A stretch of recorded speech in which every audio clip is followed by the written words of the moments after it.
13 today. All right, better adjust that title real quick. Bummer. What a bummer. I'll say, should I say top 13? I'll just say top 20. That gives us maybe license to lose a match and not have to update the stream title immediately. That would be really depressing.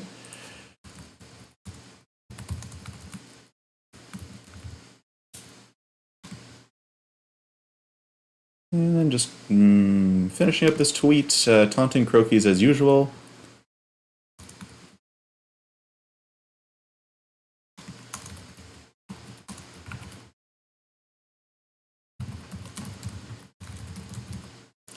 Alright, got 2 decks in Standard I like, which is a fun thing to be the case. And one of them, Jeskai Winota, is very far from optimized, testing all sorts of new cards today. Let me just pop open the deck list here for a minute, and meanwhile, my helpful stream assistant, Tammy Pham, can you make sure that Cardboard Live appears to be working? Because I did set it up. Well, we'll see when I'm in a game? Alright, let me know. It looks like it is available. That's good. That's very good. All right, so let me pop open this. I've titled this Experimental Winota, just so everybody can know that it's an experiment. I'm sure this list is not optimized. I was just tinkering with it right before the stream. So by now you've probably seen the deck and know the basic conceit of it, attacking with lots of non-humans to trigger Winota to get lots of humans, mostly Agent of Treachery, but also other friends, into play. Trying to build this deck means that you are playing some cards that are on the lower power side, which means we are running Incubation to try and hit Winota more reliably. This is also the job of Charming Prince. And then the rest of the deck is cards like Fibblethip, non-human that draws cards, Legion Warboss, and Hanged Executioner, non-human that makes multiple non-humans at once, Illyrios, which is a non-human that attacks, but a human when you're cheating into play with Winota, so it kind of pulls double duty, helps you get more threat density.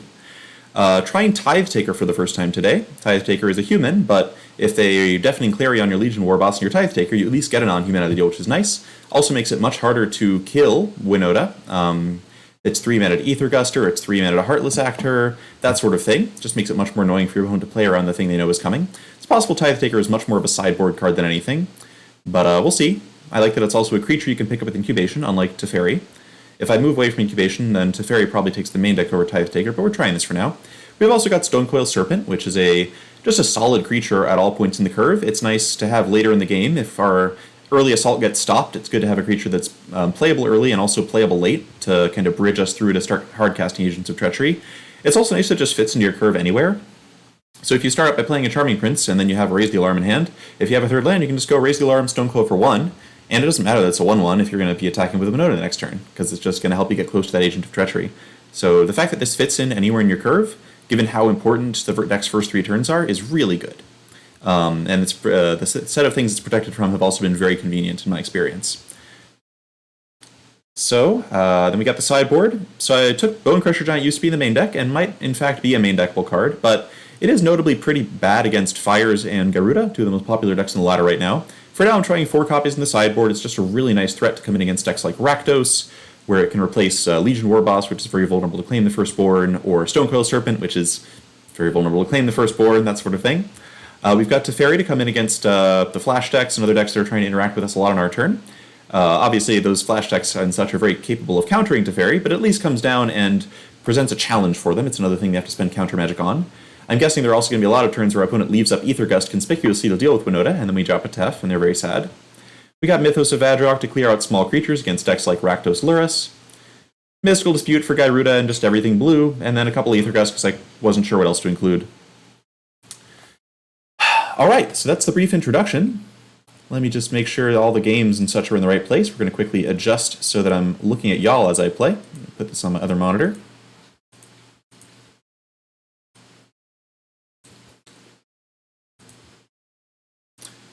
Briblek, did I like Martin's build? Good question. I did. I mean, Martin's obviously a great player, and he was winning all day with that. So I do like it quite a bit. I expect that if I had to guess which of our current builds is closer to the best, his is. Mine is experimental. I'm trying some weird cards. I'm not sure if they're going to work out or not. I do think that Incubation feels like a good card to include. I think the deck's power level is just a little too dramatically low when you don't draw Winota.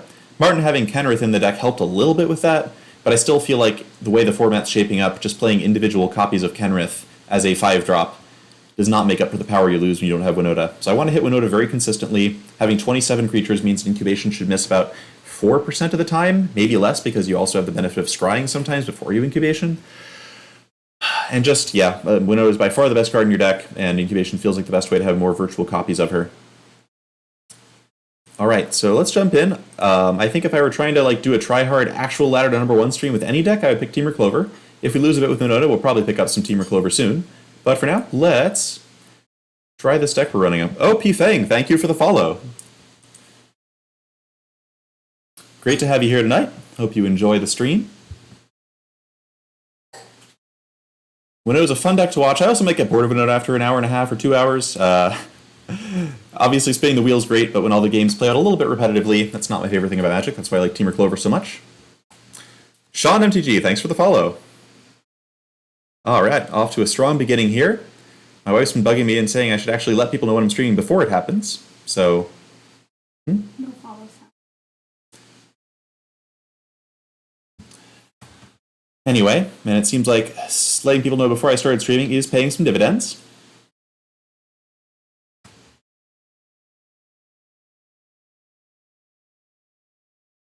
And we are starting out with a perfectly reasonable hand. I think with opponents doing Lurrus Rakdos stuff over there. I never like keeping hands without Incubation or Winota, but I think our curve here is strong enough that I'm pretty happy to do it. If we hit a Winota at any time in the first 4 turns or so, we're going to be in incredible shape. Yeah, generally we're pretty well positioned against something like Lurrus. Xylek, my goal is to, if I lose the first round, I'm hoping that maybe I don't get kicked out of the top 20 right away and I don't have to change the stream title immediately because it's super depressing when you have to do that. So we'll see. All right, Charmed Prince is a really good draw. This drives us 2 closer to Winota, which I like. Opponent mold once, and ooh, light up the stage. I guess that's actually a pretty common card in this deck, huh? Hadn't really thought about it, but it makes total sense as something you would include. And oh, Knight of the Ebon Legion. All right, playing a slightly different version than what I've been seeing before. Neat, neat. Let's just jam Prince here. So Legion Warboss, super awkward against this Lurrus deck, which is sad. Yeah, I'm not that interested in Fibblethip. I just want to scry everything that's not Winota to the bottom. Serrated Scorpion, and just like Lurrus being a life-linking 2-toughness creature means that playing Legion Warboss out is incredibly awkward against this deck a lot of the time. Which is a bit annoying. Coming with Knight, I'm not at the point yet where I want to start chump blocking this thing this early, I think. Given that my best turn 3 play is not that special, I'm going to take this hit. If they want to pump it, that's fine. So yeah, I'd say we're at a disadvantage early here. Alright, Priest is definitely one of the reasons we play main deck Bone Crushers a lot of the time. It kind of eats us up really easily in combination with Lurrus. What do I do here? Honestly, I think it might just be Raise the Alarm. I think anything bigger I play is quite plausibly just going to get claimed. And Raise the Alarm sets me up really well if I happen to hit Winota next turn, which is not a thing I can count on, but I'm already sort of far enough behind in this game that I want to have a good, set myself up for the best draw I can get. After sideboarding, this matchup becomes much better with the build that I have right now. By the way, there's the claim, as expected. So we're going to get smacked around quite a bit, take quite a bit of damage, but if they go ahead and sack the Prince, we at least get to sneak and Raise the Arm afterwards, so we're not really sacking a creature. Going for that big damage on Knight of the Ebon Legion, interesting. Yes, this is a lot of beats coming in. Ooh, the good news is we get to get down a safe Warboss and actually make an attacking token at this rate, because they're going to tap this Priest, unless they cast another creature. But the fact they're not casting Lurrus this turn actually seems really excellent for us.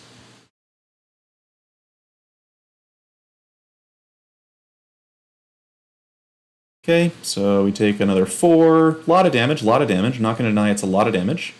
See if our opponent has anything else to do this turn. Another Knight. Great. Alright.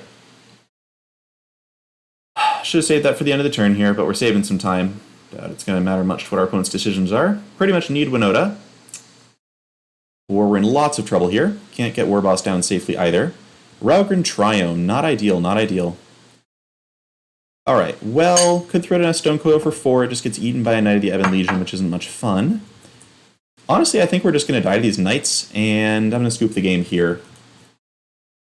With the opponent having Lurrus to come down next turn, I just don't see us finding a way out of the game. Even if we were to top deck Winota, we're losing multiple creatures. Your screen captures. Oh, screen capture's off. Let me adjust that real quick.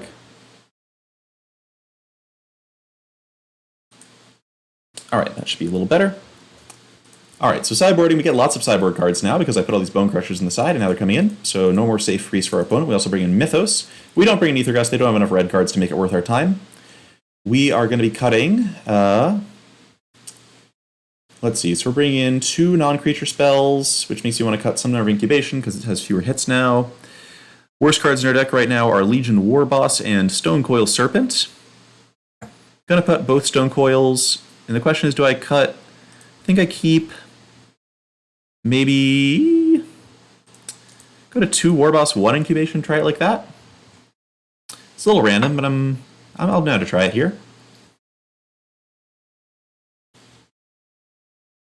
Yeah, thanks for the resolution comments, folks. Good to have you here. And wow, we're up to 66 people already. Been live for 11 minutes, and you're here watching me get creamed in my first match. But don't worry, we're going to draw Winota this time. It's going to be awesome. Okay, no Winotas, and double Illyrios. So because we have 2 Illyrios, this hand is pretty close to being a mulligan already, because we kind of have only 6 real cards. We've got all our colors. We've got Raise the Alarm into War Boss. I'm just not sure that's going to be enough. Against a typical Lurrus draw here. I think I'll try it. This is quite possibly a bad idea. But yeah, you can see why the deck plays 4 copies of Incubation with the way this is going. You really, really want Winota. If we had Winota in our previous hand, we would have been in good shape. If we had Winota in this hand, if we find Winota, we're in incredible shape. But I'd also settle for a Bone Crusher Giant or a Mythos of Adrock.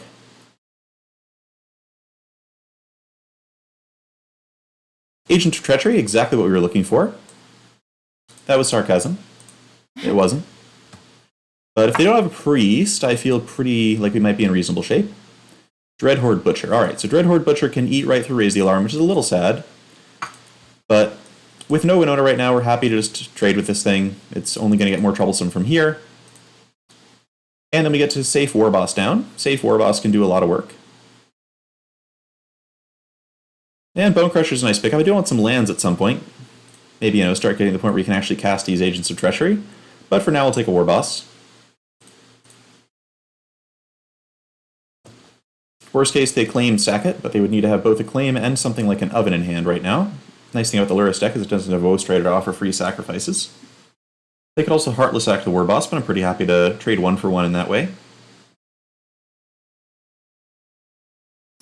If at all possible, I'm going to be trying to save this Bone Crusher Giant to kill a Lurrus. If they play a Priest, then I might change my mind. But we'll see. Basically, the key thing about this deck is if you kill Lurrus and they can't reanimate it immediately, and they don't have that many ways to do it, their deck gets a lot worse. But you do have to be careful about not just spending removal on the first thing you see. Oh hey, Dadoop and Joplever, thanks for the follows belatedly. Good to have you here.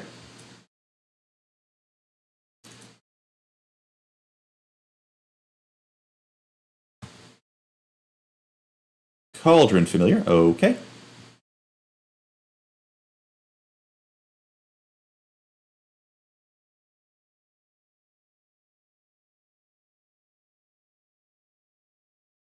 Alright, great. So, no sign of... Alright, they milled a Call the Deathwell. That's nice to know. They don't play that many copies of the card. And so there's some question about whether I should be stomping this Mire Triton to try and get him with Legion War Boss, but I don't think that's the play. I think I'm pretty happy just making extra token, attacking, at least trading off with one of their things. And then I think just jamming a... Probably... Not sure exactly. Thinking maybe an Illyrios here. Let's see, Illyrios makes a 2 toughness token that just trades with Mire Triton. Let's go Hanged Executioner here, actually. Just makes a couple things they can't block. They're actually under some real-life total pressure, given this War Boss is surviving. Hey, Angel Eyes! Thanks, it's a fresh deck. Now, there are already a lot of people streaming it, like Martin, Yuza, and Bloody, so it may not be as fresh as it was, but definitely still far from finding the optimal build. I can't wait until real tournaments start happening, so people get to see what the decks are. Thanks to Lilist and Grixis Mage MTG for the follows.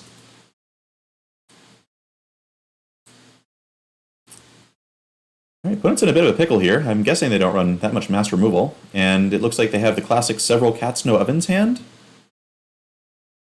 Okay, Cat does trigger light up the stage, a nice synergy. Ooh, and they got a Priest down. There's some question of how badly we need to kill Priest. If I draw a 4th land, I might just use Executioner to do it. So I don't have to spend Bone Crusher on that. Winota, ooh, that's pretty good. I like that a lot. Okay. So,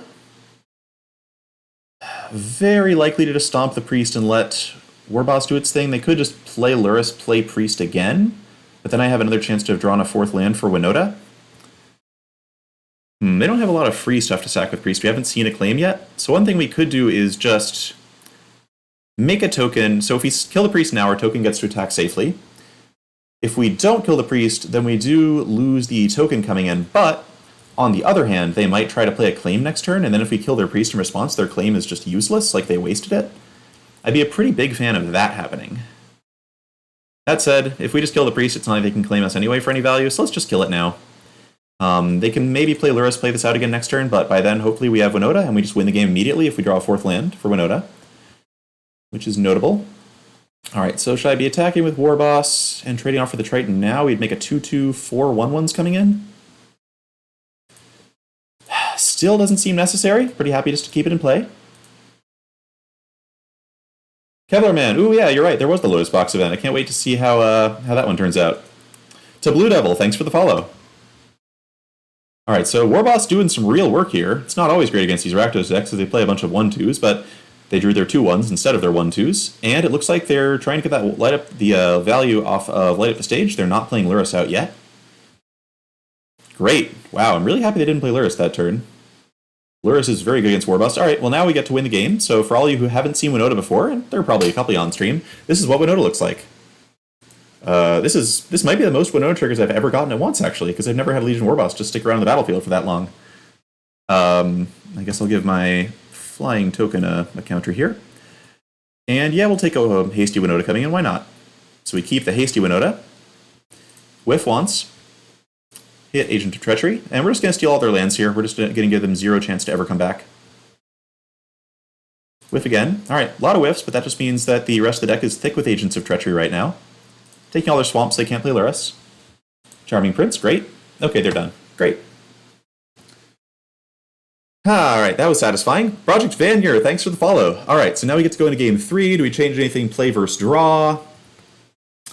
So Warboss is much worse on the draw than the play. Stonecoil Serpent's kind of nice because it's a 1/1 it stops Dreadhorde Butcher, which is one of their scarier cards. It also makes it harder for them to get a Light Up the Stage off early. But it does just get attacks passed on turn 1 by like Scorpions and Knights of the Ebon Legion, which is kind of annoying. Tef's an option. Tef can stall a Priest for a little while. It can reset a Dreadhorde Butcher. It might be better than Warboss, just because it also filters and draws us cards and stuff. But of course it dies to a Stiff Breeze. And there was no evidence that our opponent brought in that much to interact with us that game. We could do Aether Gust. Their deck's a little different. I'm not sure if Aether Gust is better against them. I mean, it stops Light Up the Stage briefly, but that's not really that effective a use of mana. Stops Dreadhorde Butcher, but Knight of the Ebon Legion's also a real threat. Tef resetting Knight of the Ebon Legion's also not the worst thing in the world. Alright, I'm bound to try that. I think we can afford to play a bit of a slower game. I'm going to try some Tefs over Warboss to see how that feels. I think I'll cut the last incubation now, bring in the third. Tef got a pretty low curve. Tef can also help us just draw through our deck, get enough lands to play agents. But ideally, we're just going to Winota them again. Yellow Cheetos. This deck does play Fabled Passage. It's 3 colors, so Fabled Passage is good for that. Do we keep a 5-lander here? We got Charming Prince to help scry us to non-lands, and we got 1 Bone Crusher Giant. I still think our average 6 is better than this, especially on the draw. Okay, this hand is worse, so I kind of got punished. Huh. Yeah, this is bad. I think I just go for a... Let's see, I can cycle the Triome, I can play a Tef. If I just keep Tef Agent, I can try to play a control game. That doesn't feel very good. Like, surviving for 7 turns feels hard. I'm going to try one more mull here. Alright, this hand is better than the others, kind of. What am I keeping? Might just be 3 lands Prince Fibblethip and try to restructure my hand from there. Could keep Fibblethip Tef. Could keep Prince Hanged Executioner and just try to rip a Winota off the top and just beat them on turn 4. I keep Fibblethip Executioner and try to do the same thing. Let's get rid of Prince Tef, keep my lands. I'm just going to try and get a Winota here. I think it's probably not going to work. Sometimes you just mull to 5, but Yeah, Coverman, it might have been correct just to throw back a land there. Might easily have been correct. Oof. Someone asked about Clover before. I like Clover a lot. We might be playing some of it later on this stream. There's a priest. Yeah, this might just be ugly for us. Yep, getting punished hard for not keeping 2 lands. Should have just kept probably Fibblethip Prince and what's the card? Fibblethip Prince and Tef there.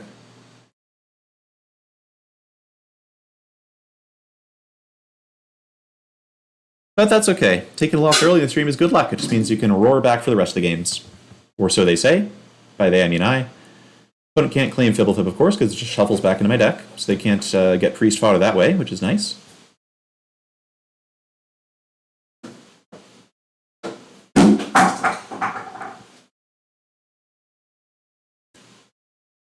They're looking at Fibblethip like they really want to claim it, which is funny. Wizard of Oz, you can find out by typing !deck in the chat. It's a Winota combo deck. We cheat lots of things into play by attacking with Winota. It's a pretty good deck. It's better when we draw Winota, which we have not been doing today. Wow. Wow, I would love to hit a Bone Crusher Giant right now and just eat this Lurrus. Or we could draw Agent of Treachery, that's also fine. Well, we kind of know our opponent has a claim the Firstborn, but we can't really play around it at this point. We're just going to jam Hanged Executioner. It's good if we draw Winota. If we can untap and, play our 4th land safely, we can at least get rid of Lurrus with Hanged Executioner. That's not going to work because they have claim the Firstborn in hand, but we can try. I think this might be the first loss I've actually taken to a Lurrus deck with Winota. Normally you're really good against them because they can't really interact with Winota well, but this is also my first time trying it without any main deck Bone Crushers with Hertz, and of course our hands have just been garbage in games 1 and 3. So that'll happen sometimes. This deck is definitely much more of a you mull a lot type deck than Temur Clover is, which is one thing I don't love about it. Martin Yuza, hey, thanks for the follow. You're watching me get squashed here, unfortunately. We have been really bad at drawing Winota in this first match, or Incubation for that matter. Haven't seen a copy of that one yet.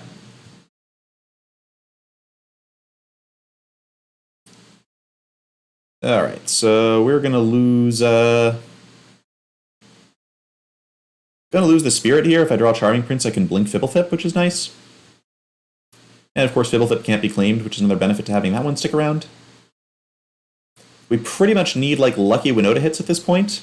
Or a Mythos of Vadrock could also drag us back into the game here.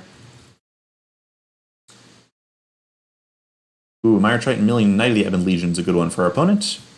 They can play that attack with Lurrus, pump the Knight, and then we're really, really, really going to need that Mythos. Very badly.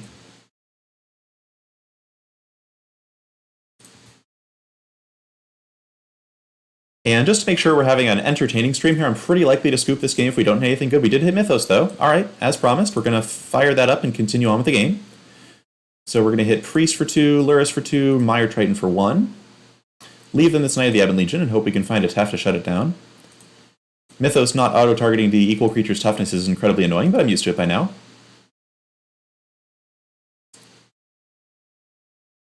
All right, so Mythos looking amazing. I've honestly, given that this Grohe's deck is super duper popular, I've been strongly considering just playing like 3 of these on the board. They are really good when they're good. All right, so opponent loses some stuff. Knight of the Ebon Legion we can at least hold off for a while with Illyrios, worst case scenario. They do get this cat back, and the cat's a problem. Like, we're definitely not ahead, and we're probably going to lose this game, especially if they have anything relevant to their hand from here. But we have a fighting chance. Opponent's also flooding a little bit, it looks like. Albeit with a Knight of the Ebon. Oh, never mind. We're dead. Okay, they had to call the Death Dweller. Powerful card. They got back Priest immediately, and now I don't think we have any outs from here. I guess we could find another Mythos. Another Mythos might accomplish something. Are we even going to block this cat? I'm not going to block this cat. I'm going to take 3. I would rather hold up Fibblethip to the old chump Knight of the Ebon Legion. We need the other Mythos right now, I think. And we found Tithe Taker, which is cute, but is not going to do it. So we're dead. Alright, we'll try a couple more matches with this deck, I think. Try to draw Winota and Incubation a bit more often. Darn, 25th already. I'm just going to say hi, Mythic. That's what I'm going to say. Arena, hi, Mythic. There we go. Now we don't have to keep adjusting the numbers that we're saying until we get back into the top 10 at least. Alright, so yeah, we'll just jam this again. Try to draw more Winotas. High Contrast, that was a variant of it. They were playing Knight of the Ebon Legion and Light Up the Stage, both of which I don't think Rokis was playing by the end. Not sure, though. Rifkide, I don't know. I haven't played enough of this format with Clover to really know that yet. I think Clover is a proven deck. I know it's very consistent and powerful against a wide range of strategies. So I guess I would say that Clover seems like a better deck for now.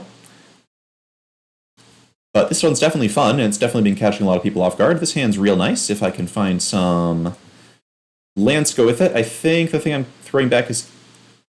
I don't think it's Incubation, actually. Incubation could find me a Charming Prince or a Fibblethip, both of which are going to be really helpful in finding lands. Meanwhile, Illyrios just doesn't do much for us here. It's just a worse Legion Warboss, so we're throwing that one back. Kentas Meister, I don't know. My thoughts on Garuda? I mean, it seems like a powerful deck when it works, which is consistently. It seems like it's pretty weak to Mystical Dispute. I'm not saying anything original when I say that. Alright, so we're looking for Charming Prince and Fibblethip off this. And we hit... Alright, we'll take another Legion Warboss. Shuffle the others back into the deck. Playing only 26 lands after playing 27 and 28 lands in so many decks for so long does make me feel kind of naked, I will admit. Alright, I'm a jam... I think this is just Tithe Taker here. Not sure about that one versus Raise the Alarm. Opponent just drops a Priest, we're already going to be in a lot of trouble. I will block the Scutterbones. Let's try not to take damage. Converting Tithe Taker into non-human's nice too. Really just need to hit some lands. Consecutive lands, ideally. Opponent not having a Priest would be a blessing. Get it? Priest, blessing.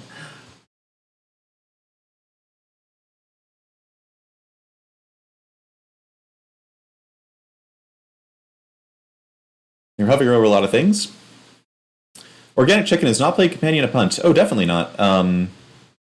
Obviously, there are, like, Companions are great, and it's quite plausible that all the most powerful decks in the Standard end up being Companions, but Winota's a non-Companion deck, and it got me to rank 13, although right now it's getting me to the basement of no lands. So it goes. We'll pass. Maybe they don't have a third land, they attack with Knight, and we get to eat it with one of our tokens. If we get 2 consecutive lands, we should still be very far ahead in this game. The mono-black version. Is there a mono-black version of Luris? I've heard of mono-black Umori. I mean, I guess there's... anything can be a deck, right? So we're just going to surprise this Knight here. We'll triple block it in case they have a removal spell. I don't know what this deck plays. If it's not the classic Rokis version. So we'll just do this. Willosaurus. You mean the #1 player is playing the mono-black deck? Do you know their stream title? I'd be curious to see it in action. I mean, I think Luris is a great card. Not at all surprised that Luris decks have been powerful early. If the Winota streamers, the heroes of the format, could draw lands, then obviously the Luris decks would be long gone by now. But, you know, you make do with what you have. And it looks like our opponent's mana screwed too, albeit with the everything costs 2 commander. Sorry, companion. Alright, they dump another cat in the yard, a Call of Death Dweller, and miss lands. Alright, now we're cooking. Now we're cooking. So playing Warboss into Warboss is not the worst thing here. I'm going to leave back 1 token with which to block this Mire Triton. Attack with the other 2, just because I don't want them getting the Scutterbones back for free. Forecasting Light Up the Stage if they have that, because maybe they still are just a red deck with 2 swamps.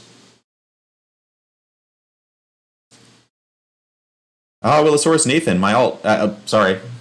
That's private information, I shouldn't have said that. Forget you heard that.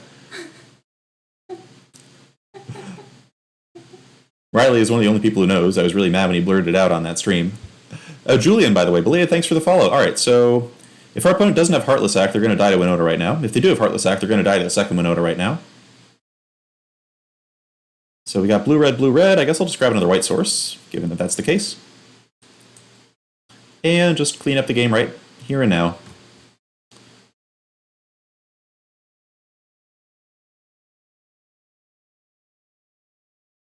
Alright, do they have like an instant speed -2 spell? They're hovering over all my creatures like they want to say something to me. Azrael, how's it go? Oh, alright, well our Warboss is triggering, that's a good start. Is Winota dying? Alright, they had the Heartless Act. Well done, opponent, well done. Alright, so because Knight of the Ebon Legions can eat one of my goblins anyway, we're going to do the same attack as last time. Yep, Heartless Act, that's one of the reasons we play Tithe Taker. But, you know, people generally don't expect the second Winota. I'm curious if their deck plays Drill Bit. That's the kind of thing I could see making it into a mono-black Lurrus deck. But I sort of expect they're just going to play some spells this turn, right? You can't play around Winota number 2.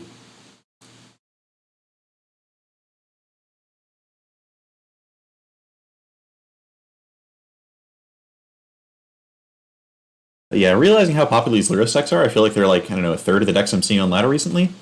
Does make me just want main deck Bone Crushers.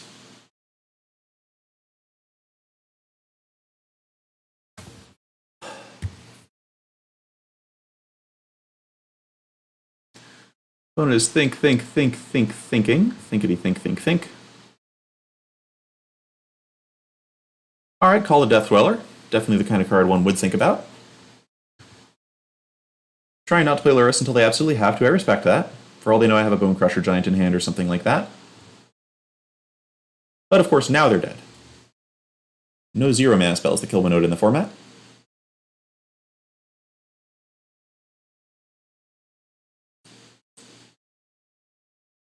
So we got 12 humans to hit.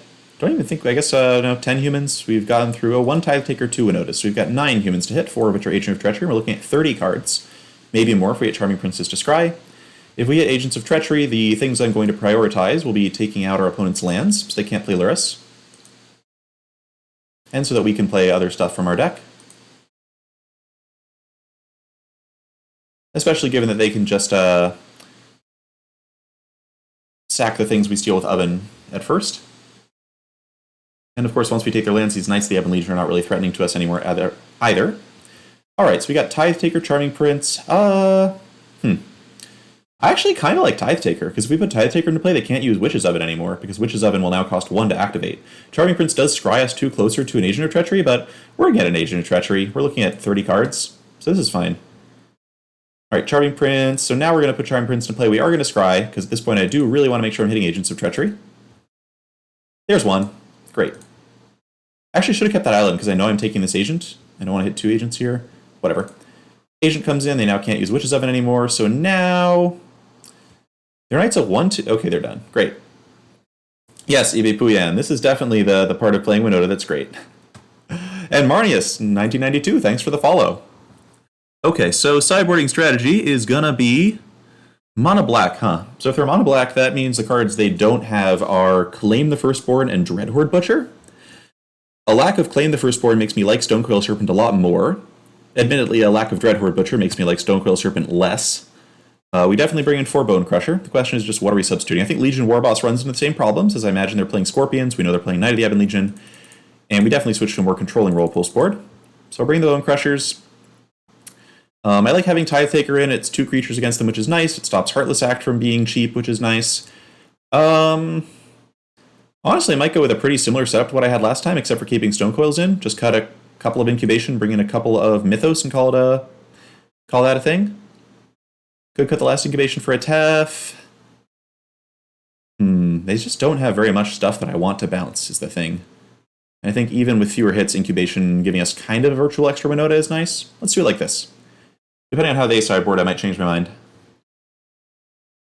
Danny Tlaw. Yeah. This deck does not appreciate Flame Sweep. It's much easier to hate out than something like Clover, which is one reason I don't expect to play it forever. Alright, so we've got no red mana and an agent in hand. Easy mulligan. This hand is much better. Easy keep. And what are we throwing back? So Tithe Taker is really nice for the Heartless Act stuff. Probably just going to throw Stonecoil back here. We got kind of the Raise the Alarm to give us the non-humans. Tithe Taker to give us the protection from removal, and the extra non-human. Yeah, Stonecoil is just the least impressive thing in the hand right now. Throw it back. Yeah, Willosaurus, I think this deck is quite easy to hate out. Crimson, that is a question that's really hard to answer. It's not like a great question, because sometimes the deck can be great and a meme at the same time, right? I think this deck is probably 2/3 good, 1/3 meme, in that it is pretty easy to hate it out. But at the same time, the deck is doing, like, powerful stuff. Like, the deck is not trivial to fight through by any means. Alright, Raise the Alarm is really good, so we're going to just go ahead and jam this. Hold up Raise the Alarm, very obviously. But this is great. It's a flash creature. That means that Priest of the Forgotten Gods can't just pick us off. If opponent decides to attack with Priest, we'll just eat it. Unsurprisingly, they do not choose to attack with Priest. We're going to hold back the Raise the Alarm, not trade one of them for a Scorpion. Thanks for the follows. Good at Block Game and Crimson. Oh, wow. And we have a Tier 1 sub from Danny. Thank you. Alright, Serrated Scorpion the second comes in. Sure, this Priest can now deal us lots of damage. Whatever. Whisper Squad. Okay, sure, whatever. Alright, so we're going to go ahead and just raise the alarm if opponent wants to trade 2 creatures end of turn without being able to use the mana. I guess they can sack 2 Scorpions and use the mana to use Whisper Squad. Still okay with that. It is still a fine trade in my book. Alright, so we're just going to go with, I think, yeah, it feels like just Steam Vents pass, and we'll just raise the alarm and try to Winota them here. If one of their last 2 cards is a Heartless Act, we can jam Tithe Taker and make it expensive for them. I expect them to probably sack 2 Scorpions and start the Whisper Squad engine. Or not. Okay, great. So unless they have Heartless Act in hand, they're willing to hold up their mana for it.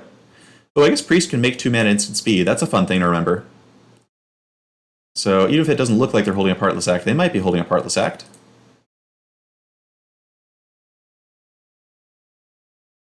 Alright, am I open to double blocking Scorpions now? At this point, I think I actually am open to double blocking Scorpions. If we attack with...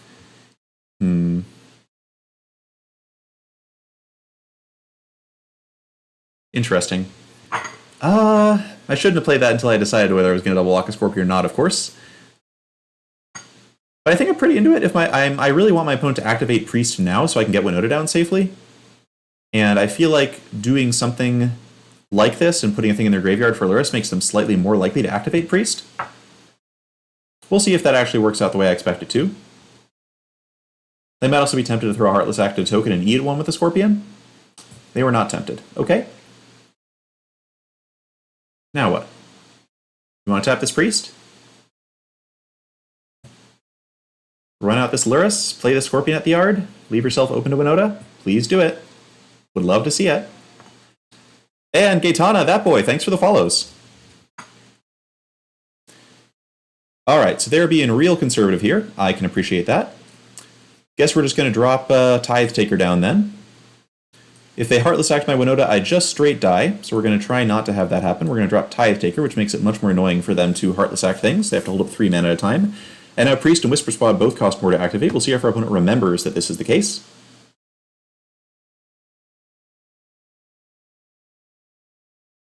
Okay, looks like they did remember Whisper Squad going off. Is Priest also going to go off?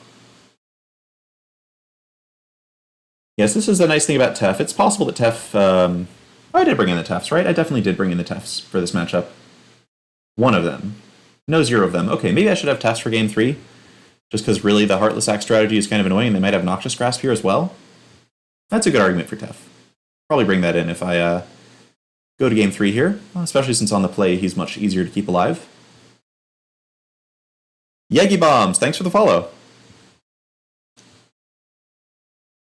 Freezing Balls, yeah, blocking with all was the wiser strategy there. I think if they had chosen to spend a Heartless Act on a token, I was still pretty happy in that space. But I should have at least thought about doing that. Alright, Priest going off. I'm definitely just letting this non-human die and trying to make it annoying for them to use their Heartless Acts and stuff. Right, yeah. 2 tokens versus 3 tokens, not a huge difference if we actually have a safe Winota.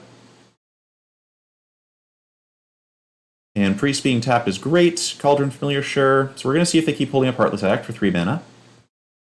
Whispered Squad still costs 3 to use. Knight, okay, they're being really patient. They are, in fact, being really patient. Alright. Well, let's run out Winota.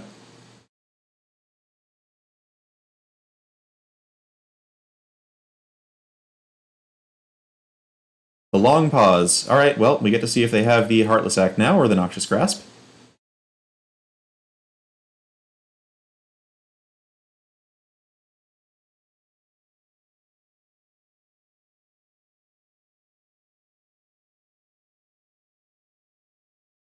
Oh no, terrible. Alright, so they did have it. That stank. So we get to play another Winota next turn, which is obviously great. We might just die next turn or be on 2 little life for Winota to be able to be effective. But we'll see. We got a shot here. If they don't have a second removal spell, at least. If they do have a second removal spell, they can beat us pretty easily from here. Definitely bringing Tefts in for game 3.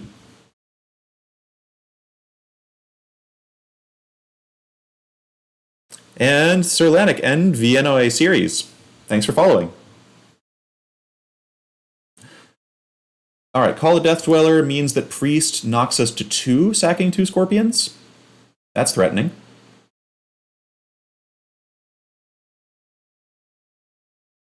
This card is something special. Definitely something special.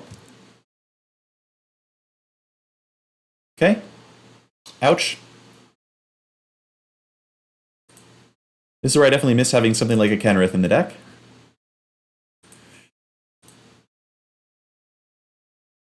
And now our opponent can just attack us, force through some damage, make us lose at least 1 token to just block this Knight. Actually, we lose 2 tokens here, blocking Knight and a Familiar or a Whisper Squad or something. So we're in a ton of trouble. I'm not sure we have outs from here. I think if we get like another Raise the Alarm to make some blockers, we could maybe get something going. We do need to steal our Priest because it's a source of tons of damage. Wow, a second Priest. All right, now I'm pretty sure we are without outs. All right, so we got to block 2 of these.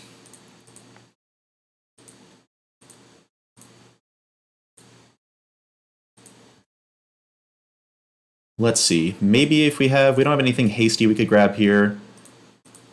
Just for fun, let's see what the draw is. I guess a Bone Crusher Giant to kill 1 Priest and then steal the other one with Agent could work, plausibly. Not really calculating it out much. We'll just see if we even get a relevant draw before we scoop here.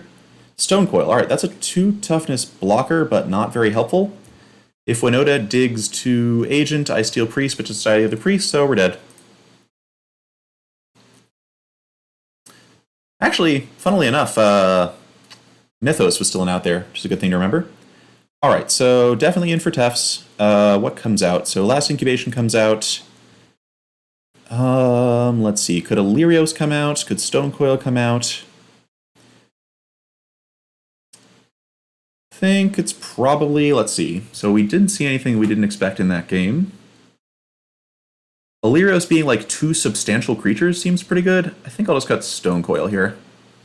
And try it like that. Metan 6, I don't really know. I never played much Bant Ramp. I'd be surprised if the original version were good, given that Companions sort of boosted the power level for me a little bit, but we'll see. Alright, play first, hopefully get a reasonable keepable hand. Hey, a reasonable keepable hand, great. Double Bone Crusher is very nice, means we're not just going to get priested into the ground, and in combination with Tef, it means that Tef probably just lives. Opponent doesn't have really haste creatures to take it down. Munkachunka. Stonecoil Serpent is just a non-human creature that happens to be good most of the time. It's also nice that it fits into any point in our curve, so if we have 3 mana and we have like Raise the Alarm Stonecoil, we can just play both of them. So it like really helps us maximize the value we're getting from our Winotas. So I like that part.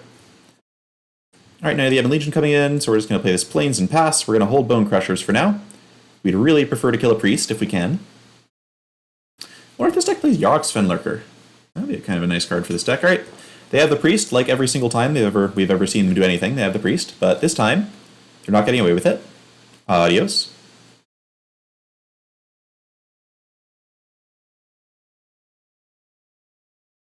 Okay, and I think this is just going to be Illyrios this turn. If we play Tef Bounce the Knight, Tef does live, which is cool and can start ticking up. But it leaves us without any kind of board presence. Illyrios means if they attack with Knight into the token, they're forced to pump it.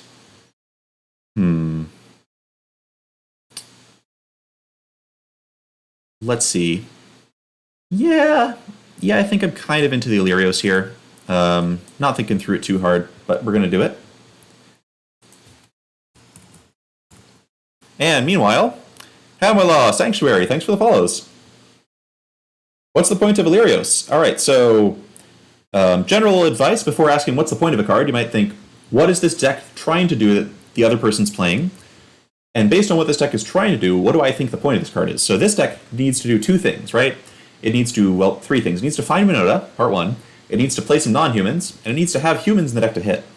Illyrios is really good because it does both of the things we want to do. It both is a human that we can hit off of Winota's ability, and it finds, it also creates a non-human when it comes into play, so it's kind of double dipping for us, which is really cool. Alright, so our opponent to spend their entire turn boosting another Ebon Legion, accomplishing nothing. I love to see that. So we could just play Tef this turn, bounce the Knight. Another option I have is to Charming Prince on the Illyrios, but I think I want to be mana efficient this turn. I want to play 2 2-mana spells next turn and 1 3-mana spell now. So we're going to go with Tef. We could even plus Tef to be cute, and then we could use Illyrios to block the Knight, but I think we're just going to bounce this thing and not be cute. I'm just going to keep the cards flowing, hopefully find Winota. Kentis Meister, there's no Thassa in the deck. Unfortunately, it's a 4-drop. It does work with a lot of the other creatures, but it doesn't fit the attack with Winota plan very well. I think it's just like a little too much clunk to include. It's possible there are a lot of versions of this deck you could play, and Thassa certainly would see play in some of them, given that you already kind of want to play Illyrios and stuff. All right, opponent Drill Bits. They're looking really hard for a Winota, but not finding one. And they're realizing that this Tef is just going to sit here unopposed. Problem with Mono Black is you lose a lot of the cool tools you can use to attack Planeswalkers. So unless they have like a Noxious Grasp, then Tef's going to be sitting pretty for a while. Good games the other day, Sidetrack Ispad. For context, Sidetrack played against me with Winota deck and kind of out-Winoted me pretty hard. Alright, so we get to go ahead and just jam Fibblethip before we decide what else we're going to do. They took our Bone Crusher, makes sense. Our Bone Crusher can kill their Lurrus. I assume they would rather their Lurrus stay alive. Alright, so we could Prince bounce Illyrios. We could Prince try to scry and find a Winota. We'd still only have one non-human in play at that point, though. Am I going to play the Triumph? Do I want to hold the Triumph to cycle? Let's see. I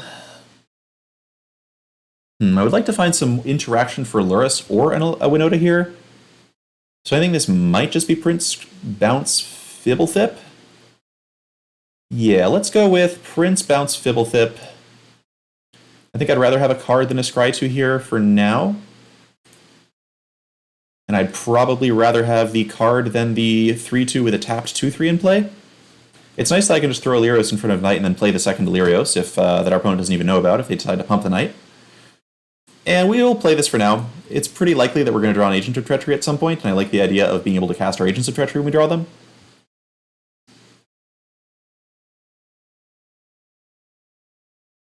Anaphylactic, are they playing Rankle? That's a good thought. Oh no, they can't play Rankle, they have a Lurrus. So they're not playing Rankle, fortunately. Julian Jack, thanks for the follow. Don't know if I said that before.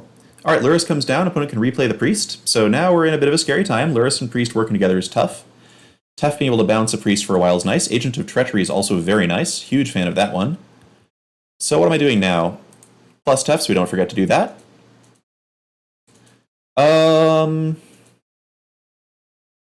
Could attack with Illyrios. I think I'm just going to play Bone Crusher, hold up, Raise the Alarm. That our opponent does know about the Raise the Alarm, of course. We have tons of fodder to sack to Priest, so I'm feeling pretty good about that part for now. And we're just going to wait. And then next turn we can use Tef to draw a card, bounce the Priest, possibly draw a land to play Agent of Treachery. I'm feeling pretty good about where this game is right now. For now.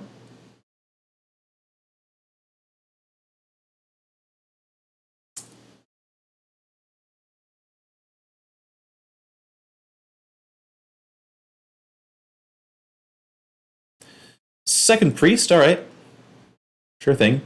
Doesn't make a huge difference.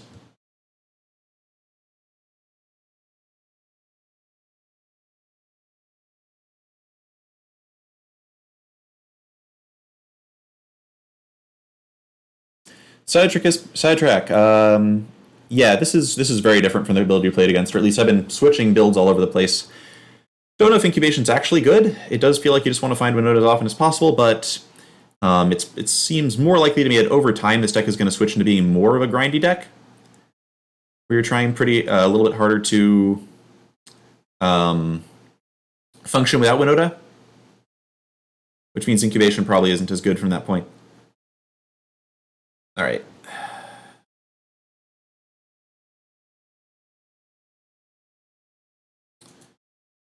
So Whisper Spot's being thrown at us. I'm going to jam Raise the Alarm, so I can just sack a random human at this point, I think. Actually, do I sack Illyrios so I can play the other Illyrios next turn if that doesn't work out? I'll sack a human for now. Sacking Illyrios is a consideration in the future for sure.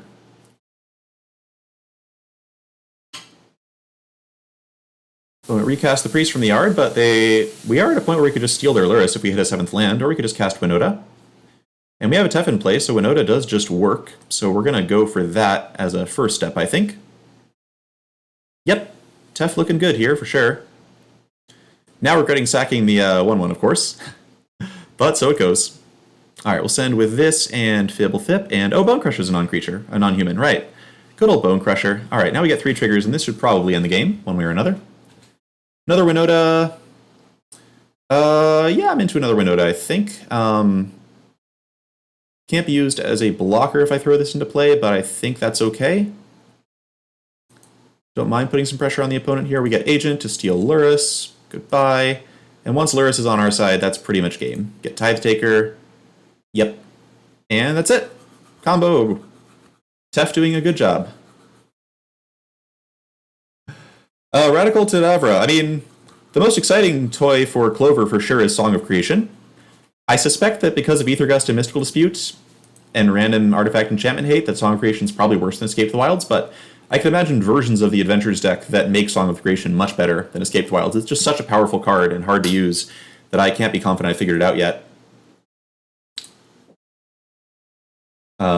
Yeah, Sidetrack, you're welcome to message me. I guess Reddit might be the easiest place to do that.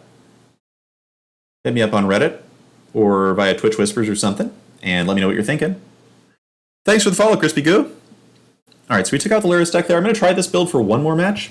I think if we keep running Lurrus, I'm probably just going to bring the Bone Crushers back into the main. Matchup feels way better with those in there.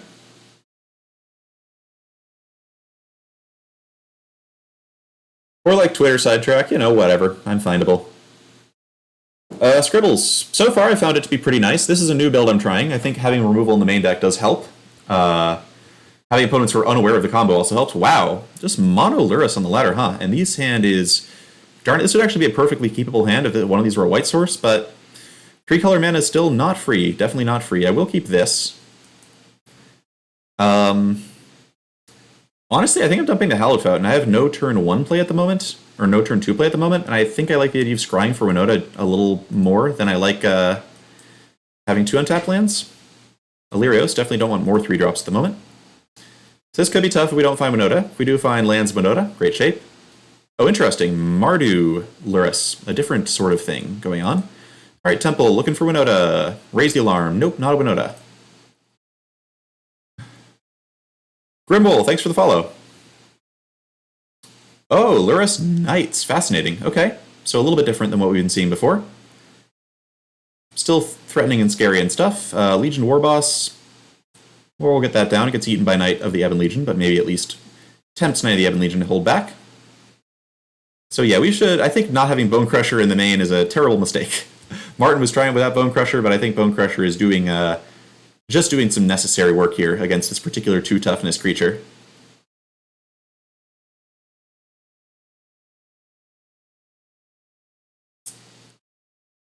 Inspiring Veteran is definitely another reason that you probably want to be playing... Yikes. Some number of removal spells in your main deck. Yeah, we're not playing any more games with this deck with the stupid Legion Warboss instead of removal spells idea. Okay, so Warboss, stuff's still getting eaten by Knights of the Ebon Legion. Do I drop Hanged Executioner here? Executioner still seems kind of slow. I think I just go for second Warboss and see if I can tempt my opponent to hold back. A little bit.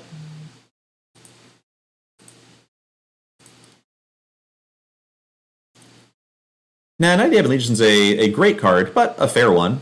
It certainly hasn't been a like essential piece of any broken decks. It was great in Vampires, but I don't know. I don't mind. I don't mind decks getting good aggressive 1-drops once in a while, especially if they're not mono red or, you know, green getting Llanowar Elves. All right, Inspiring Veteran. I'm definitely open to trading a Warboss for a Veteran if I don't think they have a combat trick. They might very well have a combat trick if they're considering this attack, but I think I have to try for something at this point. Yeah, also, these kinds of decks are exactly the kinds of decks that Clover just devours, in my experience. All right, let's see if they have a combat trick here. Fight as 1, maybe? Wouldn't be super surprised to see Fight as 1. Yep, it was Fight as 1. Ouch. Called Shot Streamer, and a Rimrock Knight as well. Yeah, there are a lot of good Knights you can play with Lurrus. I'm not at all surprised to see this deck having success. Big stuff happening. And a Raugan Triome is, yeah, this hand did not work out super well for us. Real High Round, have you seen this deck? Did someone post, oh, is this the deck that someone posted on Reddit? Somebody commented something like that. All right, we'll drop Hanged Executioner here. I guess I'm attacking with Warboss and the token. I really don't want to be using Warboss as a blocker here. I'll use Raise the Alarm to take out Veteran if I need to use something for that. I think we got to apply some kind of pressure to them or we're just going to die for sure. Oh, Yuzu was playing Lurrus Knights, I see. Okay. Interesting. They can't have Cleave. They can't have a claimed contender. Thanks for the follow, Hoppin' Goblin. Ah, Yegi Bombs, yeah. I was thinking of trying to like post it on Reddit once I got to a high enough rank, but I'm just like still so uncertain about the right build. And it's not like it's a secret anymore. I'm happy to let other folks get the Reddit cred for this one. Here comes the squad. Of course, we do need to block the Knight of the Ebon Legion. So we're going to try this. We're going to try taking out the Veteran again, if we can. Don't know that we can, of course, but we're going to try. I guess in theory we don't need... Here, let's assume that blocking the Veteran is actually going to work. We're going to let the Knight get through, put us to 1. If they want to do that. Hold up in the Executioner rule. If they have another fight as 1, we just die. Pretty sure we can't come back from the advantage of that, but if they just pump Knight of the Ebon Legion, we got to... Oh, okay, yep. 2 copies. All right, that was brutal. I guess if we get Winota, we still have a shot here. Maybe. So we'll try to get a Winota. That hurt. All of that hurt a lot. Ow. All right. Let's see. I guess I'll try cycling one of these just for funsies, see what we hit. There we are. All right. So you were a little late, Winota, but we are unfortunately dead now.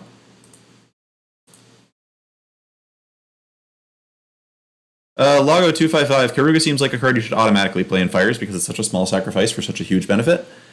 That is what I would say about that one. Let's see. So we want Bone Crushers. We want Mythoses. Honestly, we might just want Tef as well. Not because it's like so incredible against their aggro plan, but because it shuts off Fight as 1 being played at inconvenient times. And given they played 2 copies that game, I wouldn't be surprised if they had 4. Warboss, again, just feels bad. Incubation will cut. And 2 more cuts to make. Is it going to be Stone Coil? They do play at least a claimed contender. Wouldn't be surprised if they also had... I assume they also have Stormfist Crusader.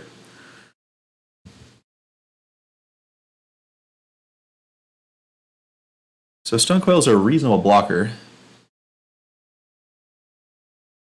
Could cut Executioner as 2 1/1s for 3 mana is not that impactful.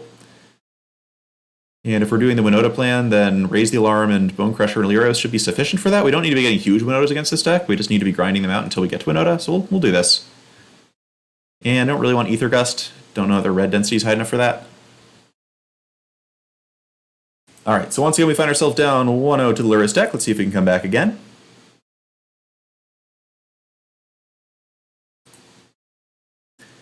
And looks good.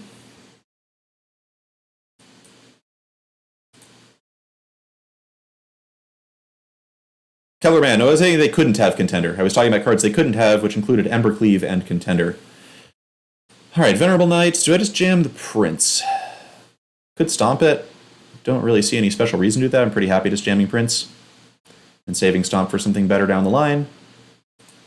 Looking for Winota. Raise the Alarm is kind of like Raise the Alarm, actually. Given we have a Tef, and it defends Tef pretty well, while also blocking their 1 Toughness Knights pretty well. I think I'll keep Raise the Alarm on top, dump the other Prince here. We don't have anything to really bounce with Prince.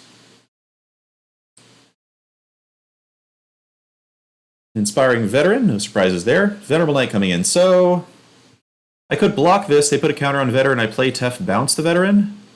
Problem is their deck has Fervent Champion, I'm almost certain, which means that Tef is not nearly as good sitting there undefended. I think I'm kind of interested. Let's see, do I try and Stomp the Veteran? I can bring it back with Lurrus eventually, but not soon? I can always try to Stomp it when it comes back down. Yeah, let's make the block here. I don't think Charmed Prince is going to get a lot more value this game, given they have a 2-1 there anyway. And they may not have a Fervent Champion. Maybe, just maybe.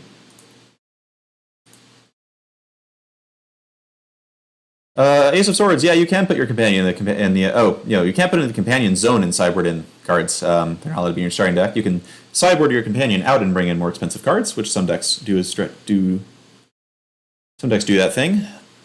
All right. Okay, so second Bone Crusher, second Prince is nice. Gonna go ahead and jam the Prince. We're gonna be looking basically for like Mythoses, more Bone Crushers, and Winota at this point, I think.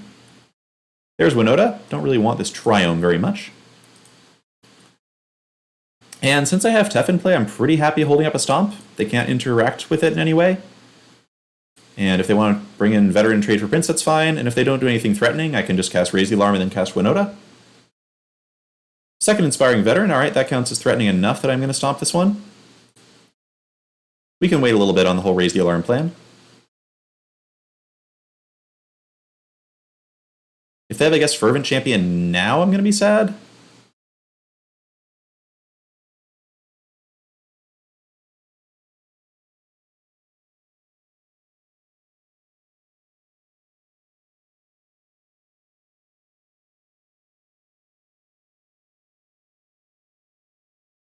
Wow, Scorching Dragonfire is a card in their deck right now. I don't understand. But works for me, I guess. So we're just gonna plus the Tef. Let's see, do I stomp the Veteran or I try to hold up Stomp for Lurrus when they bring that one in? Let's see. If I stomp the Veteran, they have a 5th land, they can play Lurrus, replay Veteran, but then I can play Raise the Alarm, play Winota, and then I have a Tef up as well, which seems kind of good.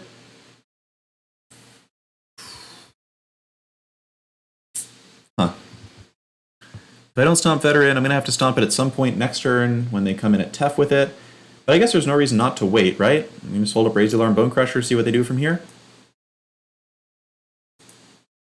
Almost pass. Almost certainly going to go Bone Stomp, Raise the Alarm here. And meanwhile, Belangi and Reigned won. Thank you for following.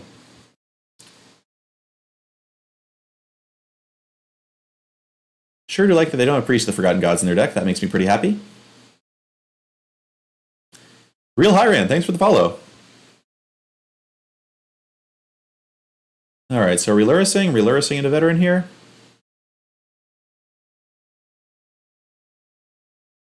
We are lurusing into Veteran, sure.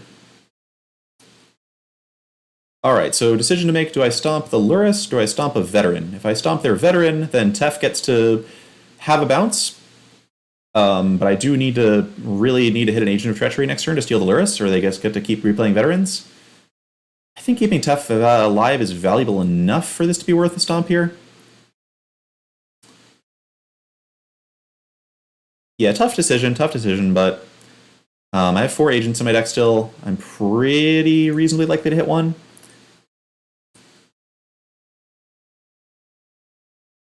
Okay, second Tef is cool. That makes me able to bounce something with no real sense of regret. Do I just bounce the... Yeah, I'll just bounce the Veteran here, because I want to steal Lurrus if I can. And this also lets one of my tokens survive, post-attack with Winota.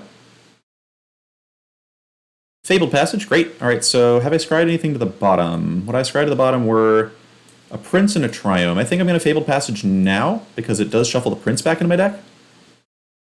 I think that's more valuable than not doing it. We have blue, we have lots of red and white. I guess I'll just grab some more blue here.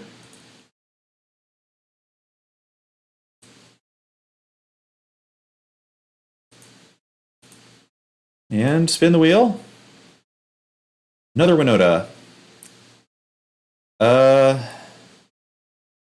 Frankly, no. I kind of want my Winota to just be blocking. There we go. Take this one. And that's it.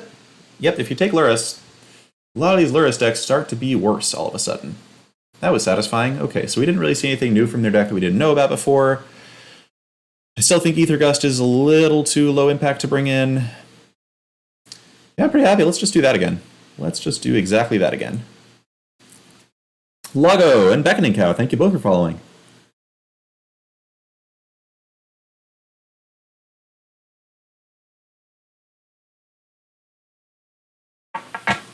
Lurrus Knights looks cool. It does seem like Lurrus Knights would just get eaten alive by Lurrus Aristocrats, so I'm a little puzzled by that whole thing. If you were like allowed to play General Kudro and you could remove stuff from the graveyard, maybe, but you can't play General Kudro in a Lurrus deck, so I'm puzzled. Damn 70, Chandra is good on whole deck. I mean, Chandra does make tokens, you were correct about that. A problem with Chandra, though, is that she comes down, she makes tokens, and then you have to have her live till next turn to make tokens again, and she can just be attacked to death by a lot of decks in the format right now. So that bothers me a little bit. This hand.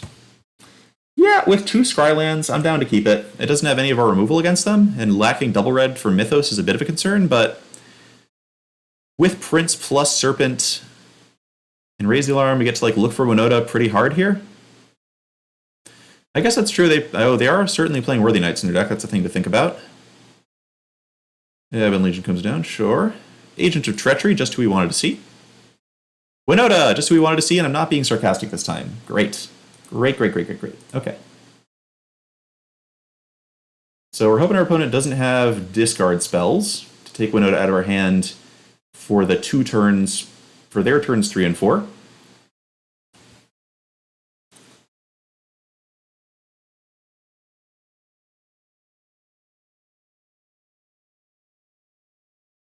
I don't know what Robert the Rich is referring to, but sure. And Motgutra, thank you for the follow.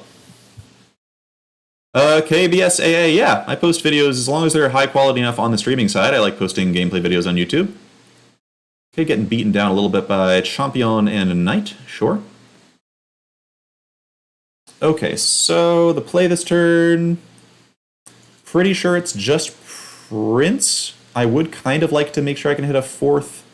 Let's see, so I would ideally like my next 2 turns to be Prince followed by Serpent plus Raise the Alarm. And that would require me hitting a 4th land, so I can actually do that. So I'm going to play Prince and try scrying for a 4th land here. KBSA, thanks for the follow. And thanks for the compliment of the videos. Alright, so we'll keep the untapped land here, bottom the vents there. Yeah, we don't like playing too many tap lands. It's possible that like 6 is even too many. I shouldn't be running these temples, but scry value is nice. But yeah, there are a lot of games where you just really need to hit untapped lands turns 2 through 4, and having 2 tap lands is super annoying when that's the case. So here we're set up to block Fervent Champion. If they swing with both creatures just as is, they probably have Fight as 1. But I'm happy to just chump with Charming Prince, I think, because playing Fight as 1 shuts them off from doing a lot of other stuff this turn.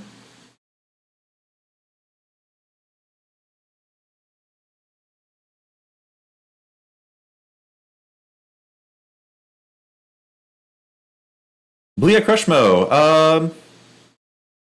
Yeah, I've made a few sideboard changes to Team Adventures that I'm testing out. I've decided not to play Song in the main deck for now, Song of Creation that is. You'll probably see that deck a little bit later on the stream.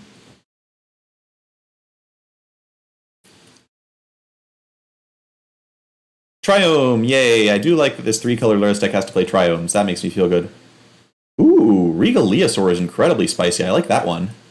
That one's really cute. Okay. So, real question here is, am I going to try and rush to turn 4 Winota? Or am I going to take it a little slow and play like a much bigger Stonecoil Serpent, which is actually a reasonable blocker against their stuff?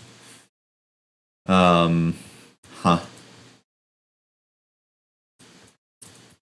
I play a 1/1 Stonecoil Serpent here, it's going to be the most suspicious play in the history of the world.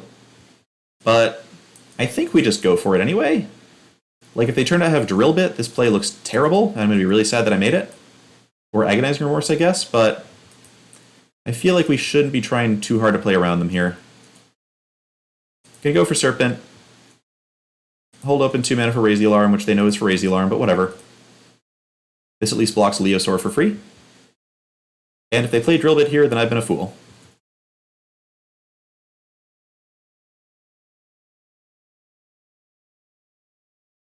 Sir Quartz, thanks for the follow. So they could mutate a Leosaur onto a Leosaur and go for a big attack. That would be cute, but not that impactful. It makes each other creature get +2/+1. Good to remember that. They might be thinking about Scorching Dragonfire on Stonecoil Serpent, so this Regal Leosaur can actually get some attacks in. But I mean, Random Tutu doing a pretty good job of breaking this aggro deck right now.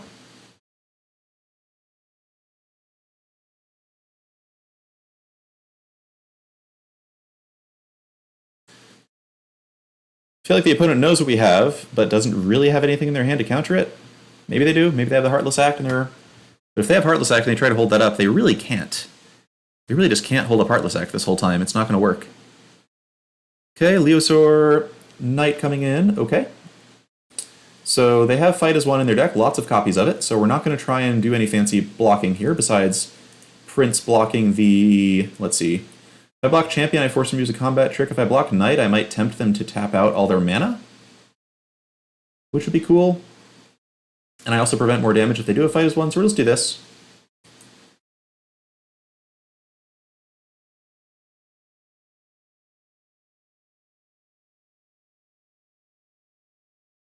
Okay, here's Fight as 1. So they're really trying to very much look as though they're holding up Heartless Act. Cool.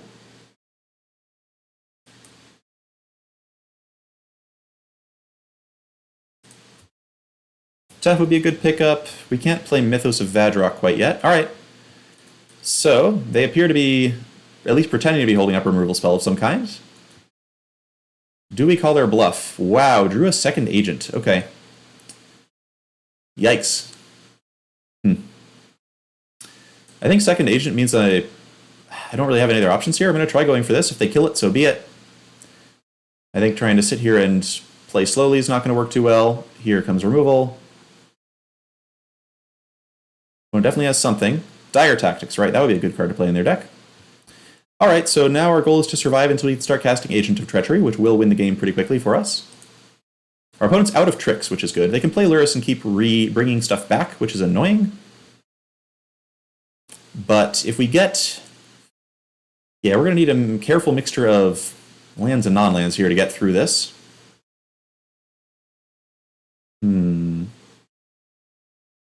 It's just tough. No removal and no Tufts here, and just ripped both of the agents. Am I just on no blocks at this point?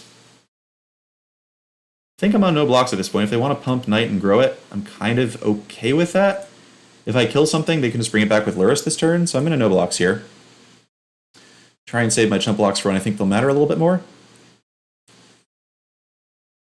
But it's tricky. It's definitely tricky.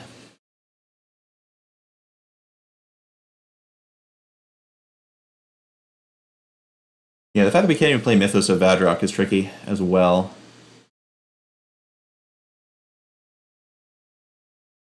Definitely not used to how rough 3-color mana bases are when you don't get to just play Lucky Clover and Beanstalk Giant.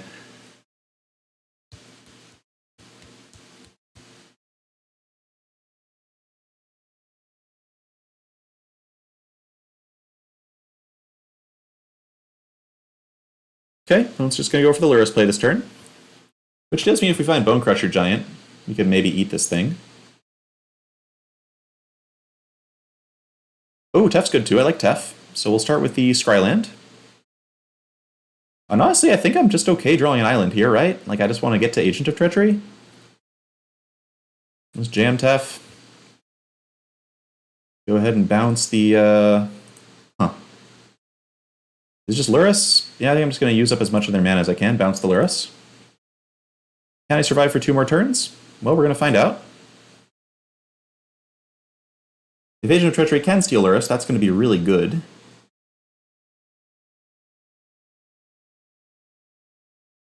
Boy, Real Leosaur being able to be cast out of the graveyard is frankly terrifying.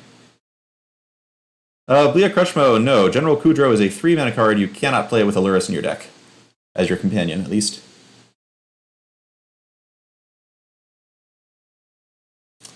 Ouch! Alright, that is a lot of power and toughness coming at us. It's time to start chumping for our lives. Yep, okay.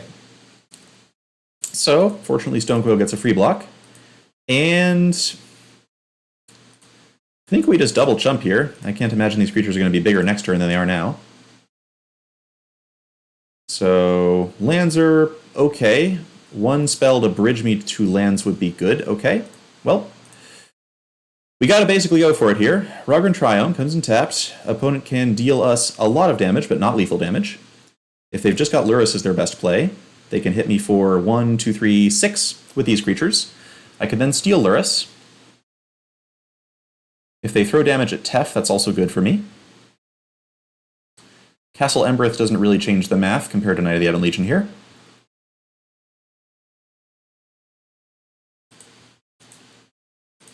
Rimrock Knight doesn't kill me.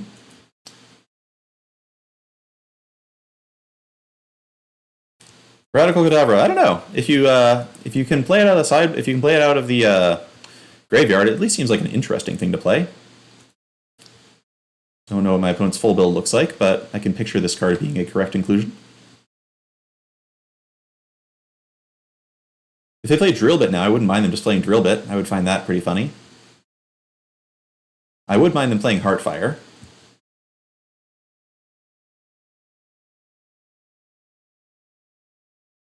Hovering over Tef, if they had Scorching Dragonfire, they should have just thrown it at Stonecoil Serpent there for sure. C. Whitman, thanks for the follow. You picked a good time to come in and follow. We're in the middle of a real tight game here. Douglas AD23, thank you as well. Alright, so we don't get to steal Luris. Opponent still has sent no things to the graveyard, which is another big problem with these Luris decks compared to the other stuff you see. Alright, so we're hoping for no God's Willing here. Gonna steal this Knight of the Heaven Legion. Goodbye. And frankly, I feel pretty good now about where things are at. Assume we don't get burned out. If they play Luris and I steal it, then burning me out is going to be harder. We have cool stuff to play from the graveyard. We do. We can play Charming Prince out of the graveyard every turn, Blinking Agent of Treachery.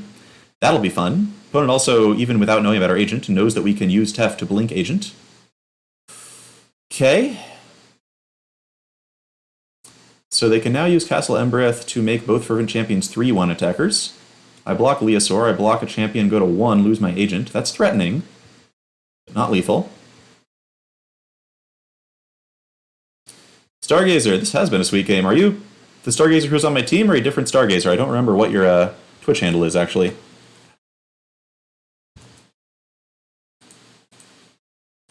Stonecoil Serpent doing incredible work here, by the way. For those of you who are asking about like why it's a good card, there's a lot of things that brickwalls really hard on defense here. Okay, Castle Embereth means I'm dead to something like a Shock if they play Shock, but they play Scorching Dragonfire and Dire Tactics, so probably no Shocks. But I wouldn't be shocked if we died to that. Hardy har har. Alright, so we're just going to agent. We're going to steal, I guess just steal a champion here. And then I think I play Fabled Passage would hold Triome to cycle, and I don't think I use Tef yet. Hard to think of anything that like makes me less. I could like steal a land from them or something, but that doesn't seem very effective. I think I'm just taking one of these creatures. Okay.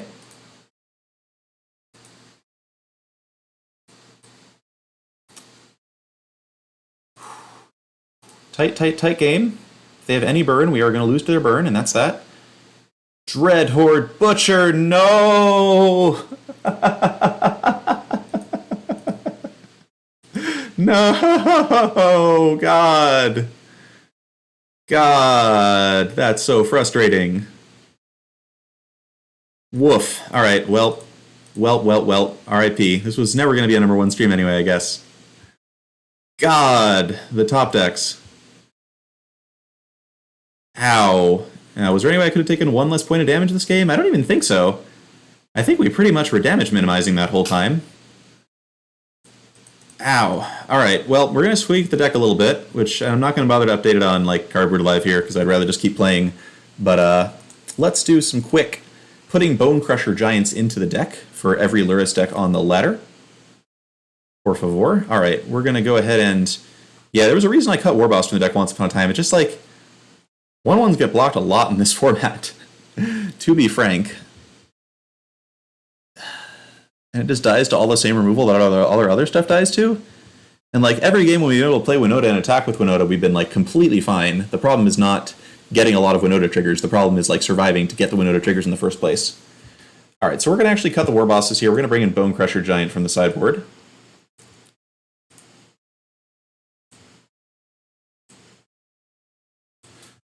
Probably just add a 4th Tef in the board and go back to having some Fire Prophecies in there, maybe? Fire Prophecy, Scorching Dragonfire, both are reasonable against aggro. Fire Prophecy is nice because it shuffles back your Agents of Treacheries when you don't want them.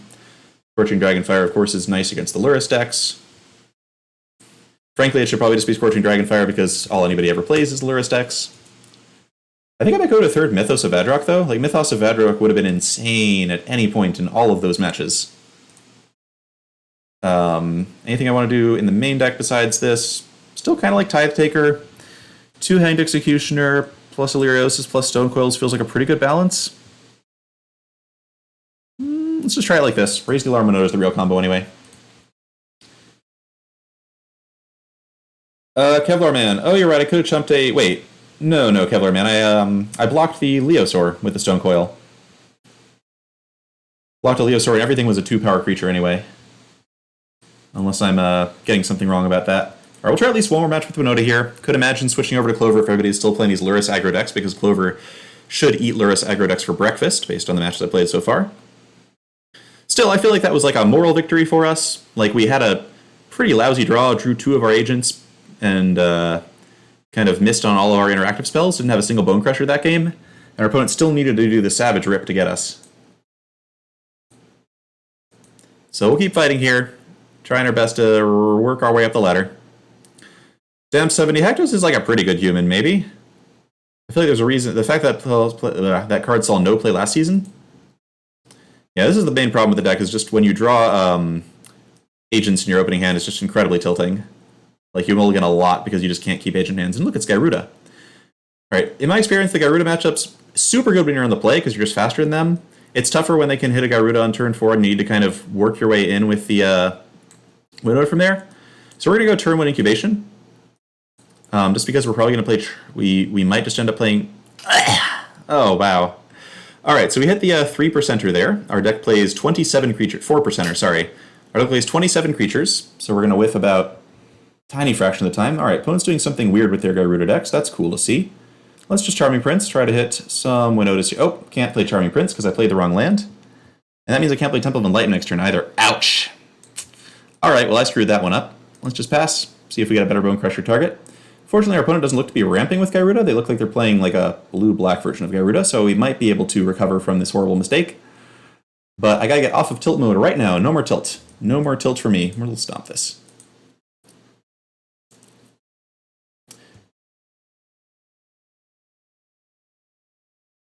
And Thought Erasure. Alright, well, at least we don't have a very erasure-friendly hand here. Control Gyruda. Fascinating. Alright, so drew a Lyrios. I think I'll just jam Bone Crusher Giant to conceal some information here.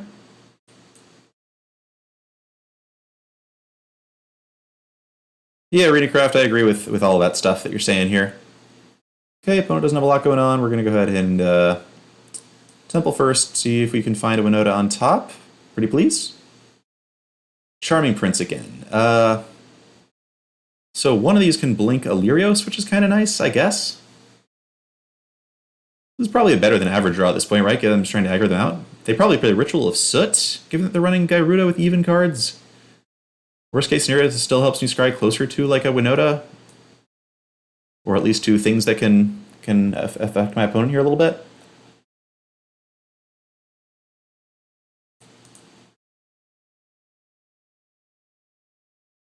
Scribbles, if you're talking about the Radical Cadavra, what does the deck do? Think about what the deck does, like what kinds of creatures it wants, and you'll see the Lyrios actually does a lot of cool stuff for the deck.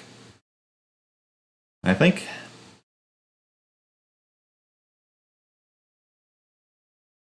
Yep, Wizard of Oz, General Kudro sure is good.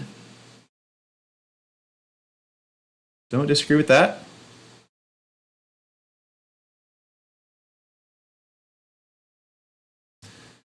Okay, opponents doing stuff like they have 5 mana, which is interesting. I guess they could play X spells with Gyruda, right? Okay, Fiend Artisan, sure.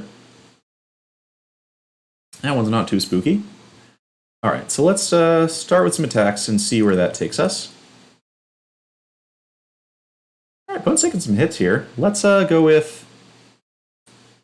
I'll scry with the first Prince, I think. Really looking hard for Winota. There she is. And now the second Prince is going to come down and make a token with Illyrios. And if our opponent doesn't do anything too crazy with Gyruda, we can probably just destroy them with the Winota. We're going to end the turn here. If they have a Thought Erasure, we're happy with them wasting it on our Sacred Foundry. And playing the 5th land doesn't do anything for us right now. If this is... Okay, it's this thing. Oh no, Winota! Oh! Yep, forgot about what Gyruda does. Oh well. Ouch. We still have a good number of creatures here. Are they just dead on board? They're almost dead on board. Definitely forgot that this thing just mills. Still, like, we're okay on this board. We're pretty okay on this board. They have a 6/6. Attacking does not seem that profitable. I guess killing their other creatures besides the Gigan is good.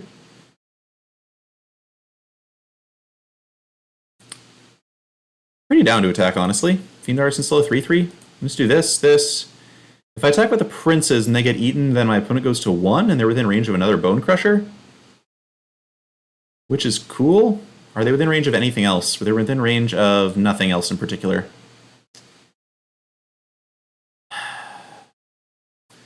Huh. Alright, let's see. Vigo, yeah, that's me. That is me. I did not win a Mythic Championship, though. I won a DreamHack tournament. That's very, very different. Darn. Yeah, I think I'm in for the plan of, if I attack with Prince and they chump them, not only do they die to Bone Crusher, they also die to Winota, or at least we get some token action going with Winota. So I'm willing to do this.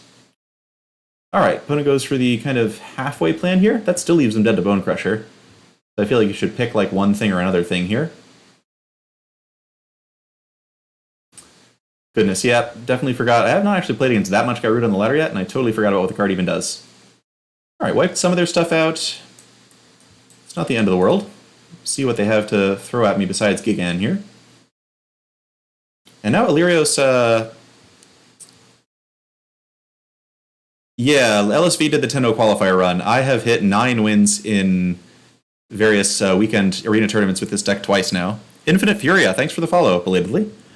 Okay. I'm still down to keep attacking. I mean, they probably have interaction of some kind, but I still want to put them into Bone Crusher range. I don't think things are going to get better from me on a turn-by-turn basis here.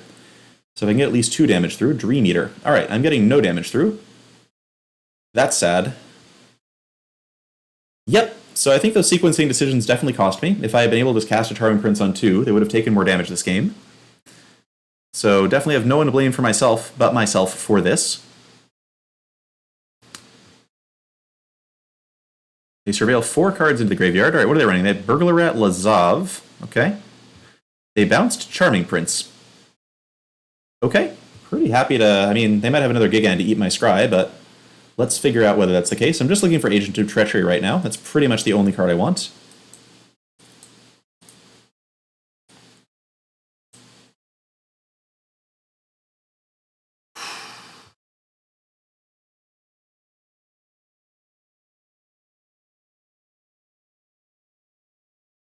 So we got 4 agents in the deck. We scryed a lot of non-agents to the bottom. Have we gotten one milled, actually? We have not gotten one milled yet. We have a lot of their creatures milled. Nightmare Shepherd. Okay. Alright, I don't think we... I guess if we chump the Gigan next turn and then we steal one of their things with an agent, we could still live. Alright, Atris Bar means we're dead. I get to see a little bit more of their deck. Sure, and I'll scoop now. Can't win. Ow. Alright. Yep. Okay, so blue-black Gyruda stuff. Definitely want Mystical Dispute. Definitely want Teferi.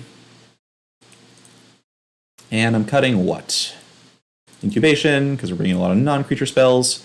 Stonecoil Serpent doesn't seem especially good against any of their cards. Stonecoil can go. We probably cut, let's see, I'm expecting this to be a Ritual of Soot deck. Bone Crusher Giant doesn't really have any useful targets. I guess it kills Devourer of Memory, but I don't care about Devourer of Memory. This seems like a pretty easy cut. 3 copies? The first Bone Crusher seems a little better than the first Stonecoil. Alright, try it like that. Alright, no more tilt mode. We're going to play properly here. If we lose this one, I'm definitely going to Clover for the rest of the stream, just so we can have some good old-fashioned fun. Ow. Yeah, every hand today has been kind of like this, it seems. Alright, this is pretty good, though. This is pretty good. I'll take this whenever. Keep it. Dump the agent. Free mulligan. No need to hold dispute on turn 1 against a Gyruda deck.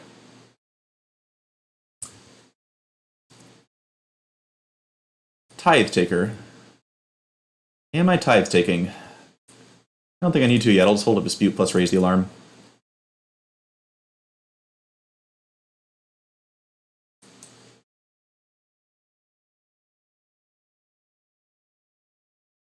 Okay, Winota. Just need lands now. At some point.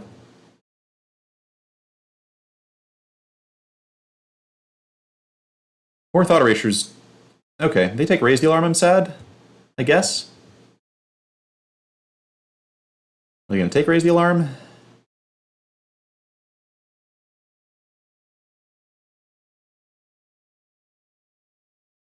Yeah, this is the thing about Winota deck. Just like playing a bunch of agents and also a bunch of Winotas mean you have a lot of draws that just seem really redundant, which is an issue I have with the deck. All right, we're definitely going to Clover for the rest of the stream. I think Winota is cute. I think it is pretty powerful.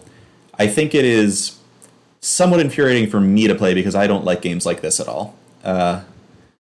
Just way too many hands that just turn out to be non-functional for reasons like this. Whereas Clover, this is usually, okay, I have 2 Bone Crusher Giants in my hand and an Escape to the Wilds. I mean, we still have 2 lands, but...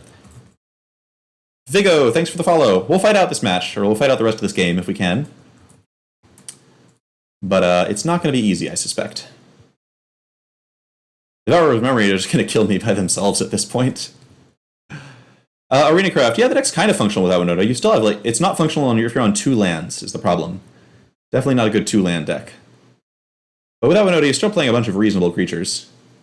Nightmare Shepherd, yep. Not really any real point in blocking here.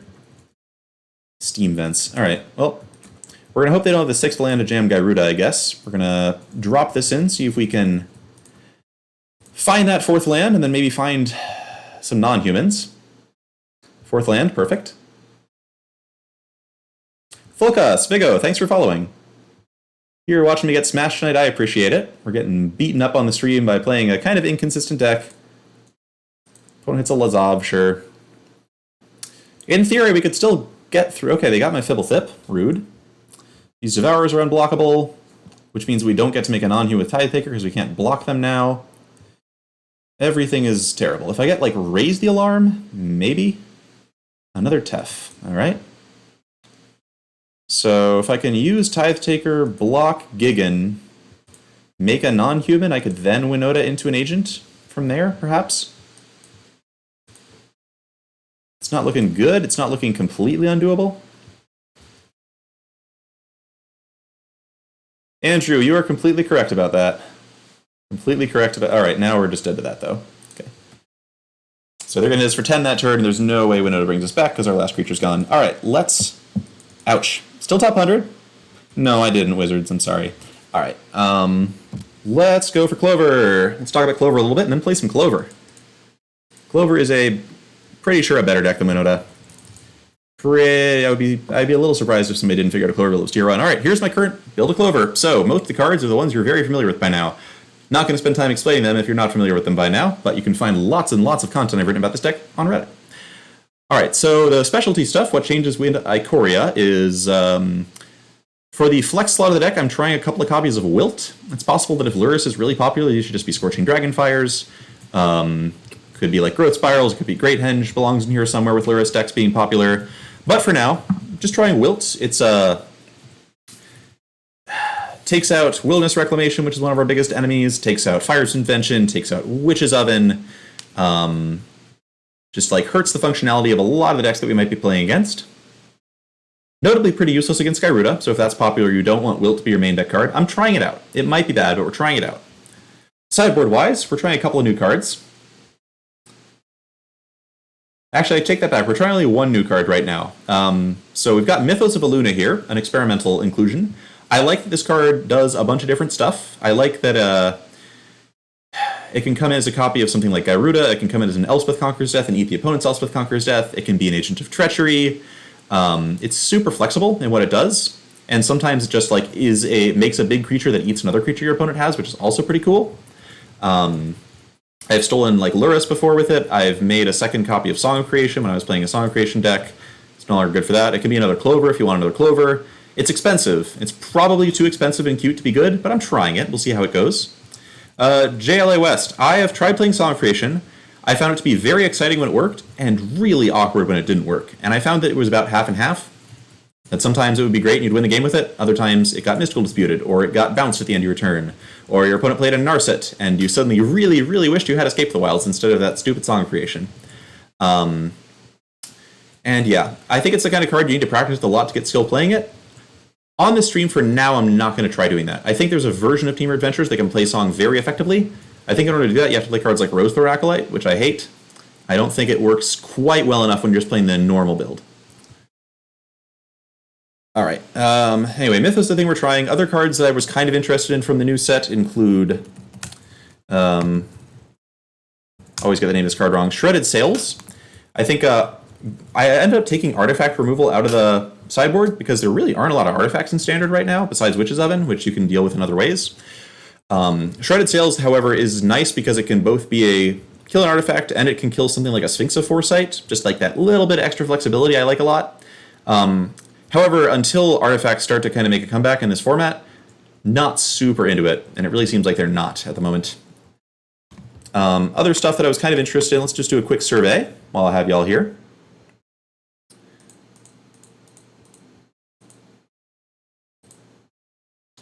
So new Ikoria cards that are kind of interesting to me in the right colors.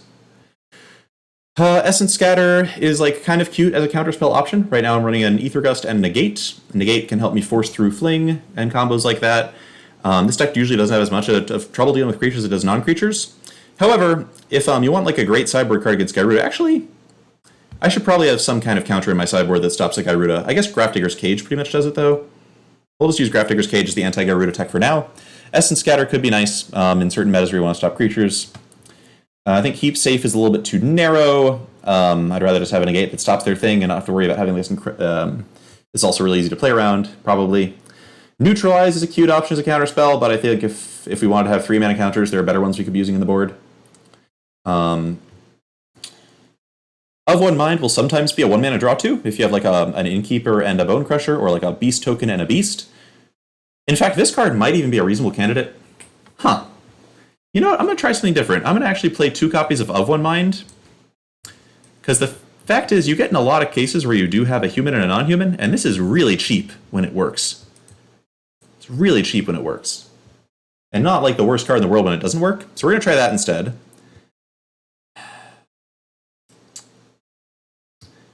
Alright. Beyond that, I think I'm pretty happy. Storm's Wrath could be Mythos of Vadrock. It's possible that card's just better. Because it doesn't kill your own stuff, and maybe dealing 5 damage across the board's enough. Storm's Wrath is still good enough against Nissa decks that I really like having it there. Patrick LJ, you think it is? Huh. I guess we'll find out together, whether it's a rough matchup or not. Fire Prophecy is kind of interesting. It's like a card that could be in the Scorching Dragonfire slot. This deck is pretty good at making use of all of its cards. I don't know how often we're going to want to use the Fire Prophecy's ability versus the Scorching Dragonfire's Exile and ability to hit Planeswalkers, but wouldn't be surprised if this card came in over the Dragonfires eventually. Mythos of Vadrock, as I mentioned, is a thing you could consider bringing. It's a very powerful spell in our colors. What else is there? Wilt, if we want to play a Return to Nature type card in the sideboard that destroys artifacts, Wilt seems like a pretty good option. Just because it also gives a second piece of enchantment removal against decks like Fires or Reclamation. What else? Mythos of Bracos. We can't make black mana, which I think makes this a little too weak. Once in future, just better. Vivian is a cute 5-mana Planeswalker. I think if we're going to put a 5-mana Planeswalker on the board, Nissa is just better. And I have never really felt a need for Nissa. Song of Creation could be a thing we play over the 4th Escape of the Wilds, or we could play a copy in the sideboard to let us play the 4th Escape in the main deck. I wouldn't be surprised if that were great, because Song of Creation, when you're pretty sure your opponent can't interact with it, this card's of course absurd. The problem is that lots of people are very good at interacting with this card right now. And looks like that's about it as far as interesting non-creature spells go. Feel free to ask me if you have other suggestions, but for now, let's just jump in. Pretty excited to try Of One Mind, actually. I'm really fond of that card. I feel like that card has to have a deck somewhere. And if it turns out to be Temur Clover, all the better. Rats Arena, you mean the Temur Ultimatum? I think having a 7-mana spell, I'd rather just have Planewide Celebration, because by that time of the game, my sideboard's kind of stacked. Also, a lot of your cards in this deck are not impressive just put on the battlefield, right? They're like you cast it and you hit like 2 lands, a 4/3, a 1/1 that doesn't draw you any cards when it comes into play, and like, I don't know, a 5/5 or something. Like, for 7 mana, just not doing that much, because you really want your cards to go to your hand before they go to the battlefield. And look great. Need that 3rd land, but, you know, we deserve it. I'm pretty sure we'll get there because we deserve it. Daddy East, yeah. So the Winota list is still stacked in deck. After this game, I will switch to the Clover deck list. Someone remind me to do that if I am not doing it. Meanwhile, Zarom, thanks for the follow. All right, Ketria Triome is a really fun upgrade to the deck.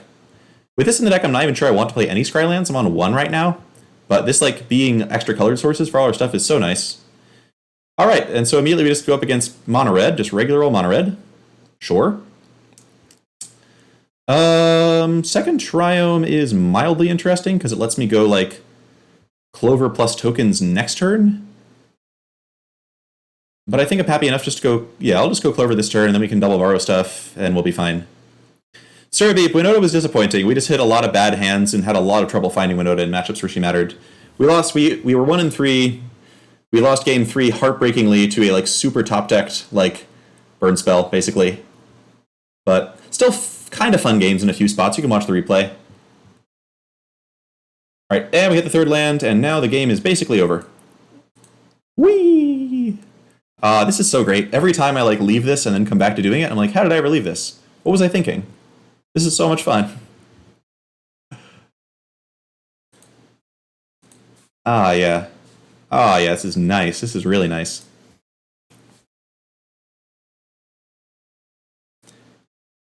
Yeah, I agree with Kevlar Man's take on Great Henge. I think it's a nice card. I wouldn't be surprised if it were correct to play in the deck, certainly under some metas, but I find it's like pretty vulnerable to certain kinds of removal that I don't want to necessarily be vulnerable to. All right, Scorch Spitter, yada da da da. Is that it? All right, that seems to be it for the opponents. We're just going to bounce through 2 creatures that can attack me here, because that makes it harder for them to get light up the stage going this turn. Waiting until their attack step, of course, so Fervent Champion just can't come straight back down again.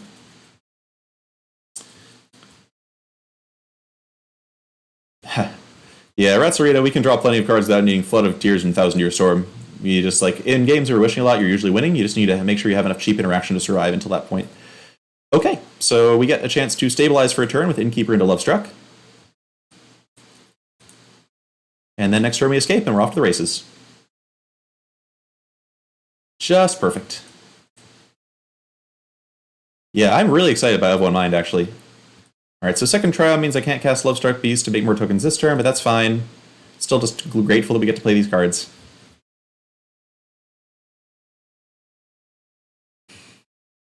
But yeah, y'all are getting a real flashback to, like, winter 2019 right now.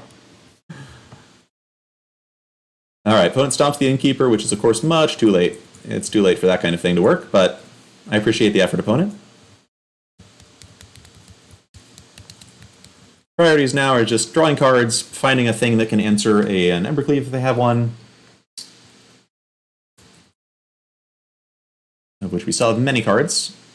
Yeah, if Escape the Wilds hits Of One Mind, I basically get to draw like 8 cards next turn. That's pretty sick. Don't have Claim the Firstborn in their deck. They seem to be pondering a Claim the Firstborn here, which would be fine by me. They're definitely thinking about something. Alright. I expect to see... What are they doing? Oh, Rimrock Knight? Okay, this is Rimrock Knight. I'm down. I'm game.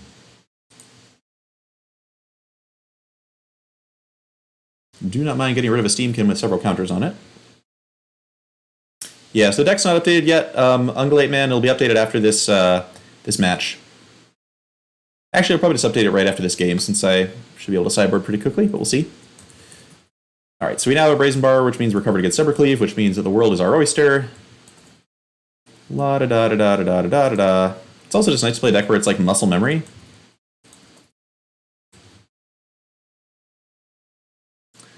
So delicious. So because they only have tiny creatures right now, I'm not worried about Embercleave this turn, so I'm just going to make some more tokens. Lago, I don't know. I feel like the Cycle Lands will probably be about correctly played. I feel like you should probably be playing 4 of them in your tricolor decks. And then, I mean, I guess there's a question of like whether people play them over temples or not, but in order to know whether they'd be overplayed or underplayed, I not only have to predict how many people will play them, but I have to predict which one is correct. And I have no idea what number of Cycle Lands to play is correct. I am clueless in that respect. So I will take a no on that question, because I just really don't know it all. All right, Anax and Torbran, fun. Really, really easy to set up against, though. So we're just going to wish for lots of things this turn. So first wish is going to grab cards that cover both of their things in exile. Red Cap Melee for Torbran, Mystic Repeal for Anax.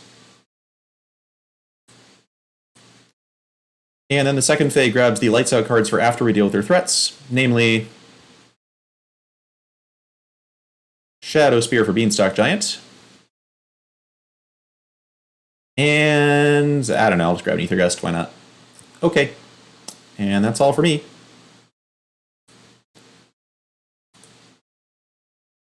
Yeah, so this is like a game, like, I don't know, you don't really need Song of Creation in games like this, at least. Sometimes Escape the Wilds isn't enough, but I feel like that's usually when the opponent has enough interaction that Song also isn't going to be able to accomplish too much.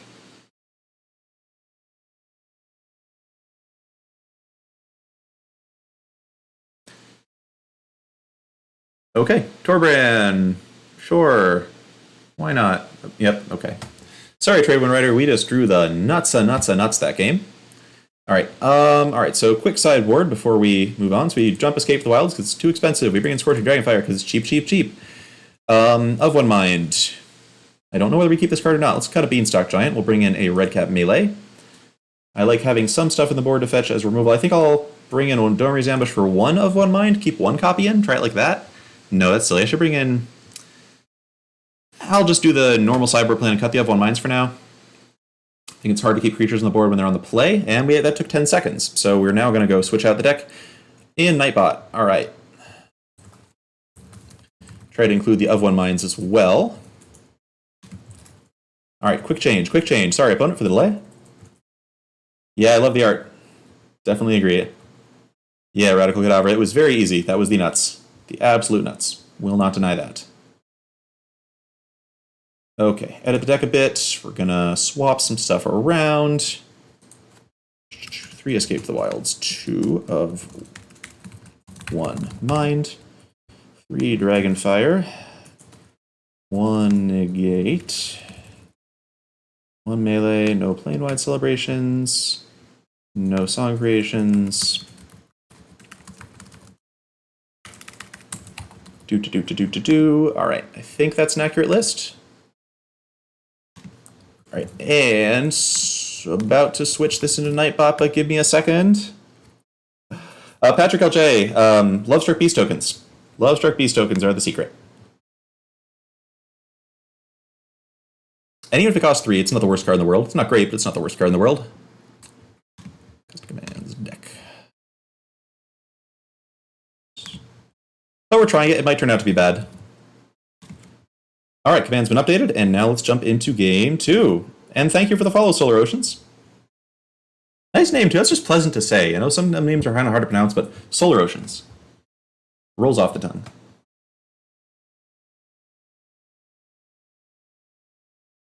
Okay. Yeah, it's interesting. Like, obviously, we need some colored mana at some point, but Beanstalk Giant means that if we draw a 3rd forest, we still get our colored mana, and Lovestruck Beasts in duplicate kind of beats the tar out of this deck much of the time. All right, found our 3rd land, so we're definitely just going to make a token this turn, because our next 2 turns are going to be Clover plus Beanstalk into Bone Crusher. Token's not amazing on its own, but it's something. Robber the Rich, Not going to jump with the token just yet. Hit a Fae of Wishes. All right, so... There's a world where I just cast Fae of Wishes to keep block here? Are we in that world? And then next turn I can go like Clover tokens, and then Beanstalk Bone Crusher on turn 4? The problem is if they have Ember Shieldbreaker in their side, then playing the Clover gets me kind of blown out. My next turn, I guess, is just a 5/5 then, though? Alright, my wife is scowling at me from across the table, so I'm just going to play a Clover and be responsible. But sometimes it's like fun to look for the play that's not automatic, you know? I probably should have attacked with a token there since I'm not going to be blocking with it, but whatever. I'm going to keep sitting lands with Robber, which is nice. Still on no blocks, can't stop them from either light up the stage if they want to light up the stage.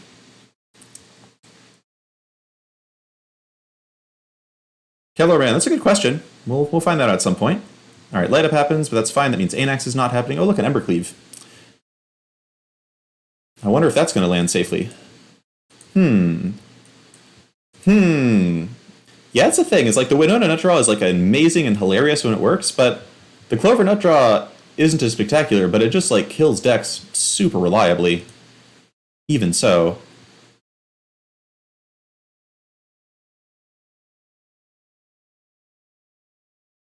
Yeah. Alright, so we're just gonna, I think, kill their creatures. Now we're not gonna kill their creatures in upkeep, we'll let them go to attacks. Opponent now realizes that something bad is about to happen, but they don't know what exactly.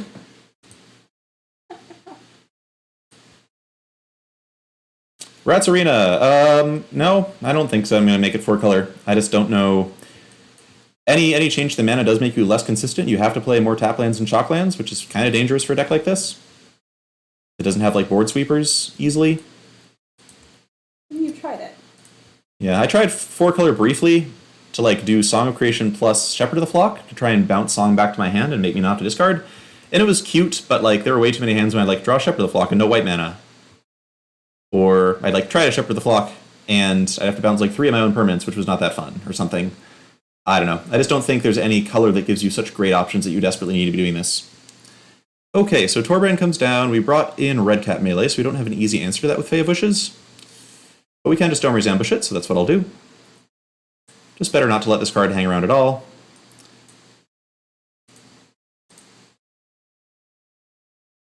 Yep, Mono Red continues to be as clean a matchup as ever. MTG BSL, thanks for following. Also paying gold if I didn't say that. And Nestibu. Alright, missed a couple follows. Sorry about that. Yeah, this deck loves basics. That's another thing. You just want to be fetching them all out with Beatstock. And then on the black side, I don't think there's anything that's like... People ask about splashing Wish Targets sometimes. Maybe with like Chromatic Lantern or something like that, or Fire's Invention, but... I just feel like the deck's one of the deck's great strengths is being consistent. You just want to lean into that consistency real good.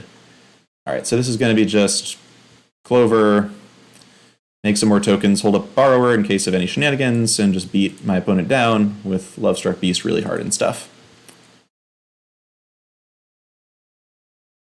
Yep, red deck wins got like nothing from Ikoria, I'm pretty sure. I'm not even sure they have a sideboard card that they want to play. Real shame, real shame. We'll hold up on the token. They might have some kind of red spell to cast. They might, I mean, they don't play Fire Prophecy. Yeah, I guess Fire Prophecy, if they're playing Scorching Dragonfire, they might be interested in Fire Prophecy out the board as like a red versus red card. Fire Prophecy is powerful.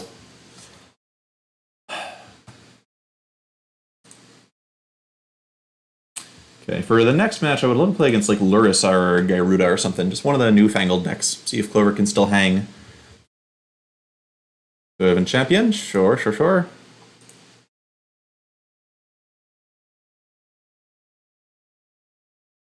They come in, I'll double block twice, and then if they try to do something fancy to pump the Steenkin, I will bounce both of their creatures.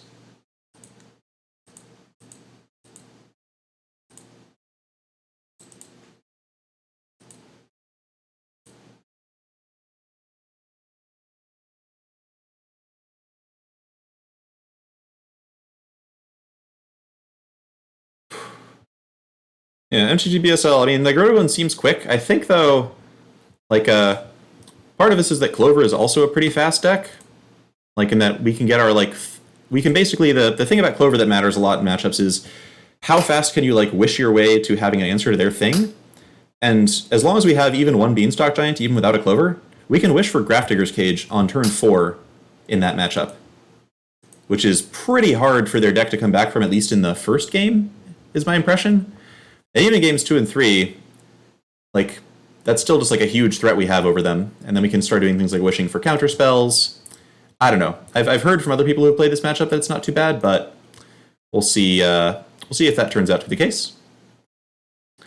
All right, and I'm gonna go switch out Cardboard Live real quick. Is Cardboard Live working, Tammy? No. Oh, it's not showing up? Not like the hover effect. Drat. All right, we'll have to work on that later. All right, well, let's just jump into the ladder again. Already back up to 62. It appears as an extension that you're using.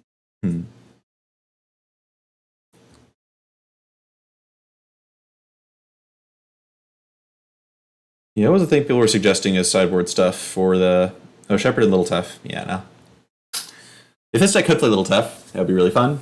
But I'm happy just to be playing these three really good colors. 3 colors is plenty.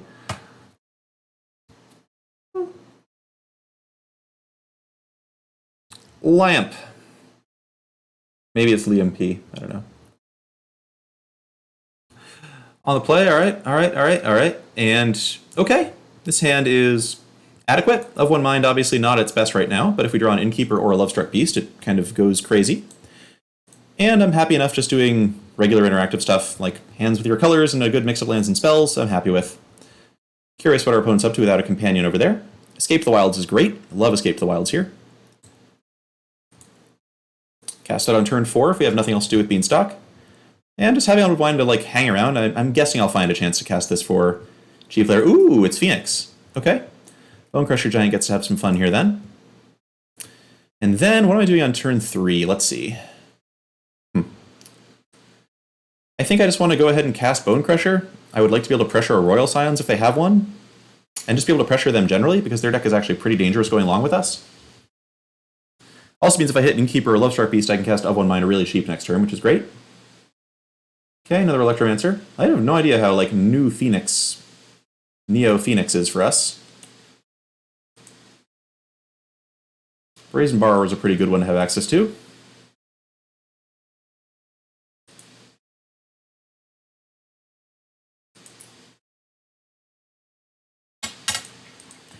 And am I just bouncing Electromancer this turn? Yeah, probably. Probably just going to do that before they can start casting cheap spells with it. Spells to do in their upkeep. No, they have a Thrill possibility, so let's not even let that be a thing they can do. Saving Brazen Borrower for like a Riel is tempting, but if they had a Riel, I assume they would have just cast it. Aspect ratio a bit off again. All right, let me mess with this a bit here. Let me fit to screen alert. That's just his, that's just your...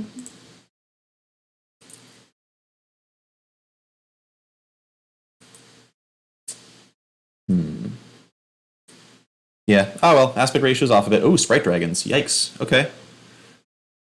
All right, maybe we hold off on Escape the Wilds and we just kill one of these. I really don't want 2 of these getting big at me at the same time. I kind of like the idea of just throwing down another Bonecrusher here. Actually, I could hold up Borrower. Try to flash that in. They play a bunch of Shocks and then probably Lava Coil. Now, let's just beat down. Yeah, Bonecrusher Giant's a great card. Love playing just a bunch of Bonecrusher Giants. Thanks for the follow, Cal Stewart.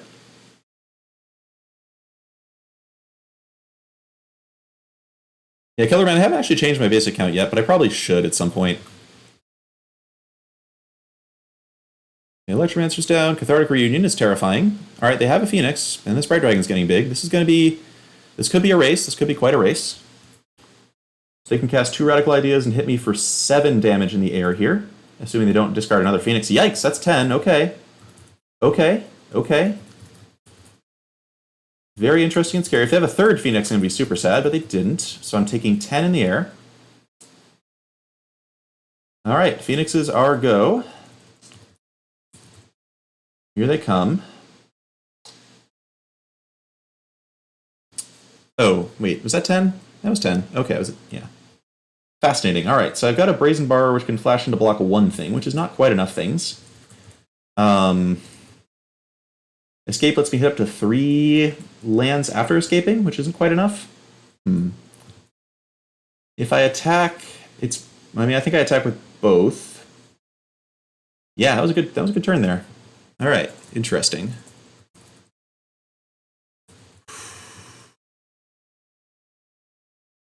Yeah, I'm going to go with 2 Bonecrushers here. I assume they're going to block one of these, yeah, because if they don't block one of these, they just die to Fae of Wishes for Fling. Huh.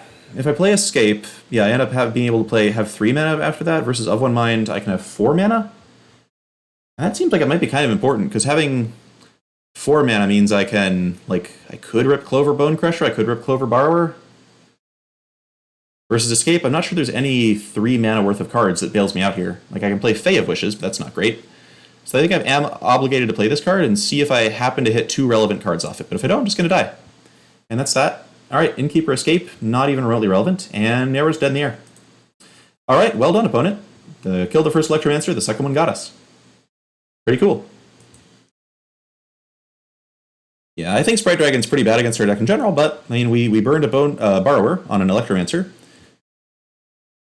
So that one got us in the end. All right, I like Scorching Dragonfire against this deck. Kills everything of theirs that we care about. We'll cut Of One Mind. We'll cut Escape. Just treat it basically like a burn deck, which it pretty much is. We should be able to grind them out if they can't get their stuff going, but we want them to not get their stuff going. Anything else I board in for the like main deck here? I could cut like one more Escape to bring in like an Ether Gust, which is very good against Cathartic Reunion. Negate's also good against Cathartic Reunion. Let's make it one Negate main, I think. It's going to be hard to find time to wish for that one. I love Faya Wishes just because it blocks Phoenix, which is super good. All right, try it like that. 4 Beanstalks, maybe a little much. But Beanstalk Shadow Spear also gets us out of a lot of jams, maybe. Yeah, Phoenix is a... Yeah, 781, it's just in our flex slots, so we had Growth Spirals before we cut them. I've tried Scorching Dragonfire and Ether Gust and Great Henge and Incubation in that slot, and it's just taking up the fun slot right now. Yeah, Fae for Grafdigger's Cage, also a fun thing we can do, if they're not playing Borrowers in their deck at least, which they might not be. That's the scary thing about these Phoenix decks, is I have no idea what many of them play. Alright, we keep this, I think. Innkeeper is super vulnerable in this matchup, but double Lovestruck Beast means we're probably just attacking with them. We can shut down Rael and Electromancer pretty well. So I'm down to try this one out. As usual, need a third land. But that's cool. Yeah, Tommy Zozo. Song of Creation's hard to play. It's easy to answer for a lot of different decks. It's very powerful when it works. Can be really devastating to you when it doesn't work. For now, having tried Song of Creation in a bunch of matches, I think I just prefer the overall consistency of Escape to the Wilds. But I may try a bunch of different things going forward. Alright, so we're just going to go ahead and... If our opponent plays Flame Sweep out of the board, I'm going to be really sad. I don't know if you would bring in Flame Sweep against this deck. I would think not, but you never know. People can surprise you. For now, if we just like find a third land and just play these Lovestruck Beasts on curve, we should be in pretty good shape. Yep, that's fine. 1 for 1. Ugh. Well, Triome's a bit daggers, but we used to play a bunch of temples that would have been the same kind of dagger in this spot. Yeah, look at we have Scorching Dragonfire up, which can kill a Rael if she comes down.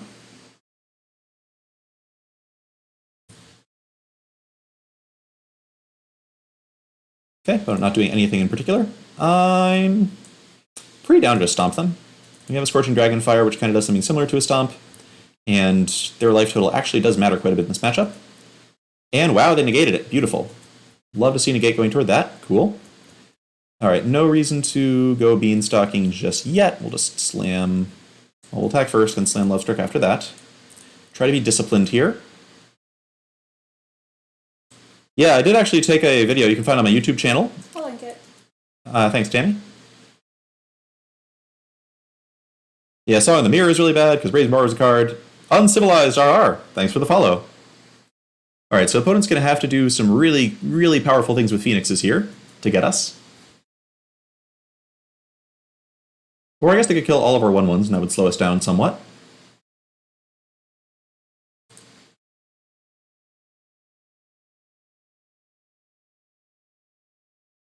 Okay, kills 1/1/1. Can they kill the other 1/1 as well? Bounce it, maybe? No? What a shame. Alright, so the fact they had Scorching Dragonfire there makes me wonder if jamming the second Lovestruck Beast is the best plan. I'm thinking probably not. I'm down to just Beanstalk this turn. If this gets gusted... Alright, did not get gusted. I think I would have put it bottom if it got gusted. So we'll grab the island, hold up Scorching Dragonfire. Next turn we can maybe Fae for Cage. If they just kill my 1/1, I don't have anything else to do. I mean, Lacy Dog, I don't think you know to get infinite with Song. I think it's pretty easy to mill through your whole library and win with Jace or Thassa's Oracle. But I think the main problem is that you need Song to stay in play for that, and Song is just a really hard card to keep in play, considering the punishment when it doesn't work. Alright, opponent's Cathartic Reunion discarding 0 Phoenixes. You'll love to see it. Dragon Dwarf, Temur Fires. It's one of those decks that feels like it should have been good in theory for a long time, but if it wasn't better than Jeskai Fires before, I don't know why it would be better than Jeskai Fires now. The ultimatums are powerful, but I think the Jeskai one's not necessarily that much worse than the Temur one, if at all worse. And also 7 mana for a Fire's deck is still a big challenge. I suspect that like the good old-fashioned Jeskai deck is probably still the way to go. Alright, You know what? Given that I'm going to be Fae of Wishing for Grafdigger's Cage very consistently if I do Fae of Wish for anything, I kind of like Aether Gust being in the main over one of these Beanstalk Giants. Just making the deck a little leaner. Aether Gust is incredible for punishing Cathartic Reunion. Let's try that.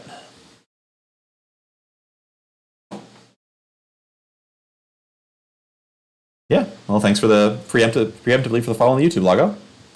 Jeskai Winota is also on YouTube. I played some of that deck in the pre-release-y thing. Huh, this hand. I think this is a little too slow. I think these Beanstalks, having 2 of them is very awkward. Especially given that I'm probably going to be going Innkeeper into Fae, which means I'm not going to be wishing with this. I think this is a throwback. Oh, goodness. This hand is much worse. I have to mulligan this as well. This hand is fine. Alright, and we're going to dump, I think, Forest Borrower. Yeah, so some rough draws here for sure. We've mulliganed to 5 a couple of times today. Huh. I think I'm actually down for... Well, no, I'll play the Triome because I need red mana. It's tempting to hold this and try to cycle it, but I just need red. Radical Cadavra. Eddy into Fae requires that Eddy survive against the deck that's playing probably 7 or 8 burn spells. Into Lovestruck, which requires that I draw a 3rd land, etc. And the Lovestruck can't attack if they kill my Eddy, and Lovestruck is a useless blocker against this deck. There's a lot of problems with that plan, I'm afraid. I almost run that out, hold up a Stomp in case.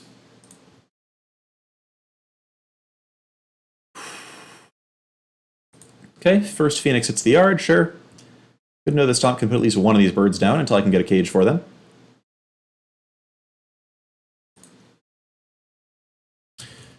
JR, Grizzled Games, thanks for the follows. Anaphylactic, I think Winota is a fine deck. We just had a bunch of a rough run with it. Got some really bad draws, felt a little tilted.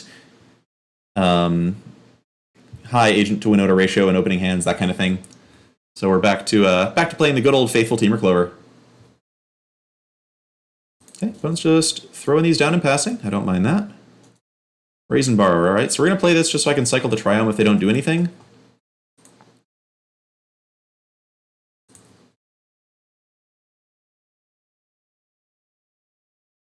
Slowly inching toward being able to wish for a Grafdigger's Cage. Rael the Everwise, alright. Cool. Alright, so that comes down. That's their only play here. Do I cycle or do I bounce her now? I think I'm cycling now. I'll wait until their end step here, and then we'll cycle this. We do want to bounce her before they open their next turn, because she's a terrifying card to let sit around and play. And I guess it's honestly just Temple here. I can't double stomp her yet. We'll Temple, see what we scry into. Another Fae of Wishes. I am down for that. It blocks pretty well against stuff, and is also a potential wish for an Escape to the Wilds later if I wish for a cage with the first one, just to like get some cards back. It's fine. Alright, so we're gonna... Do we bounce Rael now, or do I wait until they play like a Cathartic Reunion or something, and then bounce her when they're expecting to draw cards off of her? Not bouncing her now runs really hard in Mystical Dispute, so I think I'd prefer just to bounce her now. And I can double stomp her next turn. If they just recast her and don't play a land or something, I'll just double stomp her. That's fine. Sprite Dragon, alright, that one I can kill without too much trouble. Maybe. Okay, so...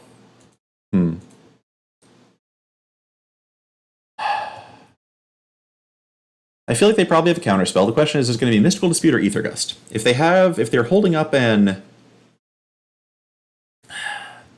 Gust right now, then this is a great chance to go Fae for Cage and shut off these Phoenixes forever. And then I have ways to deal with Sprite Dragon, kind of. If they're holding Mystical Dispute and I try to use Fae of Wishes to get Grafdigger's Cage, I just am in a huge amount of trouble from there. Given they just played Sprite Dragon, I feel like they're not confident in being able to get back a bunch of Phoenixes yet. So I'm kind of into holding up 2 Stomps, one for the Dragon, Possibly a second for the dragon if they try to gust the first stomp for the dragon, or one for a phoenix if it comes down.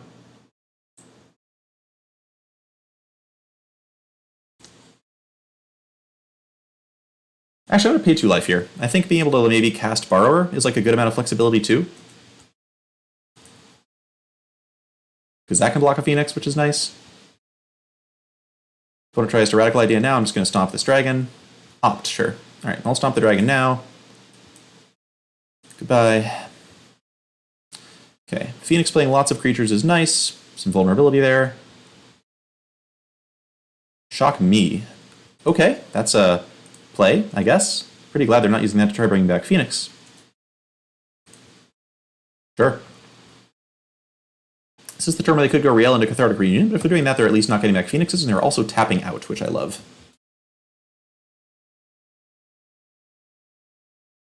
Alright, Riel is in.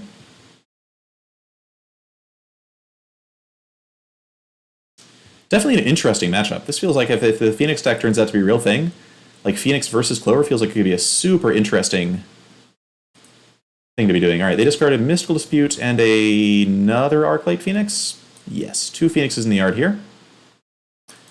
Be super cool if I could counter that, but I can't, so they just get a full hand, because Riel's a really good card. Really good card. But I'm just hoping they don't have any way to bounce Cage. Alright, so I'm definitely caging the Phoenixes now. I think, obviously killing Riel would be really good, but I think I have to do that later. I think it's too risky to go for something like Red Cap Melee, kill her, and then have 2 Phoenixes come back and hit me. Or is it? Darn it, I don't... They also might just have a second Riel. So puzzled by the plays here. So puzzled. Well, meanwhile, it's me, Bobby Lee. Burkadam, Doodoo Shoes. Thank you all for following. What's the plan? What's the plan?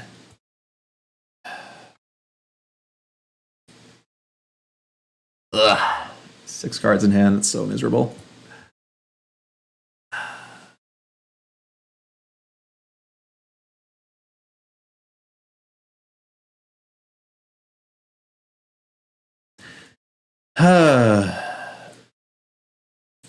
Alright, so I'm gonna get Cage first. Shouldn't be dying to the Riel right now, at least. Hoping they can't go off too hard, but the Mold of 5 might be a little too painful. This is pretty good, though. Like, considering that we Mold of 5, we're putting up a reasonable fight. It's easy to see how with, like, one more piece of interaction, we'd have been in pretty solid shape. Royal Scions is, I guess, okay. Obviously pumps Riel, but opponent spending 3 mana to make a... Okay, they're drawing a couple cards off it. That's still fine.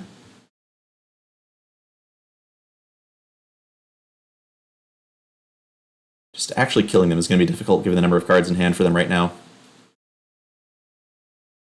Borrower bites the dust, no surprises there. Royal Scions also we have to deal with at some point because it's going to ultimate at us. And having a single Fae of Wishes doing all this work makes things hard.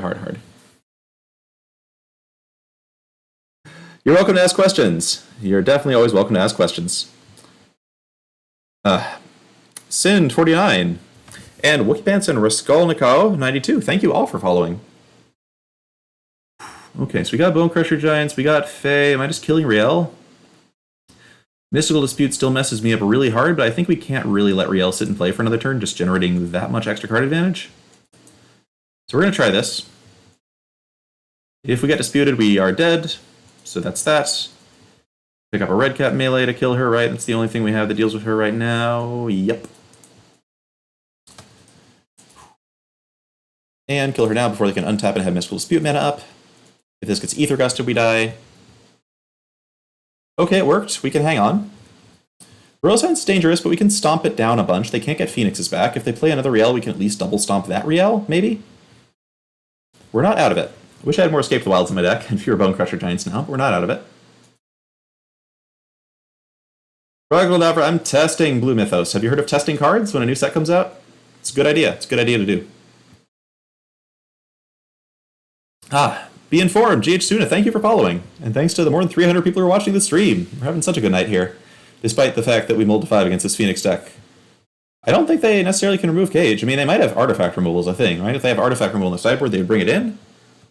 But nobody expects Clover right now. So, did they bring an artifact removal? I don't know. Also, the Royal Scions is pretty bad at holding up against like a bunch of actual threats. Like it gets attacked down pretty easily, which is nice. The Catholic Reunions continue to flow them into gas is powerful, but what do they have left? They probably have like a couple Riels, couple Sprite Dragons, something like that. We might be able to handle a couple Riels and a couple Sprite Dragons. Hello. Speak of the devil. We don't have to worry about getting shocked in our face. Oh no! Wait. Did they play 3 spells this turn? Okay, they did play Opt this turn, right? If they played Opt, yep, they played Opt this turn. Ouch! Alright, well, it turns out they could bounce things. Smart. This deck should definitely be played by Aurora because a lot of people are going to be playing Cage in their sideboards now. Project Vanir, thanks for coming back in advance. Alright, we took another hit, dropping down a bunch. But hey, we mulled a 5 on the draw, and we put up a fight. That's about as much as you can ask for any deck here. Phoenix deck looks pretty strong. Wouldn't be surprised to think that ended up being kind of tier 1-ish. Let's jump back in and fight on. You got some questions. I got some questions. Who's asking me questions? A GH Tuna's question? We were dead, yes. How's Temur doing? How is Temur doing so far in the new set? I mean, this is the first match I've actually lost with Temur in the new set so far. I think I'm like 8-1, 9-1 right now, something like that. Feels good. People are playing brews, of course, so you got to discount that when you're playing a pretty tuned deck against some people who are playing more brewy stuff. Ow. Huh. On the draw with Temple, double Triumph to cycle. Nah, still looking for something better than that. This is much better. And we're going to dump the...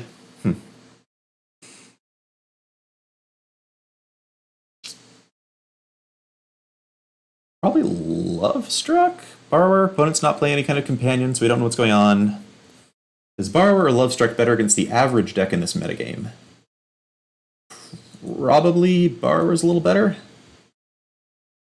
Love Struck base is great given they have the of 1 mines in our deck now, though. That kind of makes us want to prioritize that a little more. Alright, we'll put back Borrower here. I also don't have mana to cast her yet.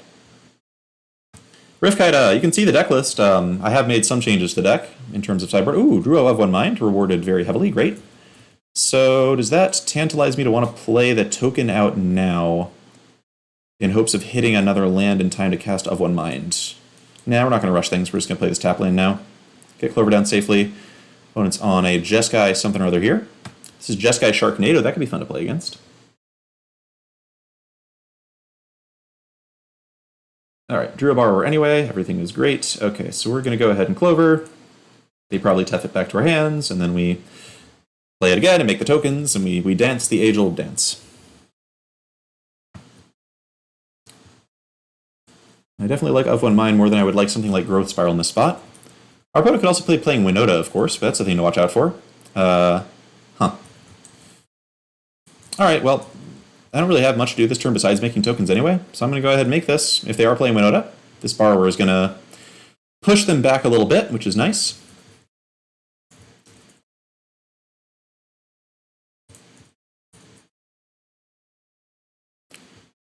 So what's going to be opponent? Raise the alarm? Something like bounce. Okay, Godzilla. So probably not Winota, unless it's like the really old version Yo-Man played.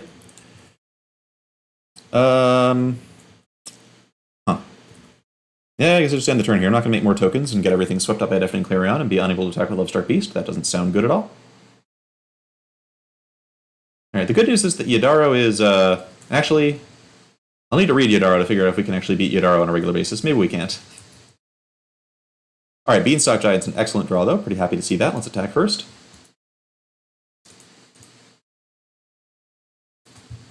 Pow pow. Yeah, Yadaro is pretty threatening. I think Grafdigger's Cage shuts it down. Not 100% sure about that.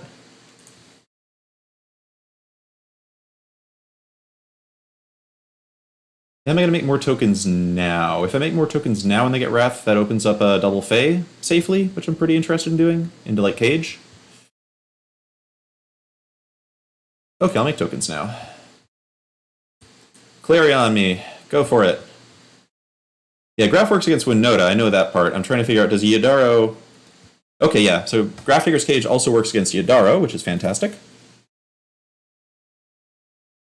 No, to 13. Oh man, I should make a command song. I'm going to make a command song at some point to talk about the problems with Song of Creation. Yeah, I was going to say this. Alright, so now we get granted, we get to... Getting Cage now might be a little premature if they've only cycled Yadaro one time. It might be that I just want to get, like, Negate. And Escape to the Wilds.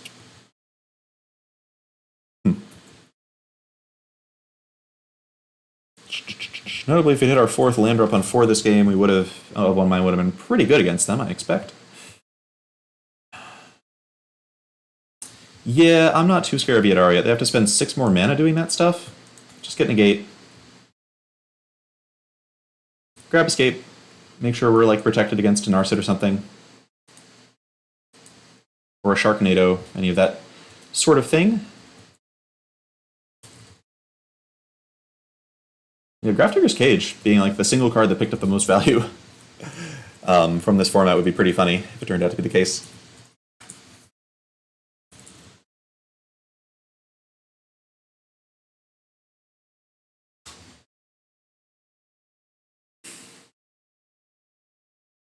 I'm just looking at Elspeth, Elspeth's looking at me. We're all waiting to see what our opponent's going to do. Alright, they Tef, sure. Was that so hard, opponent? Wow, and they just can't stop Escape to the Wilds, which, yep, incredible news for us.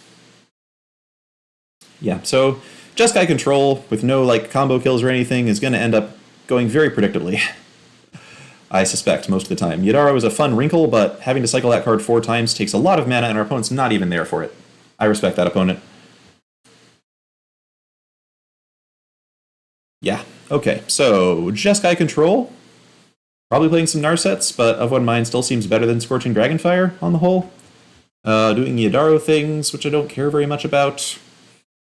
I'm pretty much on the run it back. I guess Brazen Borrower might be worse than something? Nah. I'm in for just Brazen Borrower attacks Narset, which is good. Attacks Planeswalkers generally. Bounces Sharknado tokens, bounces Yadaro when it attacks, that kind of thing. Lots of stuff. Jade Suna, are you talking about are you taking the blue-white deck? Yeah. Yeah, different deck, different needs, maybe. Or just, like, different format at the time.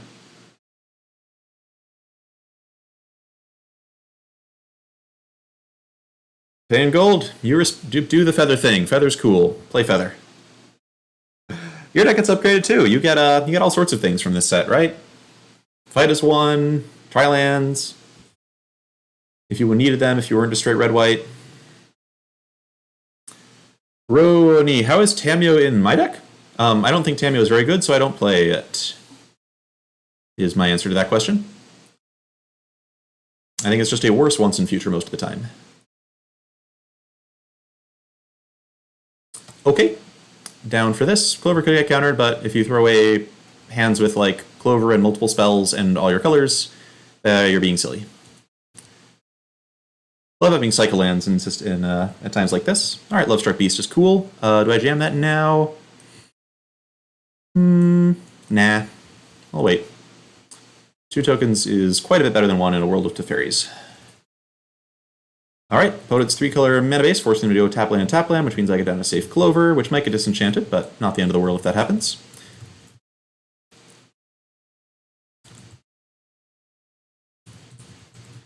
Lago 255. I mean, the ranking system is the same all over the ladder. You gain points and lose points based on if you're winning or not winning. And then, yeah, you gain points based on who you win or lose and how good they were. You gain and lose places more slowly because there are just more people clustered in the middle of the statistical distribution of rankings when you're in the middle of the ladder compared to when you're on the edge, and there are only a few people with, like, a wider distribution of rankings. The math is kind of hard to explain on the fly on a stream, but basically you gain and lose points just the same. Obviously you gain and lose much more slowly, as anybody can see watching Crokies play a bunch of matches at number 2 and never hit number 1, or me playing a bunch of matches at number 1 and not hitting number 2, that kind of thing. Of course, Crokies did at number 1 today. Congratulations to Crokies, etc., etc. All right, do I stomp now? Yeah, I'll stomp now. Whatever. Hitting a Planeswalker with this is nice, but doesn't seem essential. Just want to be using my mana, putting my opponent under the impression that they're being pressured, as it were. Another Bone Crusher Giant's cool. Let's attack. See what happens to these poor little tokens.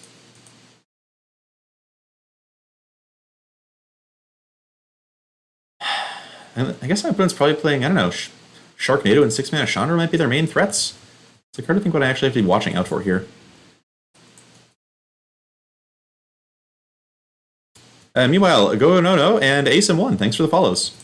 Luster Piece comes down safely. If the opponent wants to shatter, they're going to have to give me a card and be down a card. If they Clarion, I guess they've killed my tokens, but Lovestruck Beast can still attack if I find another 1/1. There we go. Shatter. Oh, look, a land. Perfect.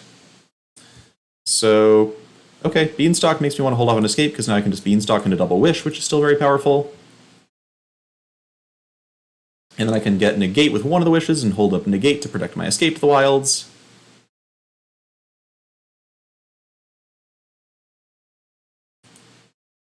Just like clockwork against these control decks. 781, Crocus has been playing Rakdos Lurrus sacrifice stuff. Alright, so same as last time? Man, Mythos is really fun. I kind of want to take Mythos because I could copy their Teferi and that would be hilarious, but it's a little too cute. I'm not going to do it. The question is, do I want once in future more than one escape? I think I just want more escapes. Especially because if you take the escapes and then they counter the first one, they feel like they've won some great victory, and then you just play the second one. So much fun.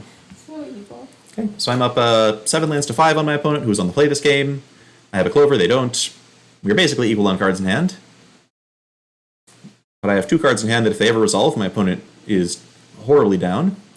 I have Negate, which covers something like a Jeskai Ultimatum, probably.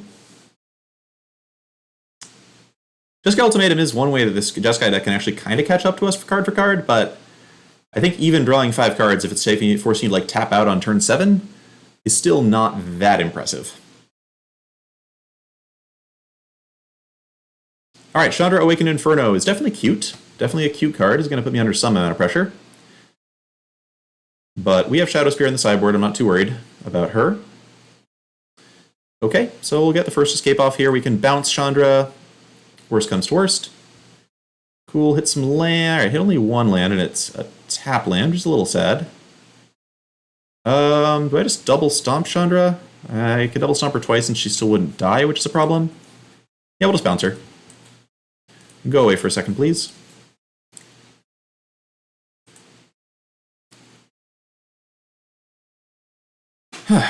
And playing the other escape next turn probably gives us something to answer her with. It'd be nice if I had Spyglass on the board. I do miss having Spyglass on the board a little bit, times like this. Oh, I can also just double stomp her and kill her. That's cool. I'll probably just do that. Alright, taking 2. We can also escape at the same time as doing that. We are going to lose a Fae, which is a little sad, but getting rid of Chandra seems worth it. Okay, we have access to 9 mana. So I could either double stomp and escape, or I could double stomp, double wish, and token. I kind of like double stomp, or quadruple stomp, double wish, token here. I think the 2 wishes off Fae are better than, especially if one of them getting Shadow Spear, would be better than, yeah, alright. Stomp you. I mean, look, I think it's an okay card for sure. I just don't know if it's like enough to beat us when we're really going off with Clover here. Stomp, stomp, stomp, stomp. If they turn out to have Jeskai Ultimatum this turn, it hits us pretty hard. We're on a bit of a clock. But I'm still not too concerned. So we now double wish. Gonna get Shadow Spear plus once in future, probably. I don't think I need Caged yet. They haven't cycled Yadaro at all this game. I don't even know if they're still playing Yadaro. Once in future being instant speed is pretty cool in these scenarios. We lose 1 card off the escape, but we still got to basically draw 4 cards, use 4 of the cards we drew, which is pretty nice. Is Yadaro good? There's probably a pretty good Yadaro deck out there somewhere. I just don't know what it is yet. I've heard that Reclamation might be a good place for Yadaro to hang out. Alright, we're getting poked at by the Chandra here. That's fine. Okay, so what are my priorities this turn? I've got access to 10 mana. Lots of creatures in exile that I can play. A Shadow Spear that can only deal 2 damage of lifelink this turn, so it doesn't seem that essential. Kind of want to hold up. I don't have a Borrower to hold up here, unfortunately, so I can't like do instant speedy stuff. Let's just jam Innkeeper to start with. See where that takes us. When in doubt, draw more cards. Okay, fire off a Love Struck, because if they kill all my 1/1s, they're probably using a Sweeper, which would kill Love Struck anyway, so I don't mind having this out there. Another Escape, okay. And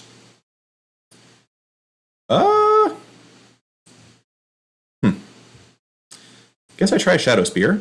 If this gets countered, I can get it back with Once in Future later. Okay. Bone Crusher, hold up, negate. I guess the thing that they might do here is like cycle a gigantic Sharknado at the end of my turn, which would make a 6/6 Shark, which is pretty big, but then Shadow Spear still kind of does the trick just fine. Maybe I should have played a Fae of Wishes to play around a big Shark. That's my fault.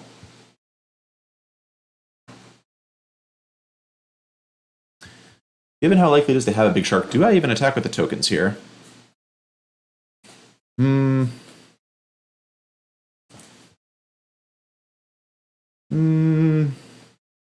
Yeah, I think I will. There's a chance they don't have it, and the big, okay, that worked, good.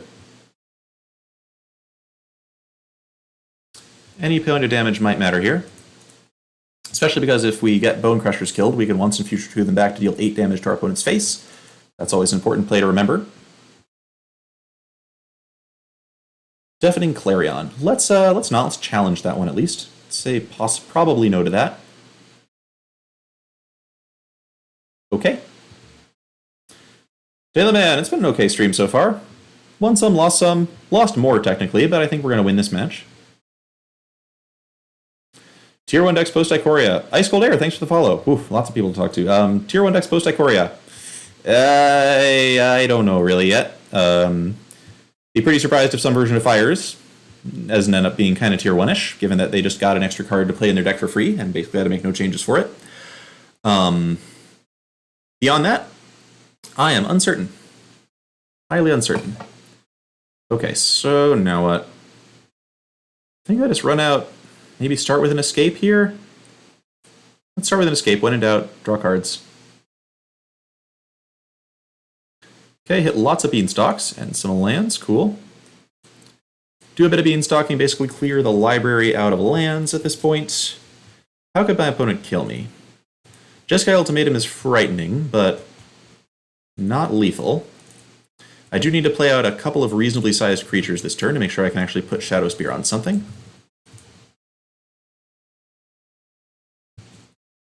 Even if it's just gaining a couple life a turn, a couple life is still pretty nice.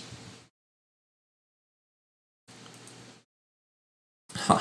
Alright, we'll, have I played the land yet this turn?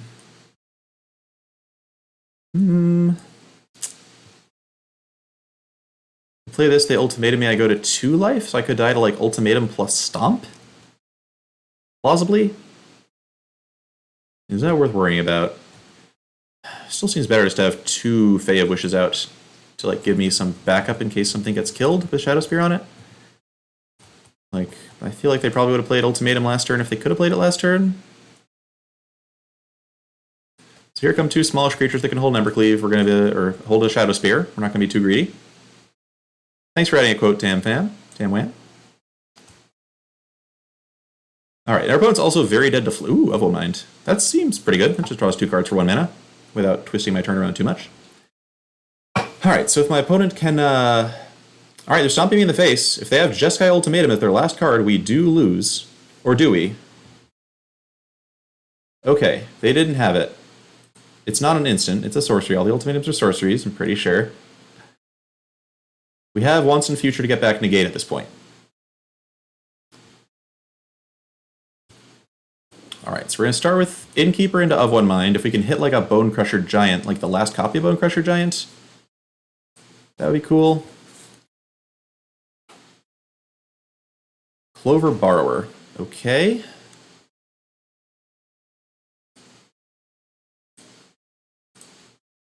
Let's try an attack and see if that works. First. They spend cards dealing with Fae of Wishes. I'm pretty happy with that. They didn't play Bone Crusher for some reason, which is interesting. Gonna hold up once in future into negate.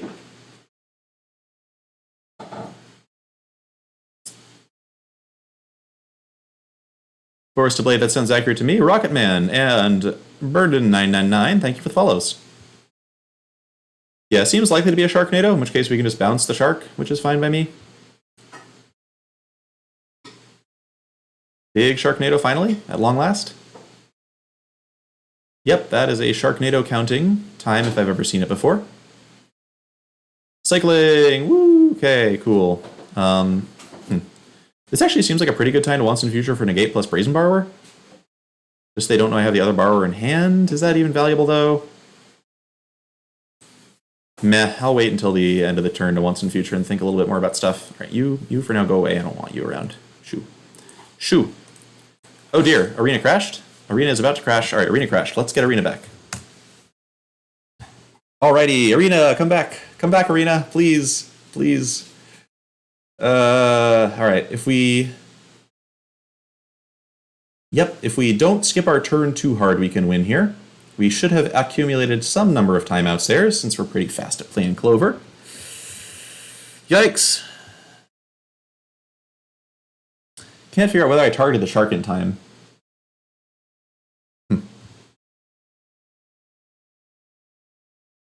Yeah, I have noticed a lot more crashing and a much slower load time on Arena. I assume that they'll get it back to running pretty smoothly, as they have after each update in the past, but for now, I would love to get back in and play the rest of that game out. Alright, if target went through, I should be fine. The main thing I'm worried about is my opponent untapping and just killing me with a shark. Alright, we're back. Alright, that was pretty fast. That was pretty fast. We should still be on our turn for sure here. Alright, God's Rebirth, you thought you were getting out of this? You were not getting out of this. No, ma'am or sir. Alright, this thing is going down. Goodbye, shark. Easy. Easy. Cool. Alright. There's some question of, did I have the win this turn just by going and getting Fling?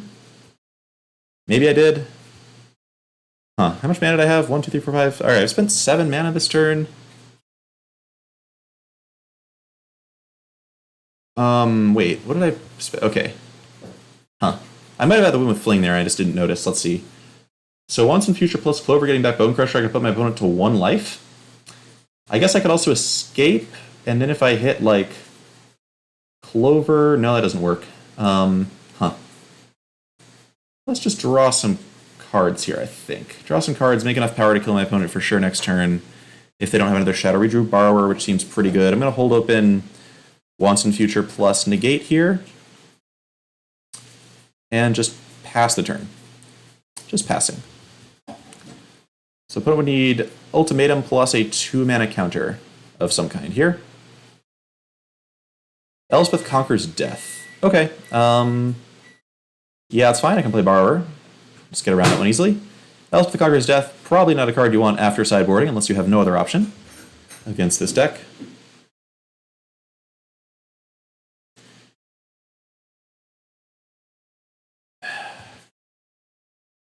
And Bone Crusher's in, sure. Alright, so they're super dead now. We have infinite ways to kill them with once in future. Everything is fine. Still got 19 cards in the deck too, no problem. I'll just want some future now, save us all some time.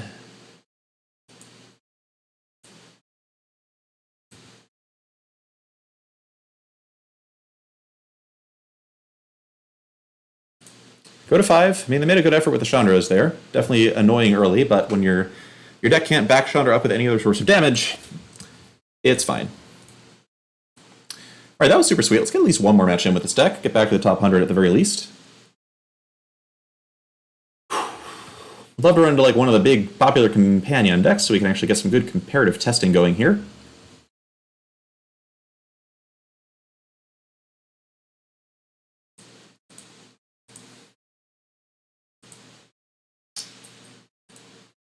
Off we go. Of One Mind was like unnecessary there, but it was neat to get to draw 2 cards for 1 mana in the mid game. Still high hopes for that one. Yikes. I need to hit a land on my first 2 draws or I'm really sad. Can't keep this. This is much, much better. Huh.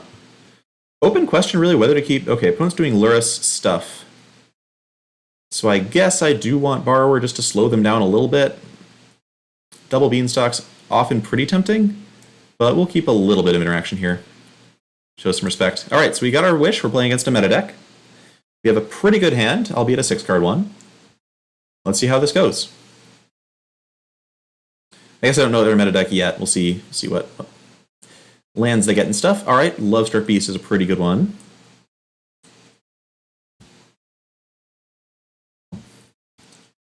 Priest of the Forgotten Gods, pretty annoying for this deck to deal with when you don't have Bone Crusher Giant. Dreadhorde Butcher, less annoying to deal with. We can handle that one pretty well. I'll just bounce it later. I don't need to worry about it at this point. So really all I'm looking for at this point is like a Fae of Wishes or an Escape to the Wilds, something to draw some cards and help me close the game out.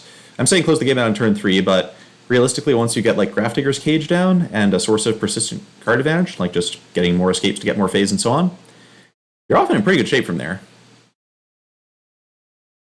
Alright, so I'm not planning to block the Butcher with these tokens, just because I can bounce it to be pretty harmless again, and I feel like it's a better borrower target than most of this are going to be borrowing anyway. The 1/1s are good at blocking. Other stuff that they have are good at being sacked to Priest, that sort of thing. Forest of Blade, thanks for the follow. Alright, Priest is down. Alright, well this is going to be a pretty spiffy turn. They didn't attack. Huh. Okay. Works for me, I guess. Let's Petty Theft both of these then, and then we'll just... Innkeeper's a really good draw, of course. Yeah, Borrower definitely better against this version of the deck than it is against the old-fashioned Rakdos decks, because they don't have Woe Strider to take away all your targets all the time. They are just much less sack dense. Now we just Lovestruck. If we draw a land, we can at least Beanstalk next turn, which is pretty good. We have a lot of sack fodder to protect Beanstalk, and Beanstalk means if we ever draw a Fae of Wishes to get Shadow Spear, we should just win the game. Organic Chicken, you're not wrong. You're not wrong about your own preferences. Or mine. That's also my preference. Okay, Of One Mind! Alright, never mind, we're casting this card. We might not be able to cast Beanstalk, but it's pretty likely that 2 cards gives us something nice. Why, look at that. Why, look at that. Alright, and in case I have Bone Crusher, I think I want to hold up red mana. That was fun. Wasn't that fun, chat? That was really fun. I liked that. Oh, look, we hit Bone Crushers. Okay, nice Luris deck opponent. Obviously, they got mana screwed, but hey, I don't know how many lands their deck plays, but it's probably not enough lands. Probably not enough lands.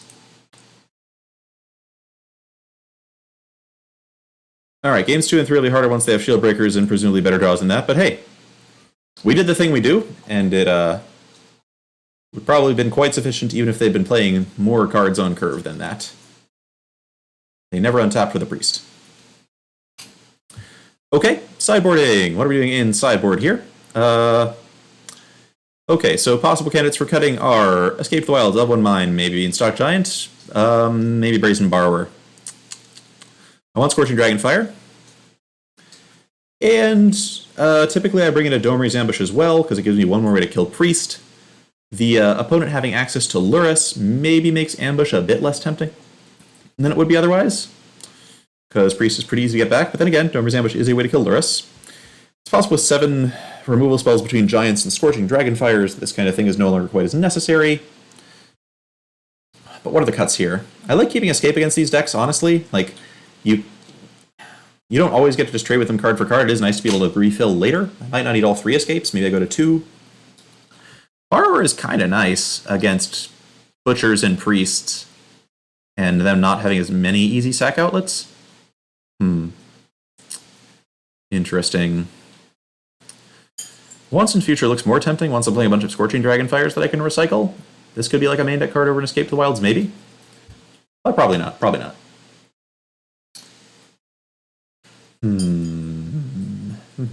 Want Shadow Spear in the sideboard, because it's much more reliable to wish for it.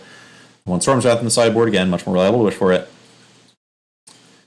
Let's just cut Borrower, Of One Mind. Run like that. Try that. Sinistrode. You can copy anything with Mythos. You can copy a Nissa, you can copy an ECD, you can copy a Gyruda, you can copy a Luris. It's a fun card I'm trying out because it's like an interesting sorcery in Temur colors. I don't know if it's going to end up being used ever, but I think the card is cute. We definitely keep this hand. You know, if they have a shield breaker, we're obviously sad, but you can't throw back Clover hands on that basis, of course. So let's start off with Fabled Passage again, the beautiful Rakdos mana base showing its stuff.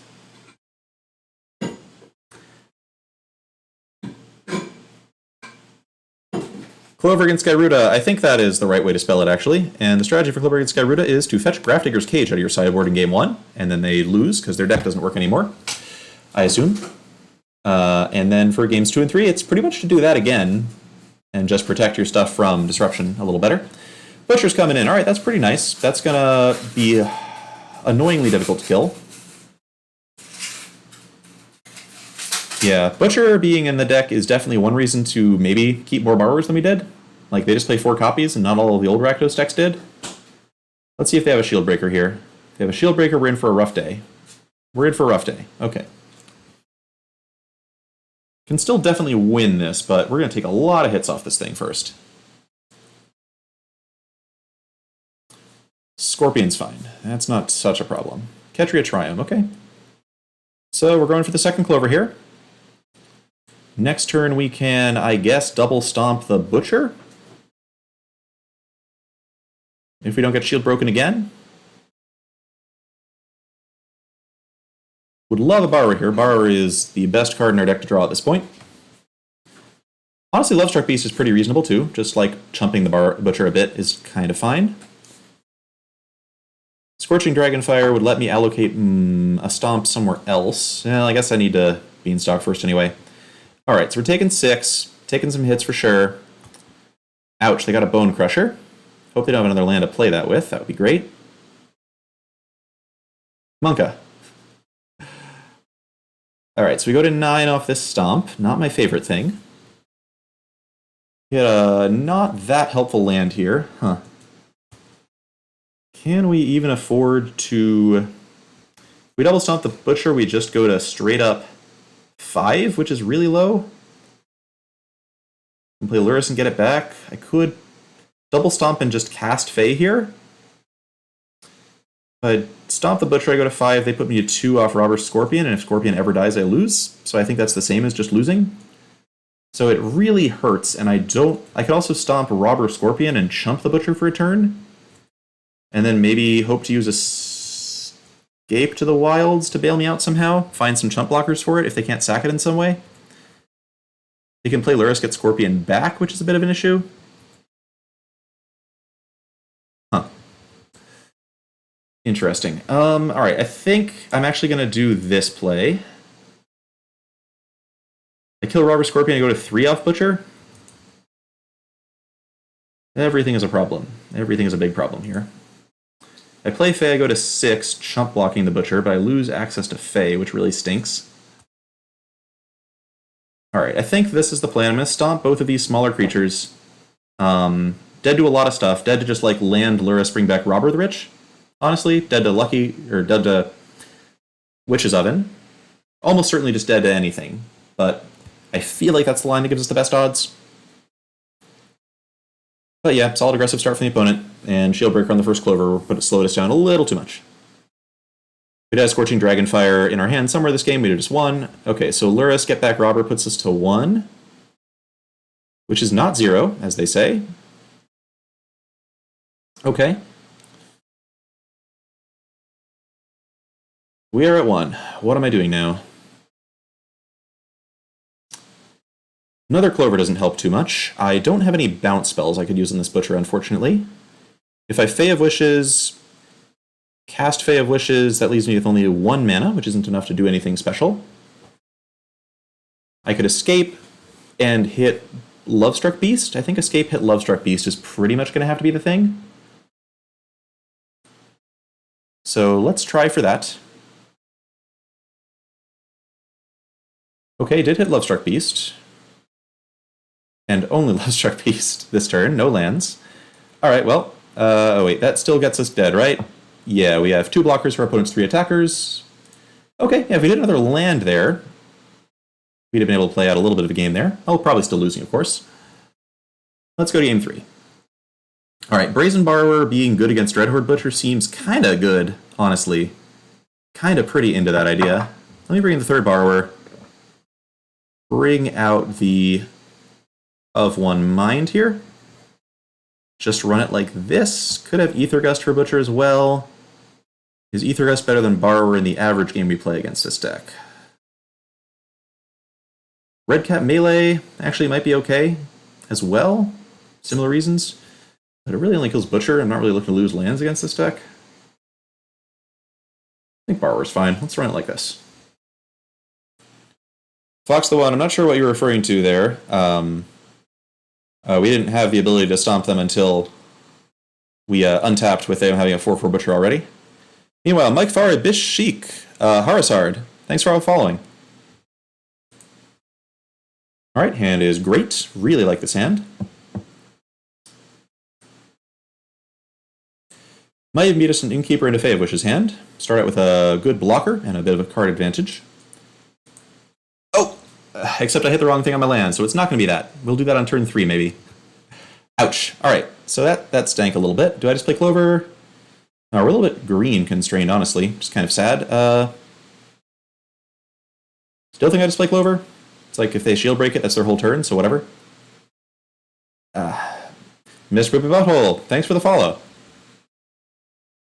I honestly forgot that Rick and Morty was a show for a little bit there, so I was a little bit nonplussed, but I get it now. Alright, on the plus side, no black mana. On the minus side, we did lose that card, but... Alright, now I get to go make a token off the Lovestruck, and next turn I can Innkeeper plus Lovestruck, which is cool. We'll take the time to get this tap land into play. Opponent doesn't have black mana, this is going to be a tough game for them. Wow. The triple mountain draw is tragic. Goodness. Okay, well, Bone Crusher Giant's nice, answers Lurrus. Let's just start drawing cards and taking names. Opponent notably does have Claim the Firstborn available, so this Lovestruck Beast might not be long for this world, but at the moment, they can't actually claim and attack with it. So it is what it is. And I feel like I'm the beatdown right now. Try and get the damage in before they get their black mana down. Okay, there's some black mana. Now things are more interesting. Fae of Wishes for Grafdigger's Cage is probably the most likely target we're going to have here. Priest of Forgotten Gods I can stomp, that's fine. Be curious to see if they try and wait on a claim till next turn, so they can actually sack this beast to a priest. Wow, no patience. Okay. They have another claim for their priest? No. Okay. And the fact they tap this oven means that my Bone Crusher is just safely kill this Priest of the Forgotten Gods, which is cool. Like that. And opponent needs even more black mana before they can start playing Lurrus and getting back Priest in the same turn or anything like that. So we're just not going to let them untap with Priest at all. Thanks for the follows, Das Good and Oshua Lol. Good to have you here on the stream. We're having a pretty good night here. On the last match with Clover, looks like we're pretty far ahead in this one, but, you know, never count out the Lurrus decks, as Crokies has shown us.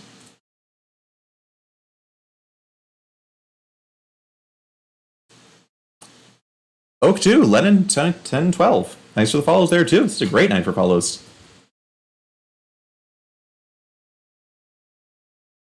I've been sideboarding out a lot because you're looking at aggro, but I haven't minded the card. Alright, they have a second priest, which is whatever. I can just bounce that. Hold them off a bit. In fact, I think I'm going to do that. Let's start with... I guess I could also wish for a Domer's Ambush or something and kill it, but I assume if I bounce it, they're just going to let it get bounced and then replay it, rather than trying to sack it to an oven or something. If they do sack it to an oven, then well done, opponent. That was very clever.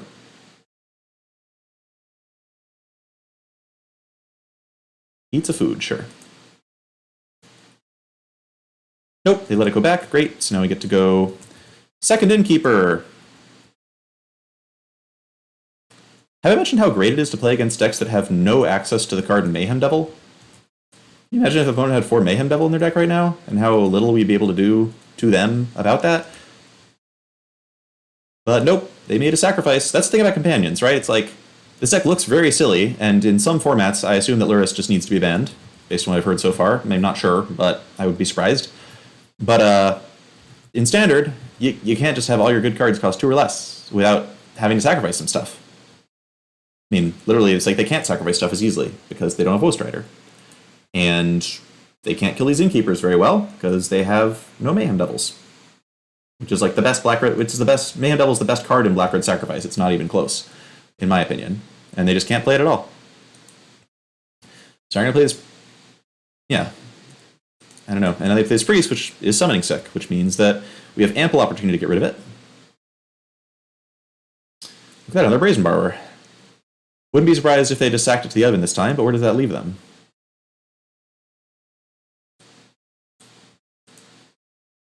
Put it back.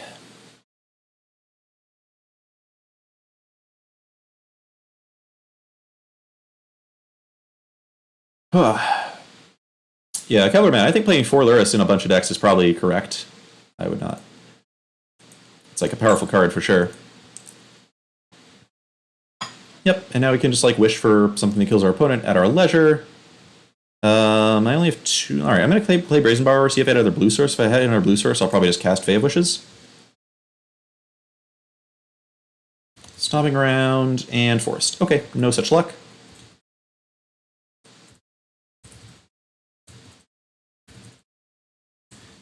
Yeah, Grizzle Games, I've tried to use Cardboard Live. Hasn't quite taken yet. Meanwhile, Victims of Flow, JReedy93, Troxior, thank you for following. Alright, back up to 77, sure. Let's jam. Alright, last match of the night coming up with Temur Clover. We beat the Luris deck pretty cleanly. Their draws were not very good, but whatever. I was also just, I mean, the fact they can't kill Edgewell Innkeeper very easily is just a huge problem.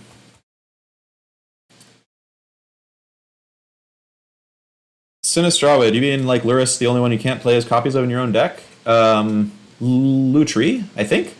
Does Lutri count other Lutris in your deck? I don't know. I believe so. Mellow Yeti 5441, thank you for following. Yeah, I don't know if Lutri counts main deck or if Companion also counts. Okay, so that was great. Just gonna keep going. This list has felt fine. I would love to hit some matchups where I can like draw more copies of Everyone Mind and feel out how good they are, but if we're just gonna keep getting nut draws that don't have our, that have our normal cards in them, can't complain. Myram, let's do this. Ooh, Kahira the Orphan Guard. So this is either a creature deck. Ugh. This is either a creature deck, which we should be pretty well positioned against, or it's a creatureless control deck that just happens to be playing Kahira. In which case, if it's like a Kahira creature deck, I want to keep both Lovestruck Beasts. If it's not, if it's a control deck, I want to keep Escape to the Wilds. Fascinating. What do you think, Tammy? Well, what do I put back? Put back Escape. Put back Escape, Tammy says. Alright, we're putting back Escape to the Wilds for now. Alright, and first 2 turns are going to be Forest Token. Yeah, alright, we're going to go Forest Token. Then Triome. If they turn out to be playing like a control deck, they could have Thought Erasure. We'll play out Innkeeper on turn 2. I guess we'll play out Innkeeper on turn 2 either way. Savai, Triome. That tells me, okay, drew a second escape. Tammy, you're a genius. Thank you. Hope an Innkeeper doesn't die, but even if Innkeeper does die, they're going to have to kill a lot more 1/1s before they win this game.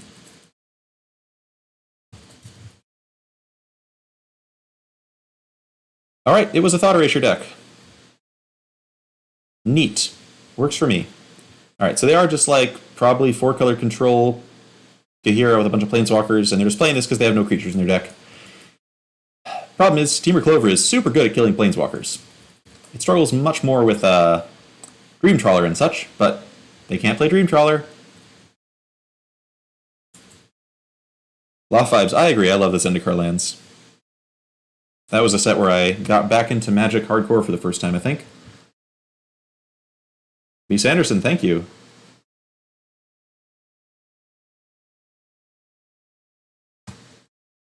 Okay. So I think it's worth 2 life to not show my opponent what I drew.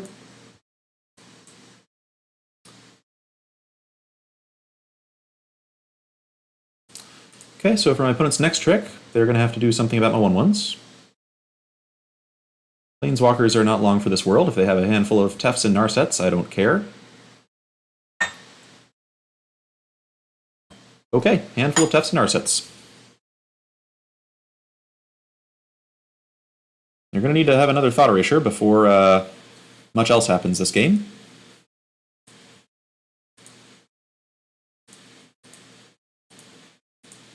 Thanks for the follow, Odinson. Okay, first Planeswalker down. Who's next? Is it Tef? Is it tough just to hold the fort for a bit? Send Lovestruck Beast packing for a second? It's tough. Yep. Yeah, no matter how many colors you pack into them, these Planeswalker decks just don't really line up well at all. And this means they're just resigning themselves to me casting Escape to the Wilds, which is excellent news. Odinson, good to have you here. Glad you finally got the chance.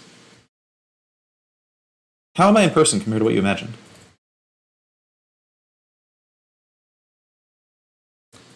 That was a joke, you don't have to answer.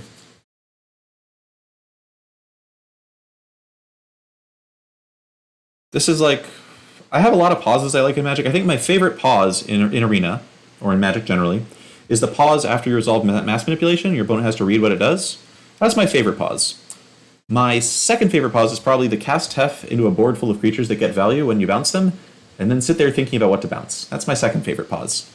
Now, I think I'm just going to play Escape to the Wilds before my opponent thought erasures it or something. Like, being able to only play one land after playing Escape's a little sad, but I just want to get this out and done while I can.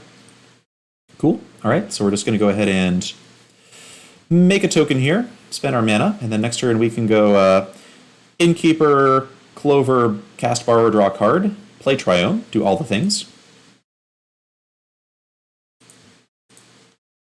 We could play like a Nicol Bolas or something, but we'll just exile a card from our hand and then continue to get lots of value on him. Sinister Wit, I imagine that's a similar feeling. Oh, look, it's Nick. Nicky B, how's it going? Alright, so I'd love a Bone Crusher Giant to kill this thing cleanly, but I don't care about it that much right now anyway. Alright, we just got rid of the Steam Vents, got plenty of colored mana here.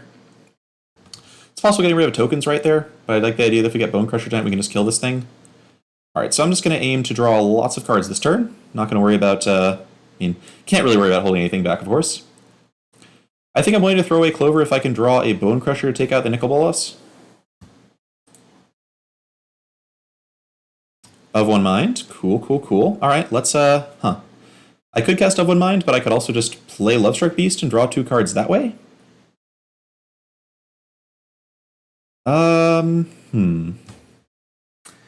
So it's Clover Triome versus try doing Of One Mind stuff. I think getting Clover down is pretty valuable, actually. Let's get Clover down.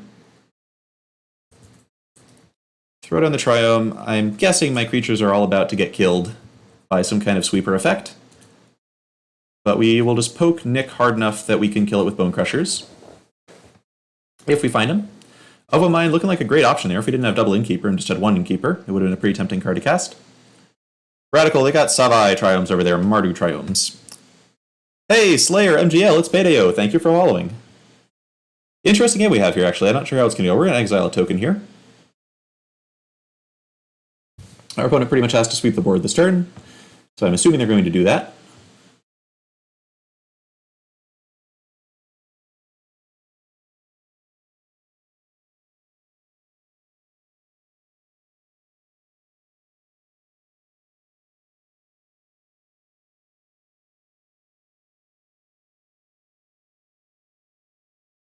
Narset, wow, that's not a sweeper. Oh my goodness, we're going to untap with at least one copy of Edgewell Innkeeper in our hand.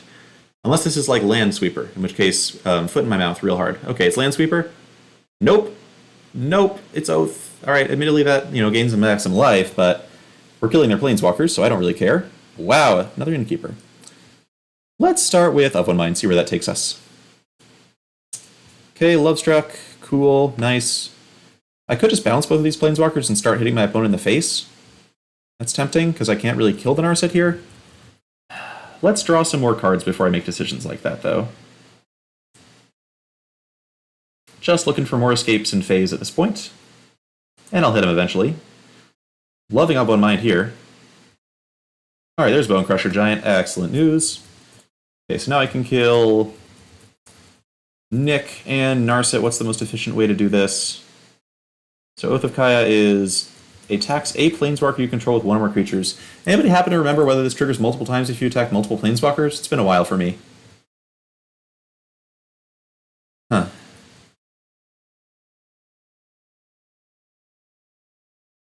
It triggers twice. It triggers twice? Okay. I'll trust y'all on that. Once per Planeswalker. Alright, so we're just going to go ahead and double stomp the Nicol Bolas then. Obviously, we're leaving our Innkeepers to possibly get murdered, but our opponent actually can't... I mean, if they didn't have the sweeper last turn, they would absolutely have played it, so we're going to get in while the getting in's good. They're up to 19. They could command the Dreadhorde pretty powerfully here, if they have a command the Dreadhorde. But even command the Dreadhorde doesn't really wipe out my board. Not really. They kind of need to wipe out my board here.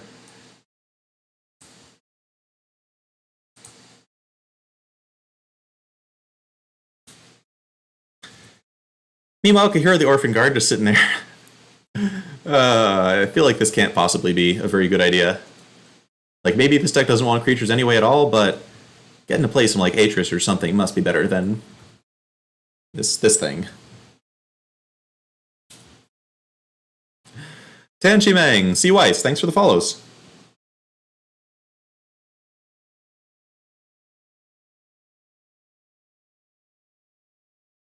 Alright, opponent's staring at their graveyard like they want to cast Command the Dreadhorde.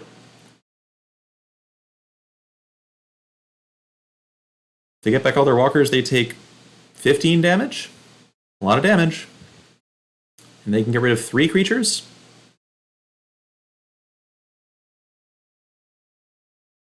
And then I can bounce... Foxy75, thank you for the subscription. So wonderful to have you here with us. Incredible. Sub-hype indeed. Alright, what's opponent going to spend their resources on here? Nick drops to 1. Loyalty. Okay.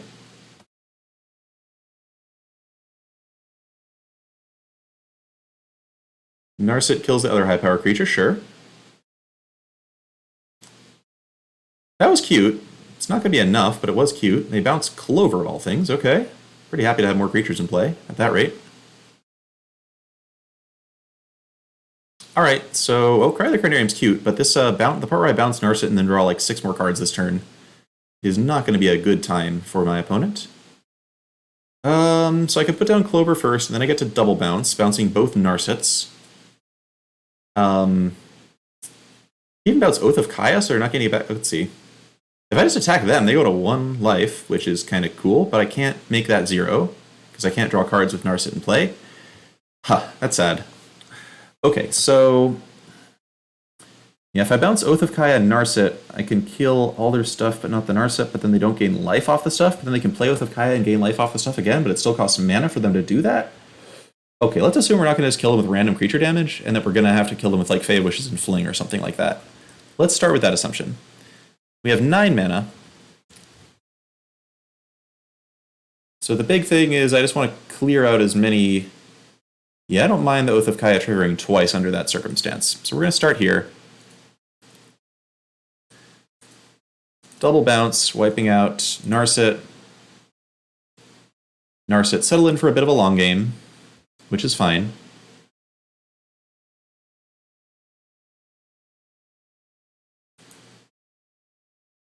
Kill both of these Planeswalkers. Oh no, I should have cast Brazen Borrower to draw cards first, huh? If I cast Brazen Borrower and draw another Bonecrusher Giant, I would have wanted to stomp both of these walkers. And then attack my opponent for... oh, I could have just stomped my opponent to death, actually, if I hadn't let them gain life first. Alright, so that's my punt. I should have cast Brazen Borrower first. Very sad, very sad. Still think we'll be okay, but should have done that first. Okay, draw 2 more off Borrower. Alright, cycling land's nice. Don't mind having that one to cycle with later. But that should have been Bonecrusher also, because of course, Bonecrusher lives through Cry of the Carnarium.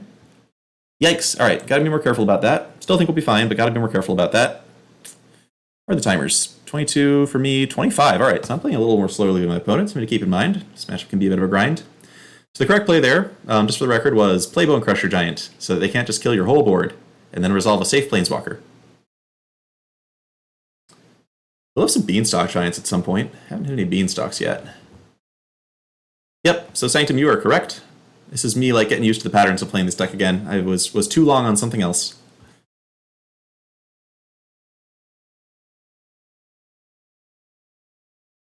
Wow, Nicol Bolas again. Cool. Okay. Feels like that's less threatening than Narset, although I guess my opponent's probably not expecting me to have the 4th copy of Edgewing Keeper. They should have expected me to have it. What can I say? Alright, so we'll start with some card draw. More Clovers, okay. Huh.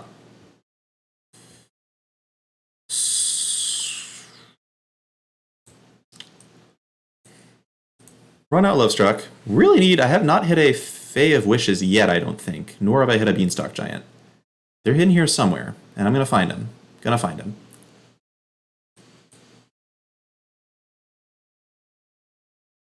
Alright, first one comes in, sure. Huh. Can't play it out yet. I guess I am gonna play this Clover. If my opponent thought erasures, they can take Beanstalk, but they're now dead to Stomp, notably. I figure we gotta see a sweeper at some point, but I'm wondering how many sweepers they're running that aren't Cry of the Coronarium. They must have Shatter the Sky in there too, right?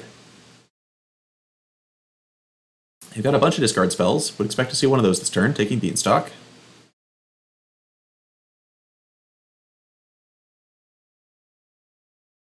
Excelsior 1, thanks for the follow. Okay, Narset, sure. Maybe Narset plus Cry, take out Lovestruck. Oh, Narset into Shatter? Narset into Narset. Narset into Narset, okay. Opponent quietly gaining lots of life. Very nice, very nice. It's not going to matter when Fling kills them, because they don't have counterspells in their deck, but they are gaining life. Can appreciate that. We still have enough creatures to pressure their walkers. We are running a little low on life ourselves. Some little punts here. Oh, are we just dead to Nicol Bolas now? Is that it? Okay, wow. They got us. Huh. Yep, so the punt where he didn't play Bone Crusher Giant instead of Raisin Bar really punished us very badly there. Had we played Bone Crusher Giant, we would have been able to attack Nicol Bolas, and that couldn't have happened. Lesson for next time. Also good to remember they have that option when we're thinking about things to sideboard around. I have not seen that happen in a very long time. That was a pretty good game for us. I think it was like lucky that we had all the Innkeepers and very unlucky that we did not have a single Fae of Wishes in the top half of our deck. Being able to wish for stuff at any point would have let us easily be defended against those things. But hey, the punts mattered, is what you see here. That was not #1 ranked ladder player play.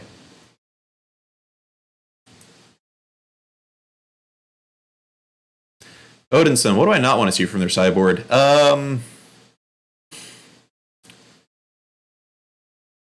Hard to say. I mean, Counter Magic is a little awkward with Escape the Wilds in the deck. It's fine. I mean, they play lots of discard already. I don't really care about discard that much. Alright, hand's fine. Not quite as exciting as the last one, but pretty fine.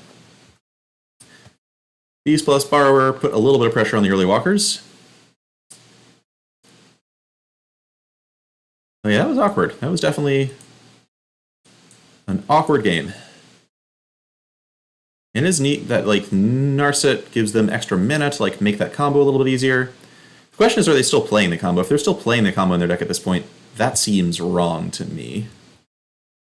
Do I play Triome now? Or do I want to maybe cycle it later? Let's assume I might cycle it later.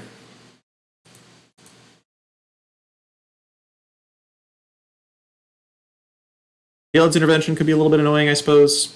There's the discard spell we knew was coming.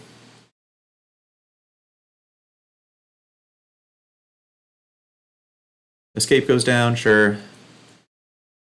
Okay, Bone Crusher Giant's interesting. I'm pretty sure this turn I just want to hold up Borrower, so they can't go like Tef, bounce my token, force me not to be able to attack with Lovestruck Beast. I'd rather save Lovestruck Beast for later when it's a bit more secure. Let's just keep hitting them in the meantime.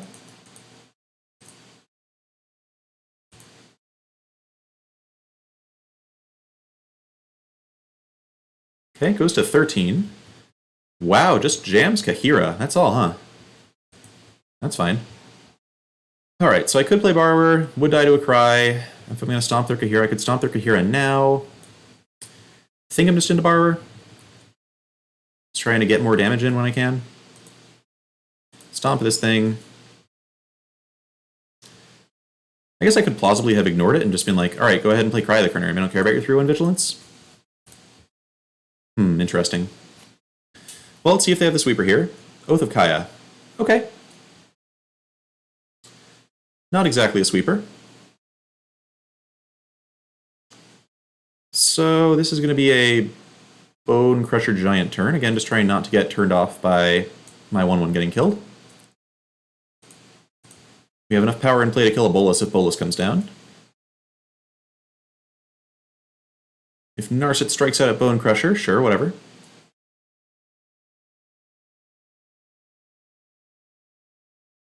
Wow, alright, we have drawn 3 Fae of Wishes. Huh. This is really annoying, actually. We definitely use one. The question is, what am I doing with it? I could Red Cat melee and just kill their Narset? Crafter's Cage only stops creatures, not planeswalkers.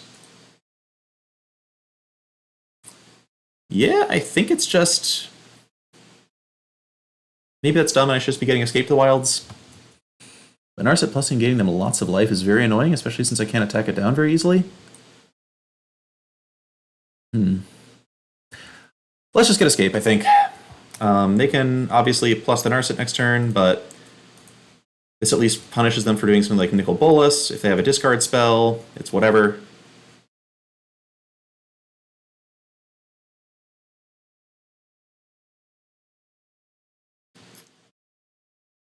Okay, Narset. That can find them with Auto Erasure, which is problematic.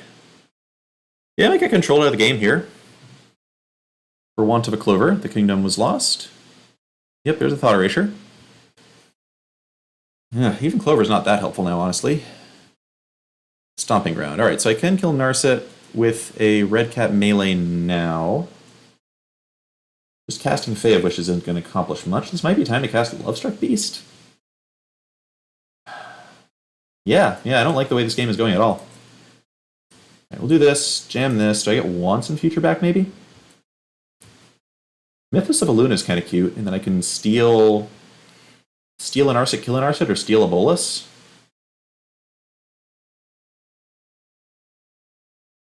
Yeah, let's try Mythos, actually. I think Mythos, like getting to copy something, seems a little bit more impactful than casting once in future at this point. Attack my...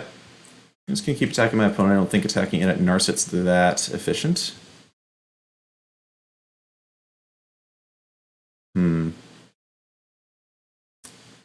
Very annoying. Alright, they keep hitting Boluses, which is fine. They're nowhere near casting this.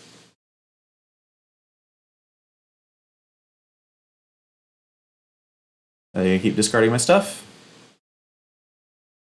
No? Okay. Stuff's not getting discarded. I get to kill their Narset. That's fun.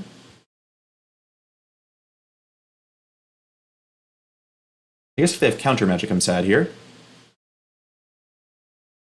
Just plus tough. Okay. Tapped Black Source.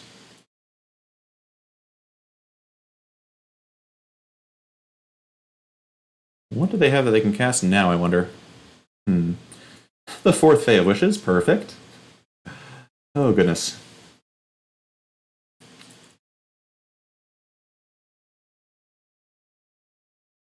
I thought she wasn't in your last deck, but she was in this one. Huh? I thought Faye wasn't in your last deck because she was in this one. Oh, the last game, you mean? Okay, I didn't understand what you were saying. Alright, let's say. Alright, so I can kill Narset. I can copy Narset. And then Fae of Wishes counts as 4 mana when it's discarded for its converted mana cost. If I discard... No, it probably counts as 2, right? Dang. I could use Mythos to copy Tef and bounce...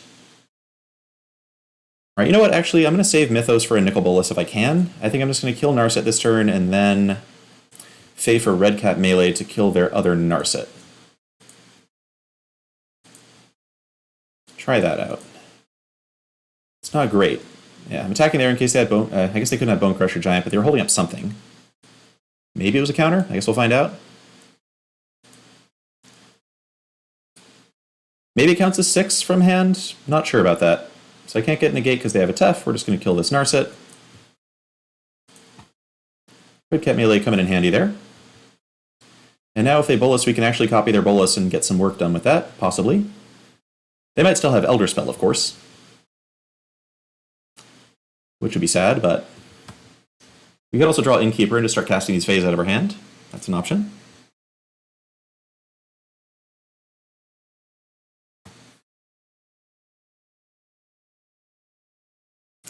Alright, bolus in. Okay, so they're willing to let me have a bolus.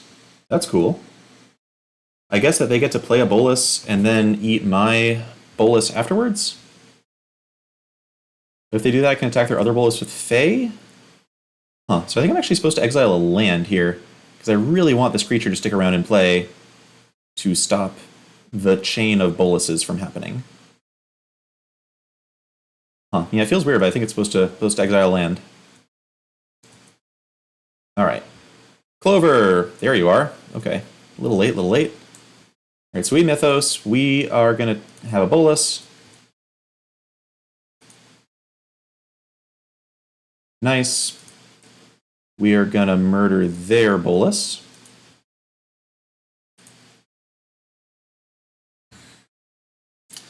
And am I attacking their Teferi here?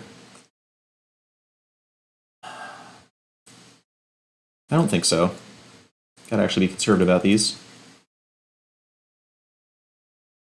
Okay, so Mythos was actually pretty good there. It's hard to imagine many cards in the sideboard that would have been better in that spot. Elspeth Conquers Death, okay. So they're not going to play out their other Nick yet because they don't want it to die. I respect that. And they have a Thought Erasure upkeep to take my Clover or Fae here? They do. Yeah, we're pretty dead.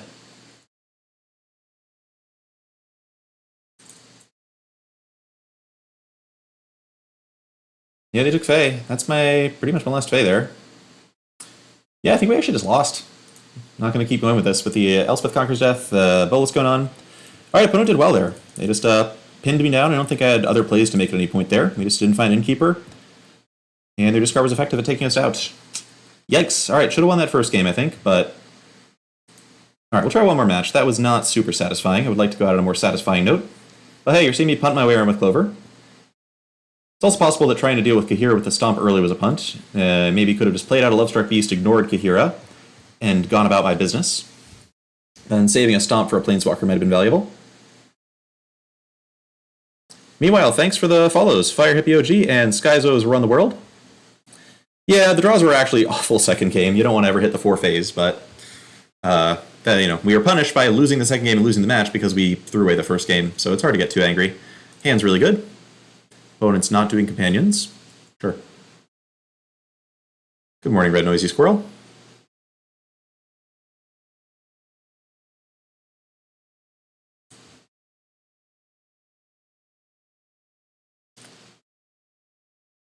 Alright, let's bring it back. Bring it back here. Just have to make my way back to the top of the ladder privately. Still think our matchup against that stupid 4-Cloak Planeswalker deck should be excellent. Alright, opponent's doing Black-White Aristocrats without Luris. Sure. Maybe Mardu Aristocrats. I don't know. I'm gonna wait. I could kill the Whisper Squad now, but if their best play next turn is just getting out the Whisper Squad after I kill the Whisper Squad, that's fine. I'd rather kill a Priest.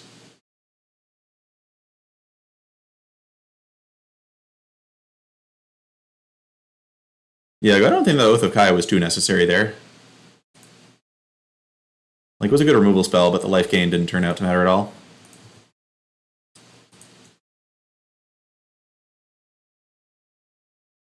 There's the priest. Hello, goodbye. We have been doing a really good job of drawing as many Bone Crushers as our opponents have had priests today. That's definitely a thing I can celebrate.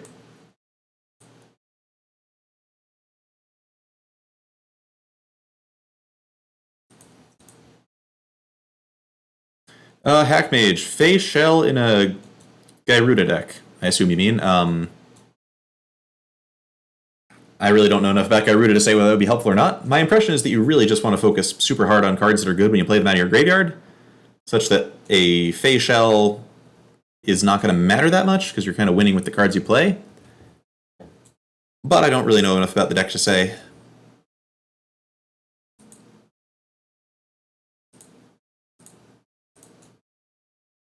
Happy to get aggressive here, since we're just going to stomp through Woe Strider anyway.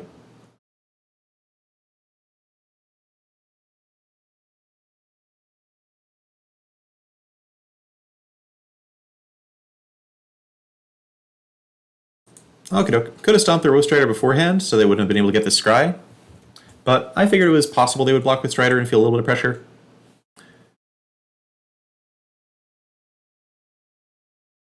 Okay. So now we just go ahead and we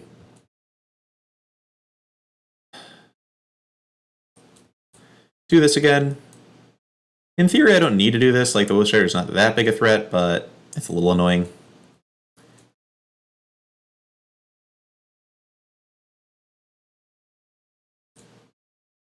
And there's a chance we'll cycle Triome, so for now we're going to focus on playing on other lands.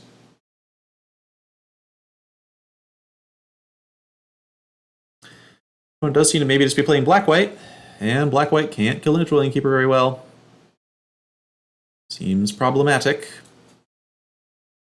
Okay, so definitely flooding a little bit here. We'll just jam Bone Crusher. We can play this Forest afterwards and have all 3 colors of mana up in case we draw some kind of adventure-y thing. Nope, alright then we'll just play the Scryland, and then next turn plan on escaping.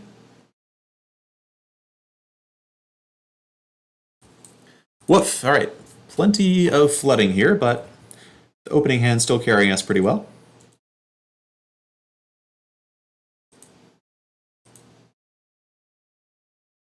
And we have reasonable pressure on our opponent. They're going to have a hard time building up a big board of tokens. Without dying, maybe. Bastion is scary because we don't have a lot of life gain in the deck. But Fae of Wishes can find Shadow Spear, which is generally enough. Luggo, exciting for Ikoria decks. I mean, I like Winota. Winota's fun. A little bit frustrating to play, but fun. I feel like there's got to be some interesting Lurrus decks people maybe haven't found yet. Aristocrats is powerful, but I'm just thinking about like all the other things that are like 2-mana permanents that you can play. Alright, here we go. Opponent's getting their stuff going here. Midnight Reaper's a little scary. Let's escape, though. Escape is also a little scary. Alright, nice, nice, nice. Alright, Of One Mind's looking real sick here. Also loving what the borrowers do for me. Namely, that I get to attack with Bone Crusher Giants.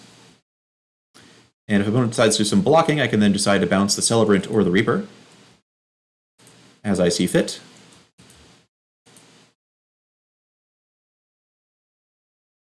Okay. Just the token?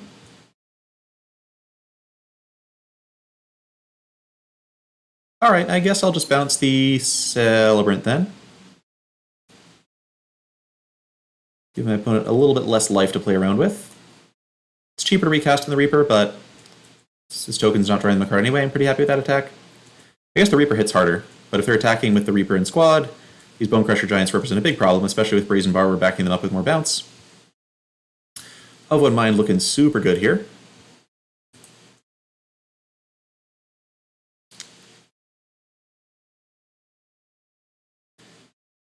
Yeah, Heck Mage, I feel like it's if you fizzle, kind of. Yeah, Rutsuri, if you want to talk about the different Lurrus deck, I'm sure people in the chat are curious. I also feel like there must be a good Kahiro beatdown deck. I think Croaky also believes this. It's just like a Lord on 3 that you can play for free, plus a bunch of pretty good creatures it supports. Feels like if there's ever a creature deck that's going to be reasonable in standard, it's just like our regular creature beatdown deck. It should be something like that. Alright, opponent's got double Bastion down, which is strong. What they don't have is a sack outlet. Once they bring back the Woe Strider, they will have a sack outlet. So we're going to try and beat them before that happens. Let's see.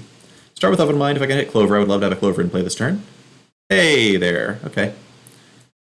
Clover. So I guess if I just bounce the... I can just bounce Token Squad Swing. Opponent goes to... They're draining me for 3 per sack. If they play Squad Strider, they get to drain me for 12, which is an awful lot. Interesting. Could bounce Token Celebrant, which stops them from getting down Strider as well this turn. Fascinating, fascinating. Could bounce both Bastions, which are expensive to recast, and force them to not get Reaper Strider back. Oh, they only have 3 cards in their graveyards. They can't necessarily get the Strider back anyway.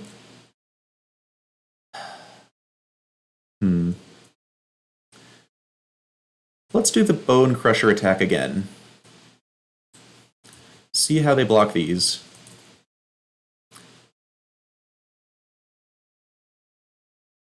Because I have the Strider in the graveyard, I Don't really mind them being able to let creatures die this way.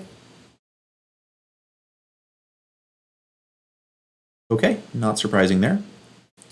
So we'll go ahead and double bounce the Celebrant. And just the Bastion. I don't mind if they recast this. It's expensive.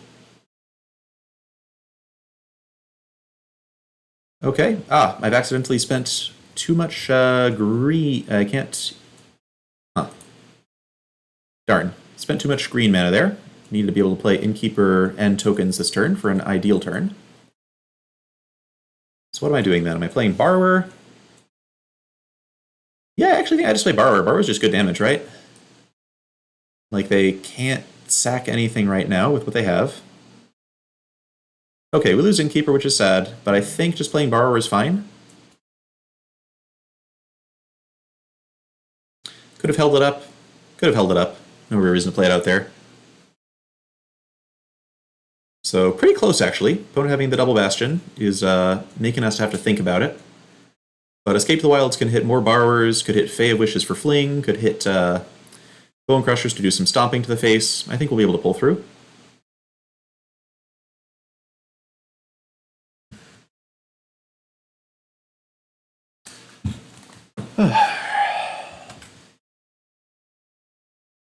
Still only 3 cards in the yard, so they can't get the Strider back yet. Am I at the point of actually blocking this Reaper now? Kind of think I am, actually. Given what's in my hand, I think I'd rather have 3 points of life than the Sedgewool Innkeeper.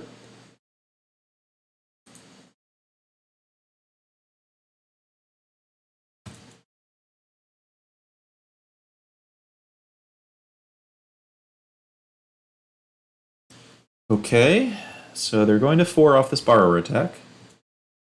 3 Bastions, yikes. Okay. Alright, well, for all the money, if we hit Bone Crusher, we win. If we hit Borrower, we win. We hit Bone Crusher, okay. Nice and clean. And there's no way they can make things die. Good sack outlets are important.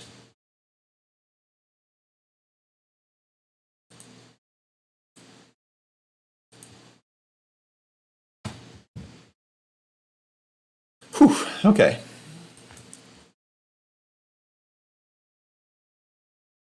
So, Black-White Sack, Scorching Dragonfire still seems pretty good. I was pretty impressed with Brazen Borrower there. Just making combat difficult for them and getting rid of the Bastion tokens also seems pretty nice. It's, like, valuable. But they're not nearly as good at killing our creatures as the Rakdos decks are. Of One Mind seems pretty valuable in that context. I really don't know what to cut. Fae of Wishes can still get Shadow Spear, can still get Grafdigger's Cage. Can still block pretty well. I can see going down to 3 Fae, maybe. It's a little slow. I could see going to 3 Borrower as well. What do you do when your whole deck is good against their whole deck? Escape seems fine. It doesn't seem like that one's too slow. Let's assume they're maybe bringing in stuff that can kill my Clover and proceed from that. I guess Borrower's a lot worse when there's not a Clover in play. I'll cut 1 Borrower, 1 Fae, 1... Lovestruck Beast is an okay blocker, and the tokens are good for sacking. I guess they run Cat Oven, which makes Beast maybe a bit worse. It's great with Of One Mind, though. Huh. In the draw, I could potentially cut a land. So I'm not coming out that fast. Yeah, I'm actually kind of comfortable cutting a land. Let's just cut Temple Epiphany. See if we get horribly punished for that, but I'm taking the lazy sideboarders way out. Beanstalk might be a good cut. Squin, that's possible. Beanstalk Shadow Spear still seems like it's going to be one of the plausible win conditions for me to fight to.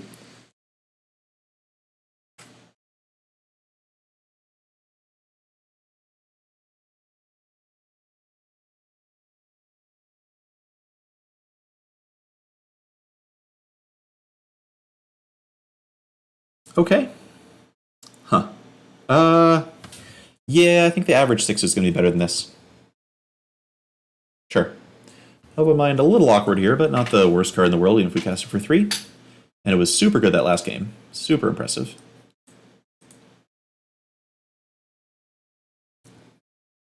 Yeah, Kevlar Man, maybe. Maybe. I still have a few too many games without perfect colors for my preference, but that could be correct. Alright, Cat's here. Is Oven here?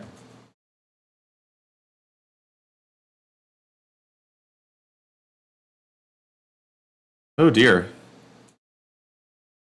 Okay, there is... Okay, good, they had the Oven. Good, good, good. I was afraid they didn't have it. I was really worried for them, chat.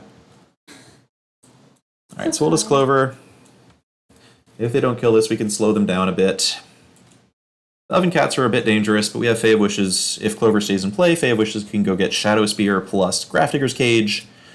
It'll be only a couple turns before we can actually just block these cats pretty well. Not super concerned yet. Yeah, that's a big thing about Song of Creation. Song of Creation makes Borrower much worse.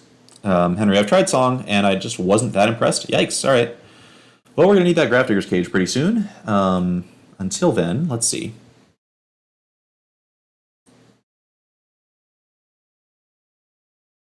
Could play Innkeeper and block one of the cats.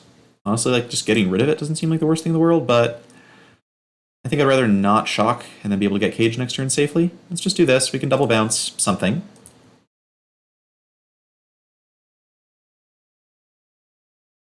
Worst case scenario, I guess we can just double bounce the Cages. 7. But we'll see what our opponent wants to play here first. It's going to be close, Double Cage against a kind of slow draw on the play from us. Can do some work. Double Oven. Double Oven. Double Cat. Double... What did I say? Cage. Double Cage. Double Oven.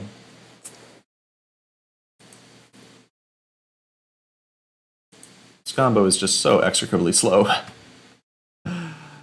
Alright, so I guess if I were going to bounce the Ovens, I should do it now, because otherwise they can sack the cats before using the Ovens and then do it again.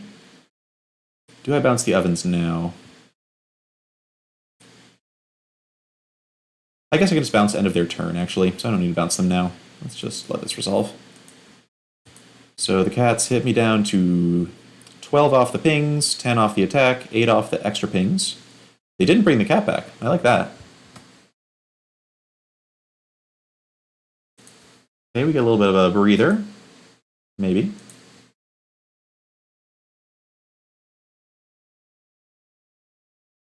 Opponent's just passing. Alright, cool. I will theft both of the Ovens here. Not much else to do with this mana.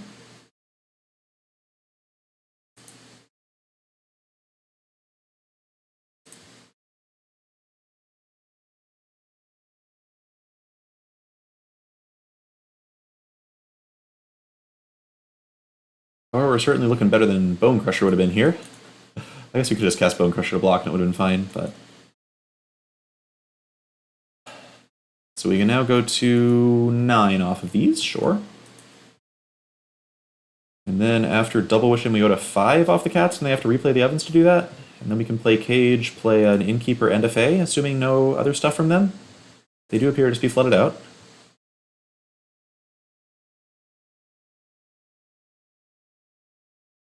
Hack Mage. What do you mean huge destruction of whatever cards were cut? I'm a little confused. Oh, are you talking about Song of Creation or like the Ultimatum maybe? Like Ultimatum I never played at all and would never have considered playing in this deck, so I didn't cut it, but I do think it's pretty bad. Okay. Well, here goes nothing. If they have Agonizing Remorse, I'm going to be super sad. But this is just Cage Shadow Spear.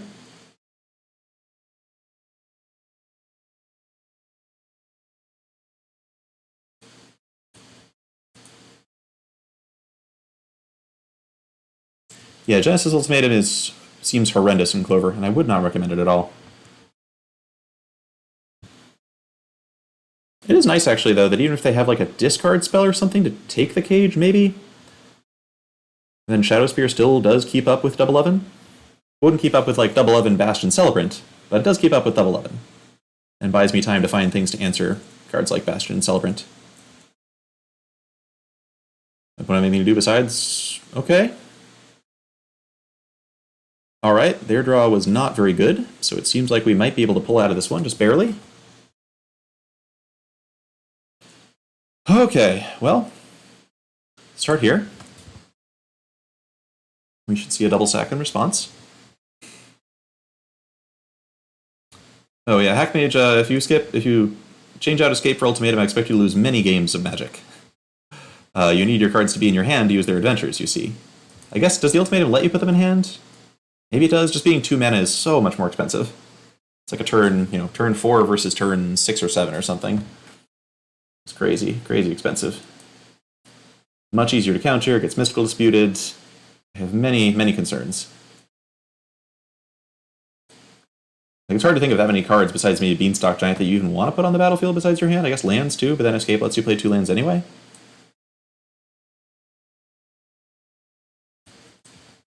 Alright, so we have our Cage down. If they have Heliod's Intervention, after we play our Shadow Spear, we'll be in some trouble.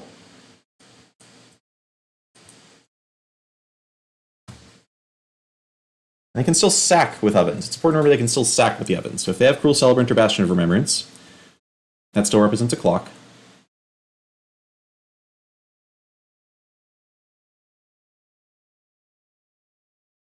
Yeah, Kepler Man, I think I would rather have Song of Creation than Ultimatum in that spot. If we're like looking for cards that can Okay, Familiars are attacking, and if I no block and they have Bastion of Remembrance, I drop to 1 life. If I do block, I can't use Shadow Spear next turn, and I really do want to use Shadow Spear next turn. Huh.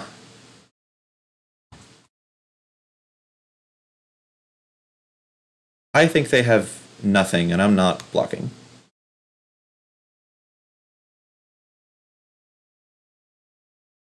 Close call, though. Close call.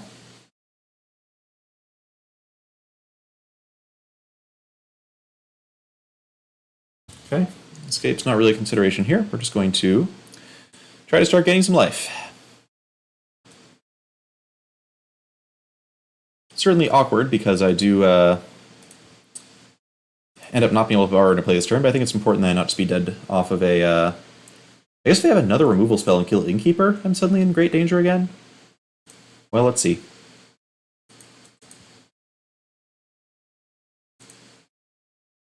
Nope, safe. Okay. So I have the option of playing Breeding Pool, shocking to 3, jamming Borrower so I can pick up Shadow Spear. That seems too dangerous still, because I would still just die to something like a Bastion of Remembrance. Just going to jam this Innkeeper, which can block, and will block now that I have Shadow Spear going safely on a creature. Yeah, Patrick, I'll tell you, would Pulse Marasa really be helpful? Okay. Well, that's an interesting inclusion for them. Oh, yikes. Interesting. Alright, well, we go to 1. I guess that could kill me, in theory. I have a lot of outs to it still, though. What a strange card to bring in. Alright, well, okay. Admittedly, Lovestruck Beast is can't really make tokens super efficiently. It is a 4/4 that can have a Shadow Spear when it blocks, which is cool. I guess this Absolution is going to start making tokens. Very, very interesting. Okay. So with Absolution play, there's basically no way this beast can ever attack if it has a Shadow Spear on it, because it means that I don't have a Shadow Spear on another creature, making it a more powerful creature. Alright, we're going to go with Beast into... I need Beast to be blocking with a Shadow Spear on it, at the very least. And I can go Beast into Of One Mind, draw another card off of that as well. Something like a Bone Crusher Giant would be real nice right now. Okay.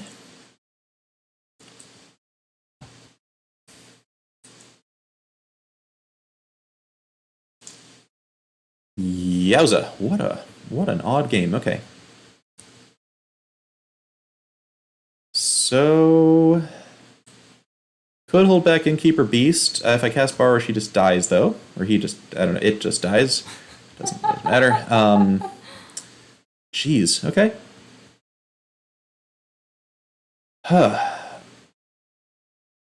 Is the difference... is 1 and 2 life even meaningful? And even a meaningful difference with what my opponent has in play? Am I supposed to just give this back to block? No, I'm putting Shadow Spear on Lovestruck Beast. It's not blocking anyway. Alright, here we go. We're gaining a life. Oh no, this kills me. My opponent can attack with 2 Cauldron Familiars, and then they can sack the one that Lovestruck Beast is blocking. So I have to hope they just don't notice that play now. I don't think keeping Shadow Spear on Innkeeper was like a winning line by any means there, but they are going to be able to kill me if they notice that they can kill me. Well, let's see if they notice.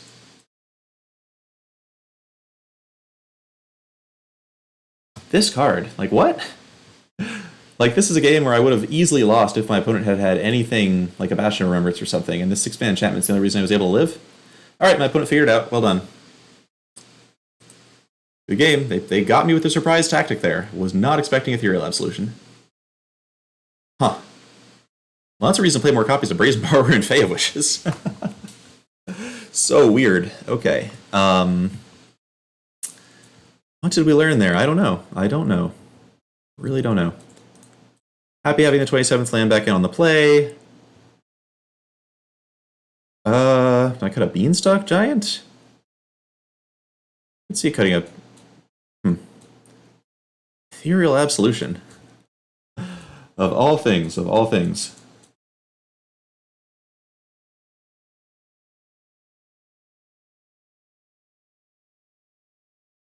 I actually really like Fae as a 4-of here. I think I'll cut a Lovestruck and a Beanstalk. Try it like that.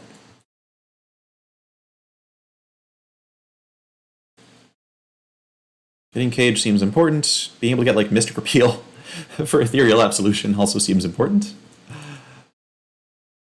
Interesting. Bunch of 1/4s, no real value plays at all. Only 2 colors. Borrowers are definitely good attackers for what that's worth. Is this hand keepable under that? Still seems worse than the average 6.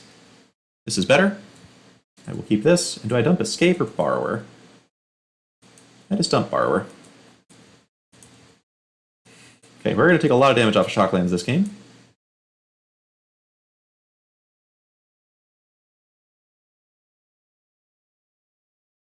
Oven, sure. So, given there's an Oven in play, trying to use Bone Crusher Giant to stomp something is not going to be that effective. I think I'd rather just play Triome here.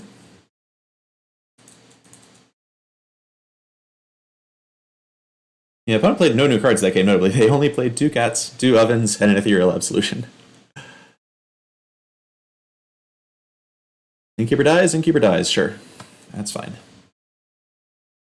Scorching Dragonfire is cool. I think I just hold that up then. I don't really need to jam Bone Crusher. I'd rather save the life off the Shocklands, I think. I feel like Bone Crusher just charging in doesn't really win me the game anyway most of the time. Sure. Okay.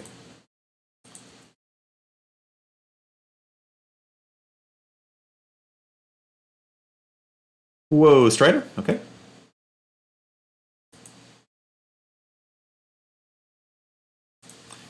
I'll just kill this. Obviously, you can come back with Oven and stuff, but just want it dead.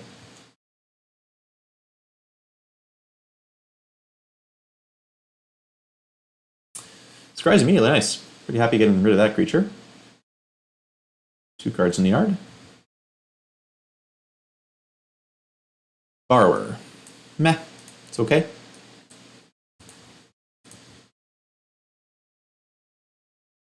Alright. Need to hit a 5th land for this escape, and it'll be good. We have a little bit of time to do it.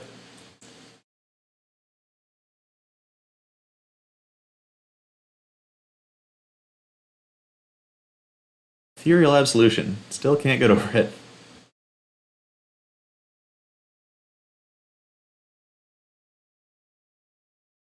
Alright, Midnight Reaper's fine. If they have a cat too, I'm annoyed. They don't have a cat. Okay, cool. They didn't have a cat that turn. I assume they're probably not going to have one next turn. Let's just jam Escape. And start finding things that can break up their engines a little bit. Okay, double Clover Fae is... I would say exactly what the Doctor ordered. I can only play one of the Clovers and Wish, but then I can still go Clover, double Wish, get Escape, Cage, play Cage, which is pretty reasonable. Definitely like that Escape.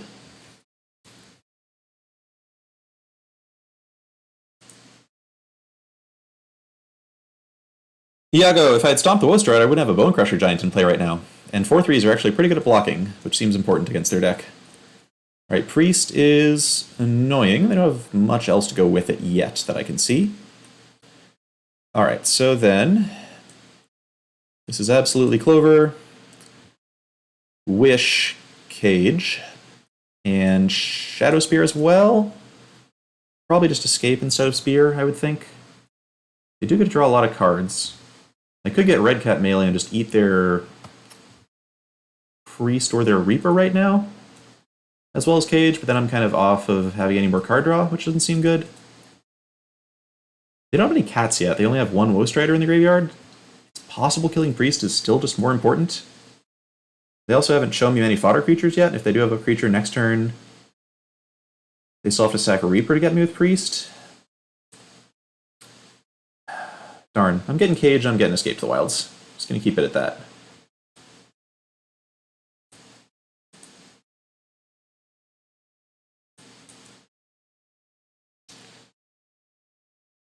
Tough, tough, tough. Yeah, admittedly, if I hadn't cast Bone Crusher, I would have had an answer for this Priest, but I'd also have been getting beaten down by this Midnight Reaper in the meantime. So losing a Clover is not fun. Fun as Healad's intervention. We're back to being in lots of trouble, but let's see if they can even muster up another creature here. This is the thing, if they have like Ethereal Absolution in hand, it's scary for later, but it's not doing anything right now. Another Midnight Reaper, okay. So you're going to draw 4 cards off the Priest, but lose 2 Reapers in the exchange. I think I'm okay with that. It's scary because it helps them build up to a critical mass of Bastion of Remembrance and Cruel Celebrant type effects. But at the same time, their cats are turned off for now. I guess we're going to see if they have Disenchant and Bow-like in this deck. That was a lot of cards. I'm about to draw a lot of cards too. Woe Strider, okay. That's fine. Really doesn't bother me too much. Just want to escape, find another Fae of Wishes, so that I can have an answer to an Ethereal Absolution. Bone Crusher Giant would not go amiss either. Another Oven, doesn't matter very much to me. Beanstalk! Okay, so we have access to 7, 8 mana now. If I Beanstalk, I'm down to 7, but it still means I can escape, so we're going to do this. At the very least, we can escape and then double borrow.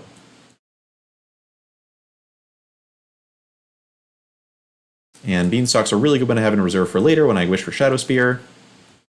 It does have Heartless Act, but probably only a small number of actual target removal spells here.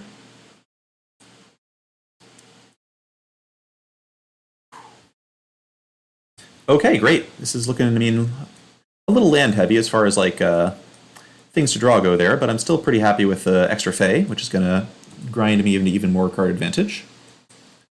Play this, we'll hold up Borrower, play Temple of Epiphany here. It's sad that you can't cycle lands from exile, but won't say no to a Scry. Of One Mind is a little expensive, but it is extra cards and I have a ton of mana. I'll keep it. And do I double bounce now? If I double bounce now, they don't get to untap with Priest, which seems pretty good. The thing that scares me about Priest isn't so much the life loss, it's the mana. I don't want them to have more mana right now. Alright, we'll hit a... I don't mind if they sack Priest at all, we're just going to hit it. The extra token off Woe Strider is a little scary if it comes back again, because they can start sacking those with Bastion and Cruel Celebrant out. Basically, we have 2 turns coming up. One of the turns we're going to use Fae of Wishes, grab Shadow Spear and some other interactive type spell, maybe. The other turn we're going to... I guess it's 3 turns really. We have to grab Shadow Spear, play Beanstalk Giant, and equip Shadow Spear. It's anybody's game at this point.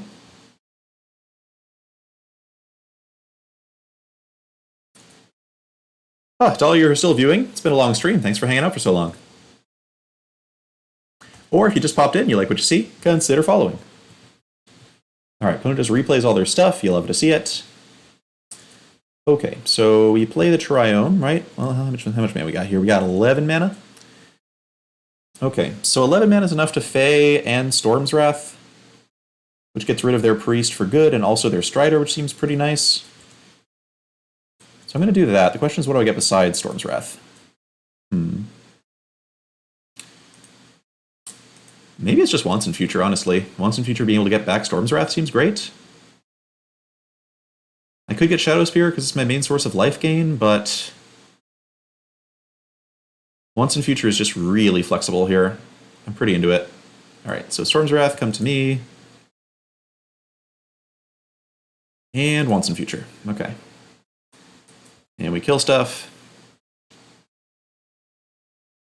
Hey, wow, lots of follows. Thank you, everybody. C. Bellis, Archblade Zero, Yasha Friesen.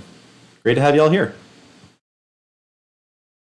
Okay, so stuff is dead. Stuff is all dead, and stuff. Opponent's at 13, notably. 13 is not the highest life total in the world. They do have a lot of ways to gain life, and they have some food, so we don't just get to aggro them out automatically, but worth noting the 13 part. Also, if we have a Brazen Borrower in play, then Shadow Spear becomes a bunch of life gain, which is cool. So, I think I just jammed Borrower here. Fae is a little bit better as a blocker. A lot better as a blocker. But also cheaper to play next turn. And I do really intend to get a Shadow Spear out at some point, so let's just pass. Or I could just get Fling and kill them. Fling and kill them is a very real possibility. I guess if they play Ethereal Absolution, then my plan to play Brazen Borrower will have been foiled. But we can handle Ethereal Absolution.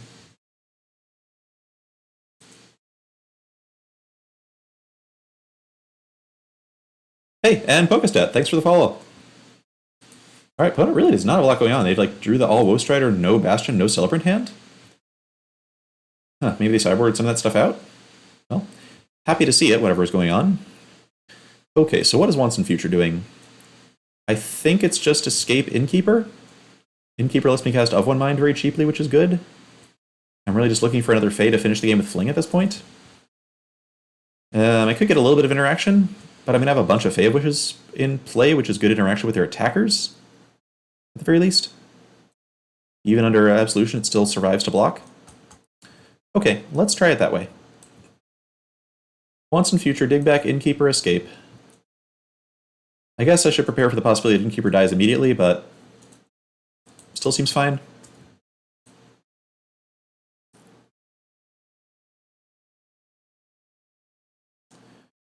Okay, so we cast Innkeeper, and the question is, do I cast Of One Mind or do I cast Fae of Wishes first? Save 2 mana or draw an extra card? I'll go Fae, I think. If I want to spend another Heartless Act on Innkeeper, that's okay. It just makes it harder for them to stop the thing that's going to be Shadow Speared later. Alright, now I think I just keep playing Faes. Just having them on the battlefield so I can get them back is great. Beanstalk Giant looks great. I have at least one island back in my deck, so I can now do Beanstalk. Alright, so the plan is just kill them with Fling next turn at this point. Hope they can't kill us from 14, which I think would be very difficult. Even 2 straight Bastion of Remembrance doesn't do it. I don't think the Moth really does it either.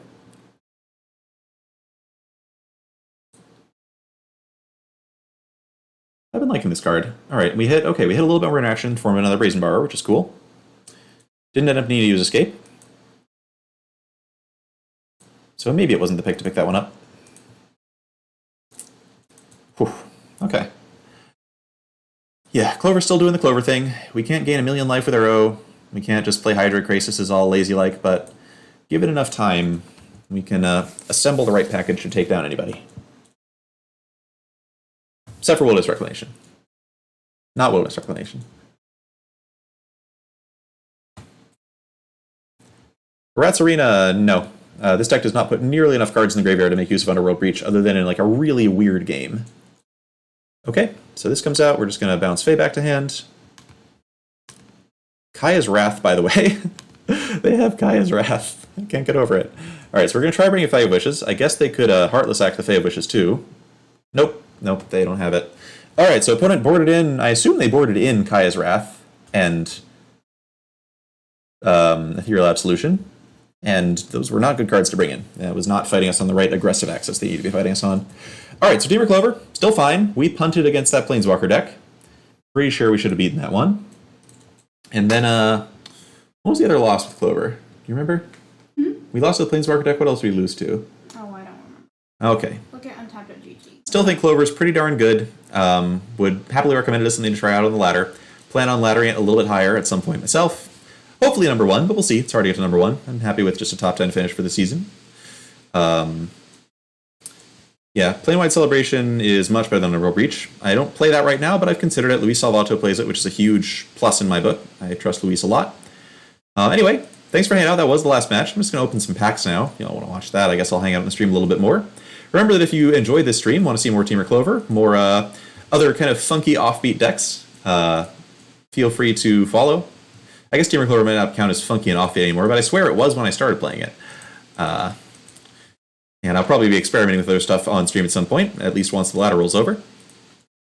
And yeah, anyway, it's great to have y'all here tonight for this nice long 300 viewer stream. Thanks for the follow, stay salty. Guess I'll pop a Mastery Orb as well. Oh, 3 Mastery Orbs, goodness. All right, well, let's just get the green section then. Clear the best colored magic. Gem Razor, love it. We'll just keep getting this stuff. Oh, I need to get this first? Interesting. Okay. So that's how you want to play it, huh, Arena? Does make it feel more like a journey, I suppose. Okay, well, that was a fun night. Fun night. We actually dropped in rating by quite a bit, but a fun night nonetheless, and I look forward to continuing to tweak the Temur Clover sideboard, and just Of Mind really excites me, actually. I think this might just be the perfect card we were looking for. It's just a 1 mana draw 2, probably a bit more than half the time we want to cast it. If it were like 2 mana draw 2 cards, I'd be quite happy with it. If it's a little bit better than that, very, very happy with it. Yeah. Hackmage, thanks for that. And yeah, good night, everybody. Have a great work week, and see you on the stream again soon.